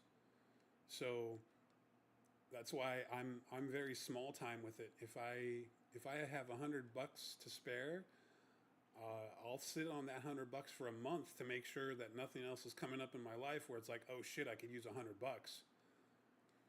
And then after that month, I'll be like, okay, I saved $100 last month. I can go buy some coins. What coins do I want to buy?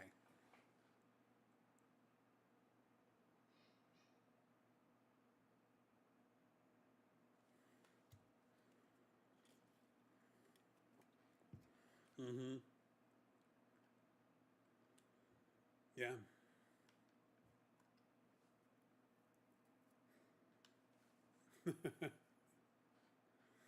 Yeah. Yeah. You're right.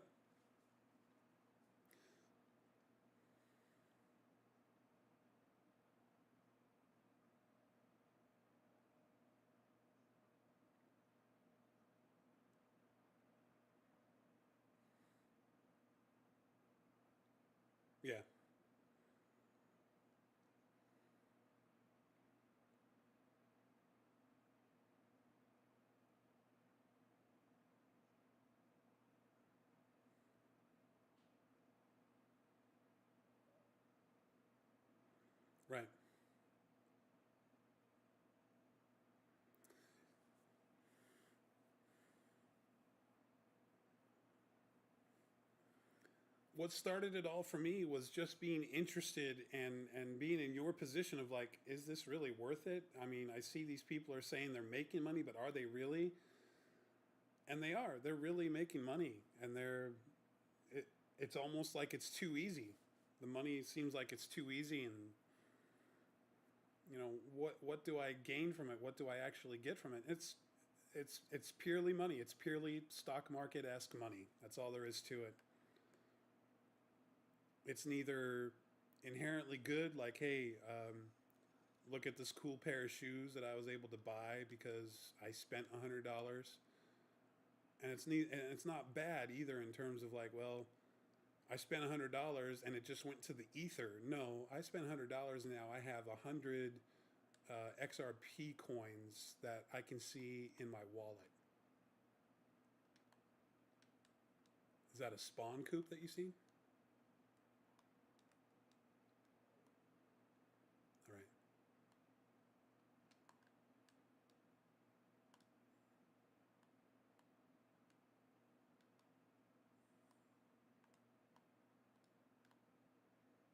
That's a nice tree cover here, southeast.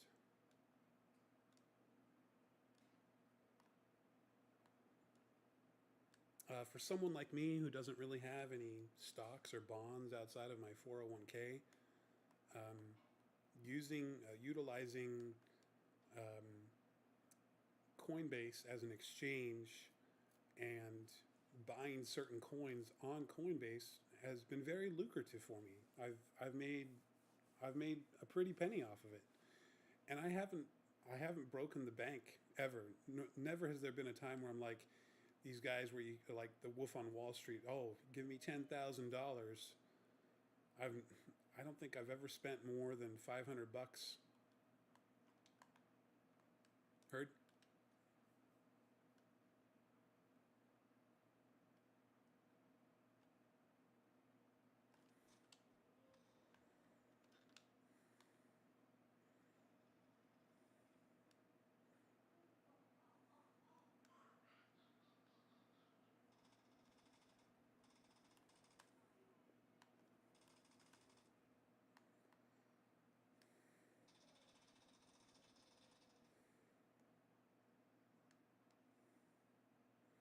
I thought you were closer to me, buddy. I'm sorry.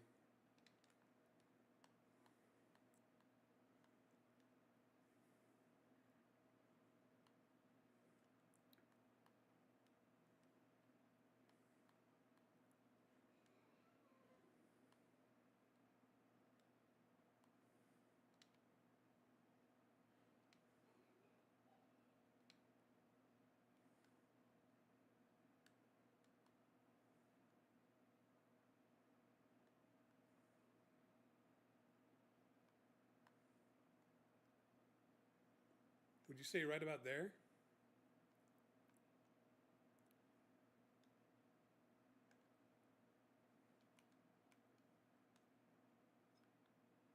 I don't know if my smoke's going to make it to you or not.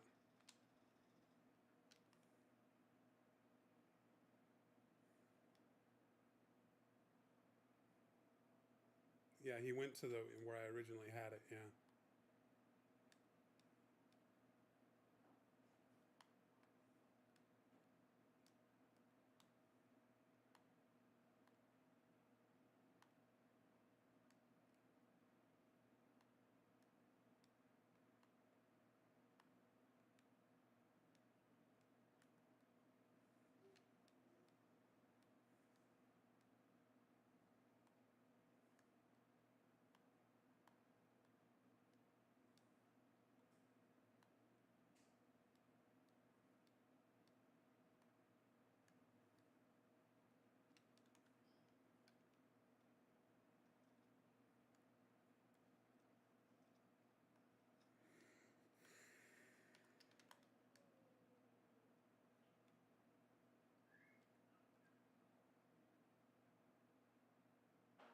You still in your box? Okay. Zone's almost here, so that's why I'm asking. Let me know what you hear, bud.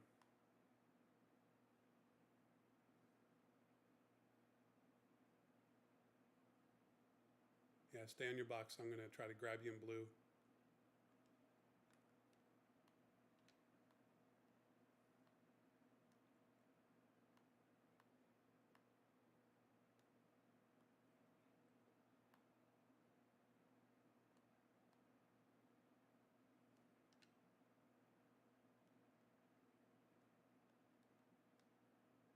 Can you hit report to see what his name was? Don't report him, but just like what was his name?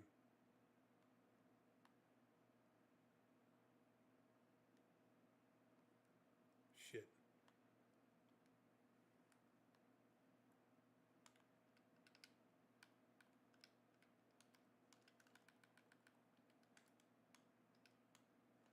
I tried to grab fucking bandages.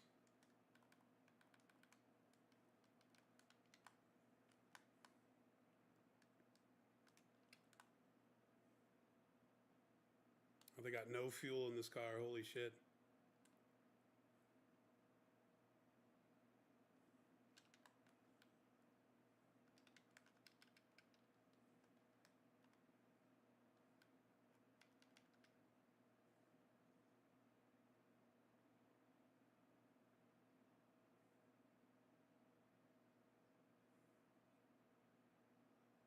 I had 15 bandages. They're all gone.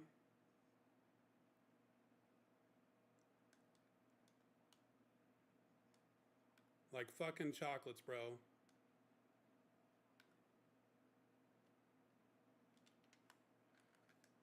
What the fuck? What the fuck?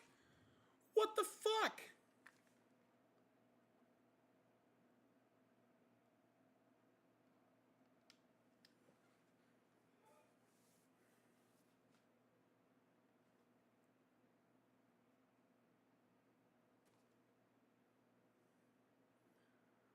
I got out of the car and tried to let it fucking roll, and it turned and fucking killed me. It fucking, the car ran me over, and then it fucking dinged me points for a team kill. I hit those guys with the fucking Panzerfaust for 25 damage.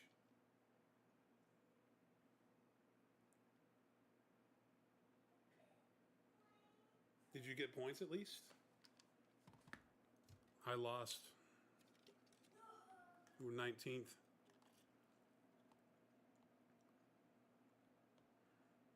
I had minus 33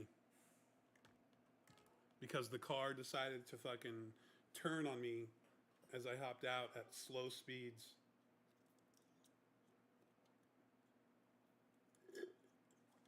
I was still half health, and my guy just like, he stuck his foot into the ground, and the fucking car came right back towards me and killed me. I can never fucking win with these cars rolling like these fucking guys do, where they roll it for 700 meters. Like, I try to roll it for 5 meters and it ends up killing me. Get out of here. What a bunch of malarkey.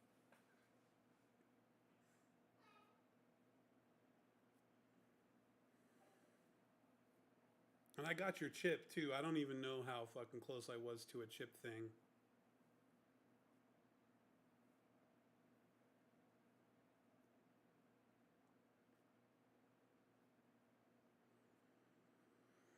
I had one game with Joe on fucking Mexico where it was a game with you guys, with you and Kev, I think, and you guys made it into zone, and me and Joe we just could not fucking catch a break. And he had like 4 or 5 fucking first aids. I had 1, and we stopped somewhere, and I got 3 more first aids. So I had 4, and he had like 18. And he's driving. We're in phase 3, and you know the fucking ground in Mexico, fucking terrible. And we're driving the boat, the fucking Cadillac, and I'm like, dude, okay, I can't stay in the car with you because there's no way I'd be able to heal. Well, so I'm trying to run, and I'm healing, and I'm watching Joe, and he's getting 50 feet stop med, 50 feet stop med, and he makes it into zone, and I end up dying out in zone in phase 4 or 5 or whatever.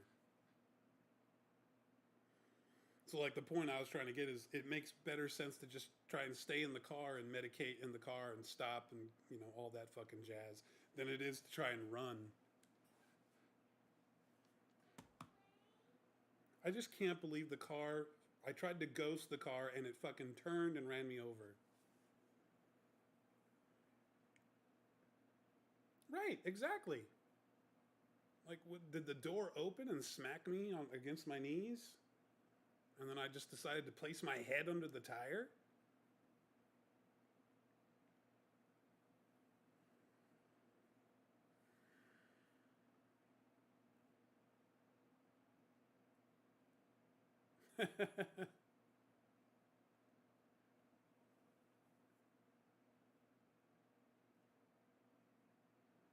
Of course they are.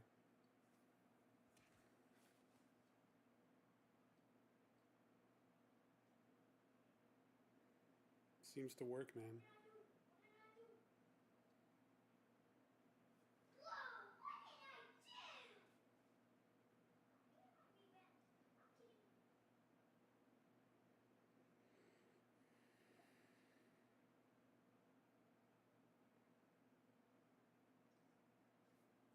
Thanks, man. Yeah, what movie are you thinking?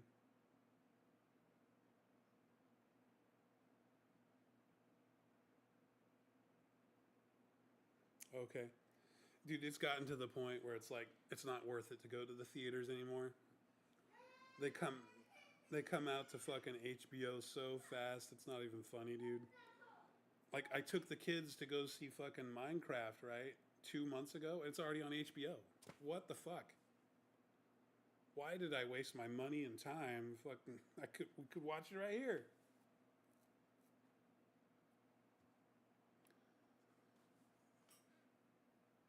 We got all that shit at home. The big screen, high def, we got all that at home.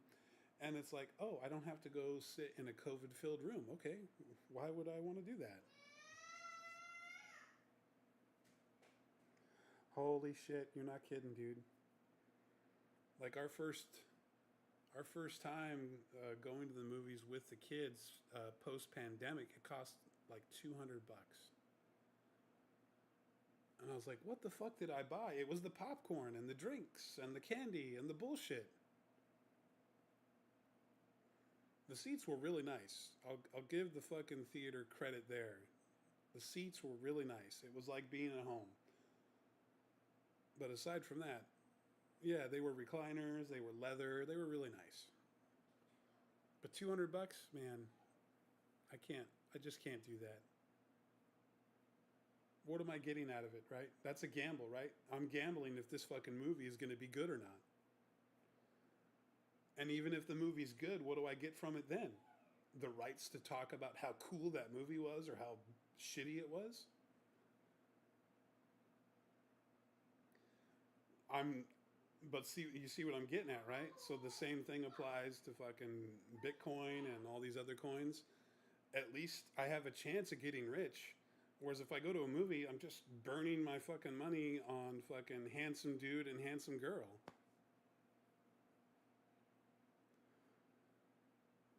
I'd be more entertained making $100,000 off of $100 that I put into a fucking coin than watching a fucking movie that could go either way. It could be really cool, really entertaining and awesome, or it could be the shittiest thing I've seen since Beautiful Mind.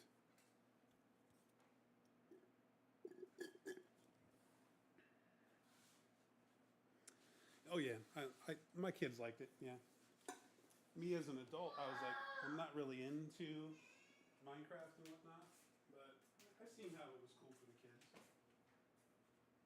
Hey dude, are you okay? Let's try not to yell, okay?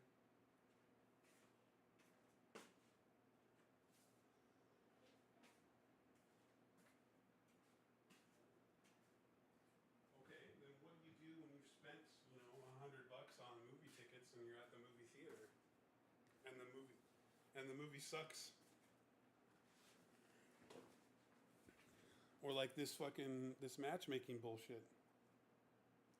You get your money back, you actually go up to the people, hey, I want my money back. This sucks. I was not impressed. Your graphics were terrible.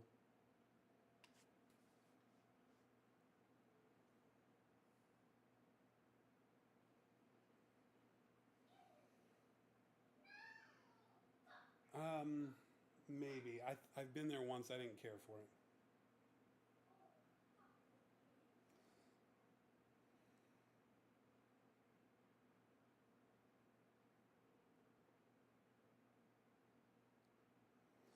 Oh, 100%.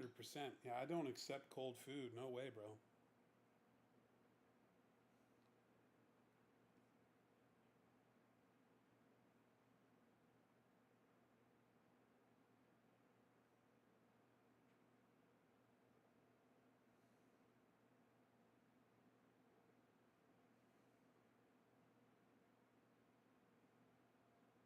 Hmm.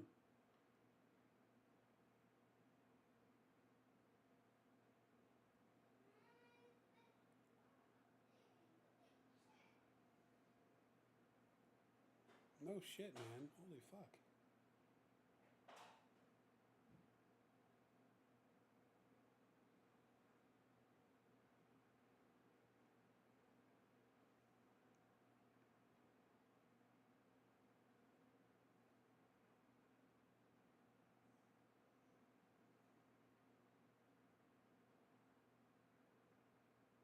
Maybe, man. We're on duos, right?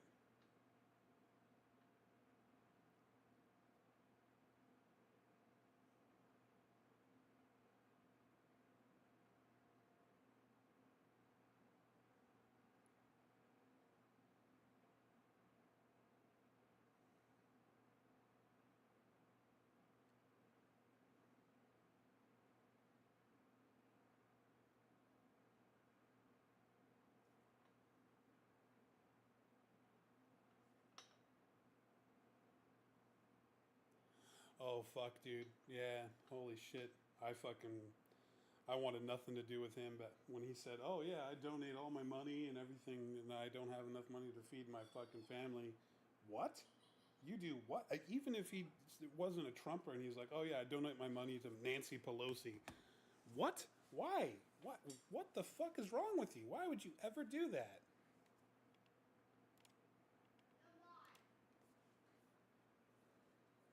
Oh yeah,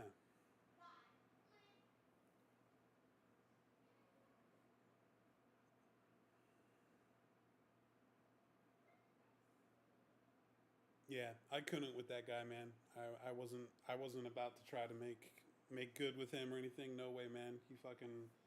He poured his heart and soul into a piece of trash like that. Fuck off. I want nothing to do with you. And he was trying to be like, "You guys are childish." Who's the one that just walked away without saying anything? Right? Yeah, we were. Like, I tolerated him being around after he made that fucking supreme announcement that he pleads his fealty to a fucking antichrist. Okay, you do you, boo boo.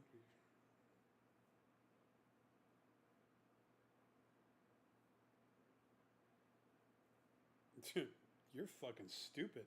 Even if you said that I pledge all my money to Biden, you're fucking stupid. You're so ridiculous.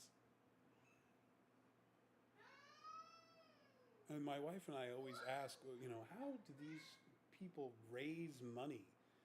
They go out and they do these fundraisers and they're raising money. It's like, who are these fucking morons going out there and giving these people money? They're already rich.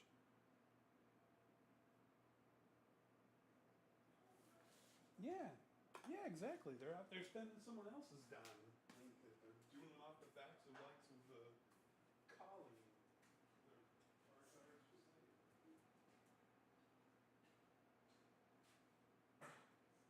Yeah, I wouldn't doubt it. I wouldn't doubt it. They try to use it as a tax write-off. Oh, I just donate $5,000 to fuck myself in the ass fund. I'll get $10,000 back.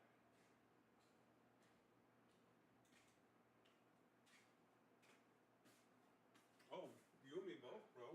Mm-mm. I couldn't like. I'm still dumbfounded every time I do my taxes, and they're like, "Would you like to donate $3 to the return looking fund?" Go fuck yourself. This is my refund. Why would I give it to the return looking party? Fuck off.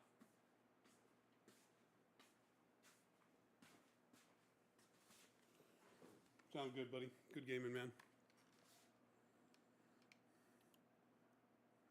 Yeah, sounds good, buddy.